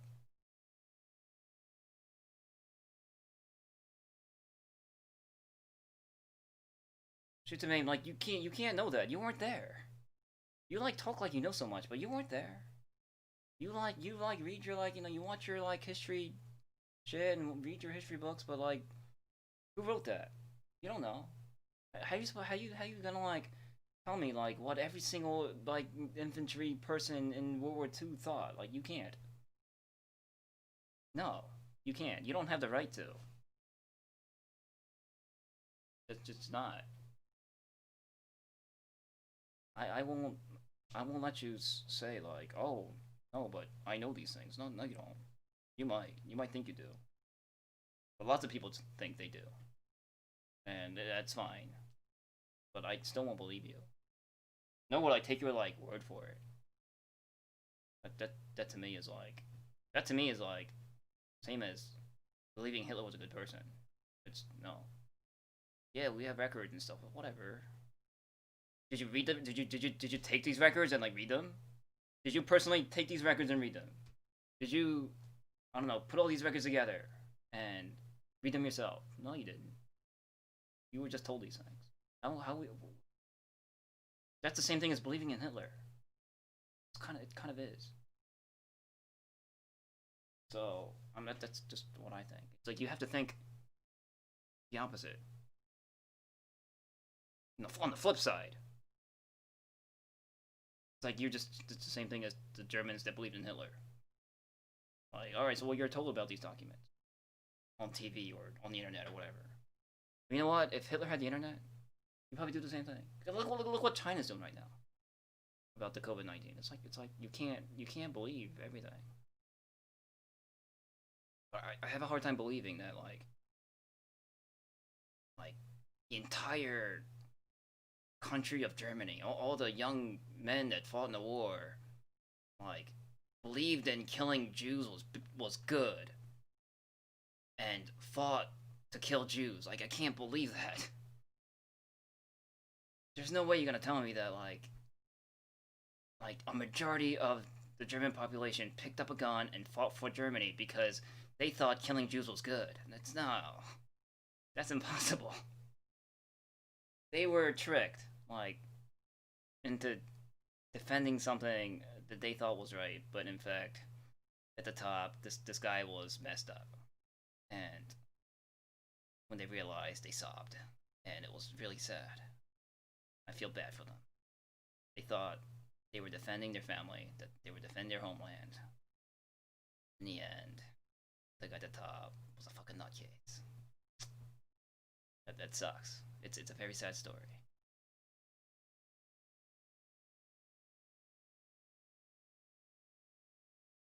Yeah, the Viet Cong were, but they were also giving bombs to children and sending them up and blowing them up. I don't think the Wehrmacht used those tactics. They killed Jews, yeah, but I mean, I don't know.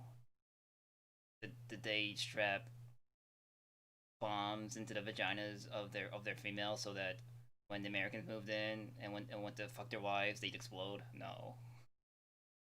Like, I don't know. The Viet Cong seemed like very fanatical to me, and used super radical tactics to get the Americans off their land. You know, I don't want to play Viet Cong Simulator.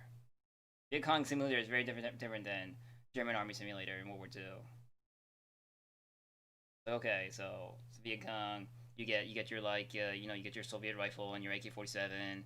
You also get children bombs. Like, You know, give me the K98, give me the MG42, give me the potato masher, but don't give me your Nazi kid bombs. That's weird.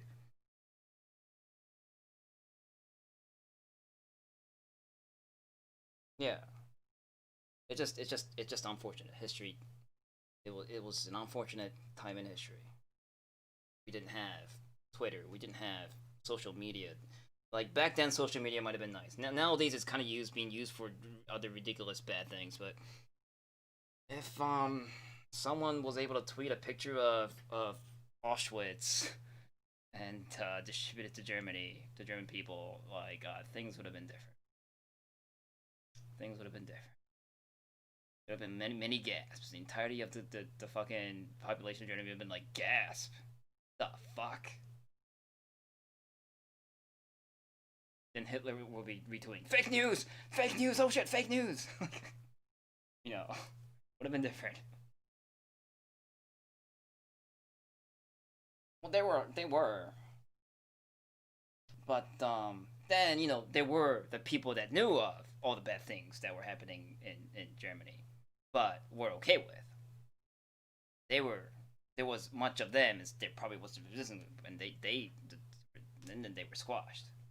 I mean, I'm not saying every German person was tricked. No, there were people that knew, and those people were handpicked.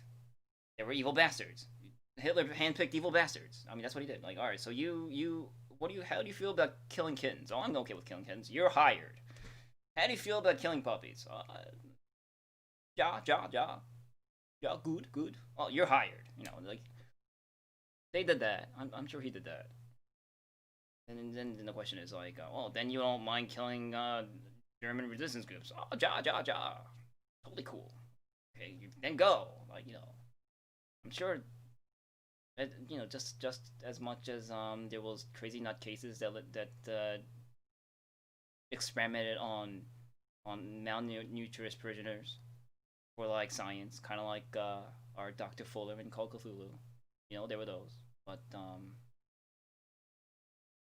you can't say every single German person was bad. You can't blame what happened to every single German person. It's just not fair. And like, but Japan is facing that too, right? Like Korea's like every year Korea's like, oh, Japan, you still owe us for your shit in World War II. It's like, that's ancient history. No, it's not. You guys are bad. So you owe us reparations now. But we didn't do it. Fucking the Emperor and the Emperor didn't even know. Like, it was the dumb generals and stuff. No, it doesn't count. No, you're all bad. It's like a political tool now, right? Oh, we're losers of a war that gone awry, and our leaders made bad choices. Now it's the fault of the generations that come after. That's unfair. But Japan gets that like every year. Like Korea's like totally cool with Japan until that time of the year comes. Oh, it's fucking blame them for World War II month. It's just something that they do. Yeah, I know it's stupid, but people use it. It's a political tool.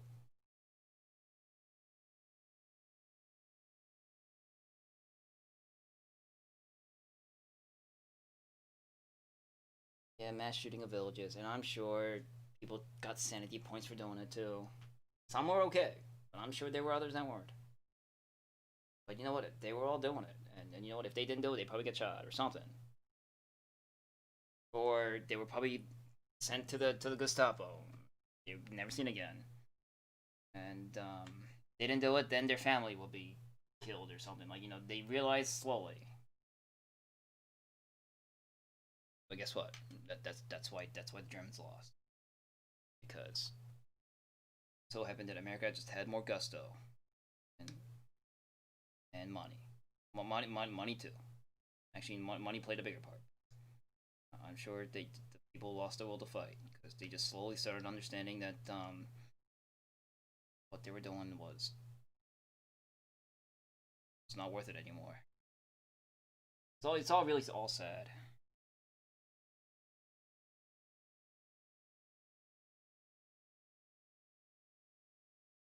That's what you say. But you don't know that. What, some historian told you that? How do you know? Was he there?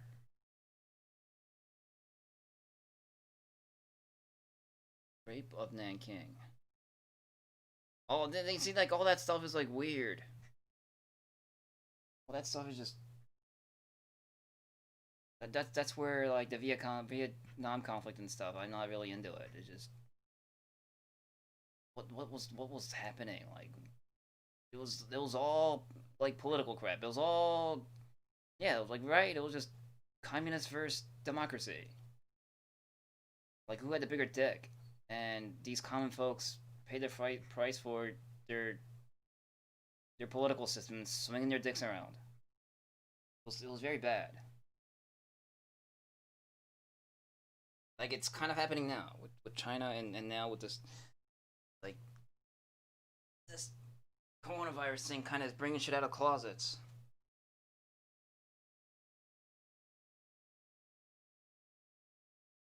We're finally, like, we have excuses to point fingers at China, even though, like, China was doing this shit forever. Now that we have reasons to, we have ways to, we're doing it. Oh, shit, China's trying to take over the world. Well, really? I mean, you knew this from before, right? Like, no, just figured it out now. Now we know. It's like, they were from the start, but we were ignoring it because there was money involved and stuff. It's just all shit. It's all shit. And crap burgers.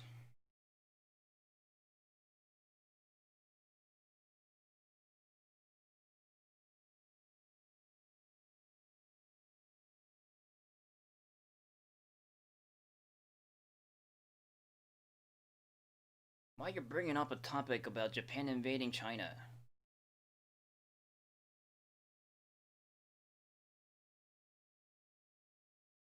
When were we talking about Japan and why? When were we talking about Japan invading China? You like, what's wrong with you? Why'd you change the topic to something even darker for me? What kind of conversationist are you?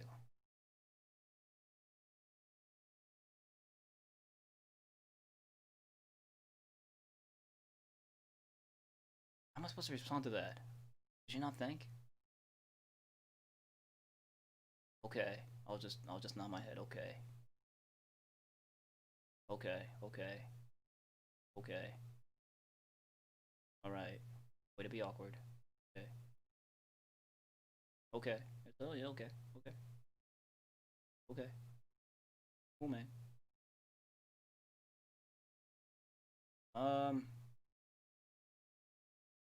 Time is it? 2. All right. Let's go take my shower.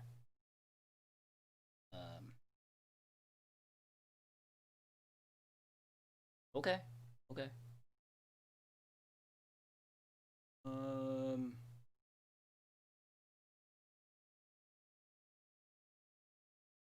Nah, I won't read. What should I play tomorrow? I guess I'll play some Soundstorm tomorrow. And, I don't know, I'll do something. My board game session was canceled, so I'm gonna do something. I don't know what time though. Depends on how I feel. I might like be super tired because I worked. Like, yesterday I was like hyper exhausted the first day of work, coming home. Yeah, I'll just decide later.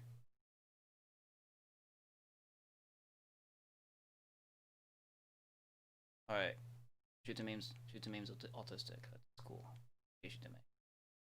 I'll just decide tomorrow. I mean, I got lots of games. Just gotta play them. I just gotta decide. Like, I just gotta wait time. My now that now that I'm working, I gotta figure out what's a game that I can play within like a beatable time frame. But Silent Storm is still up there. I'm gonna play Silent Storm. Silent Storm I can like stream like a mission. It'll kind of like the way I streamed.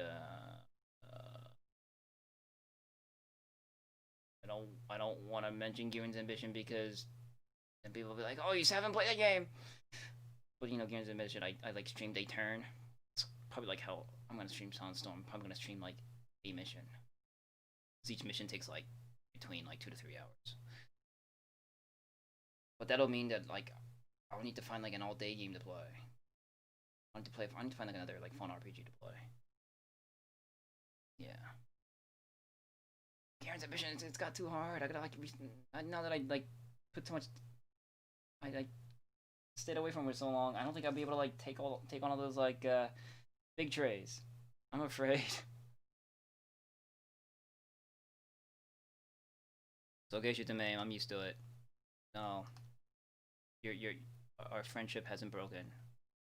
I just like to point it out when you know. I point out stuff as a form of friendshipery. If I didn't care, I would have just like completely ignored you, but because I trust you that you can take these things, I say them. It's okay. But we'll do something. We'll do something tomorrow. I'll see you tomorrow. I will see you all tomorrow. Be here tomorrow. I'll see you. Okay. Sounds gay? Good. Good. Good. Gay is good. That's friendship. That's bonding.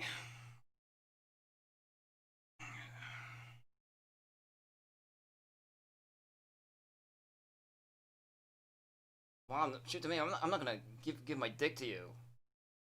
But, you know, we're bros. Oh, my dick is for vaginas. Alright. I think that's a good point to end the stream. Vaginas. Yeah, we have our boundaries. You have yours, I have mine. And, generally friendships don't involve penises. Usually. Oh, really? Don't. Let's not push this topic anymore. I should go. Because I'm not even drunk. I won't even have an excuse. Alright, Kibitz. And shoot the maim and Vibrante. Thanks for sticking around. I probably needed this like open air chat after Call of Cthulhu. That game Oh, and Borjanon's still here, I think, right? Borjanon, you're still here. You're a bro too. Yeah, I'm gonna go shower. And stretch. But alright, I'm glad I got Call of Cthulhu over with. And so I will see you all tomorrow. Okay.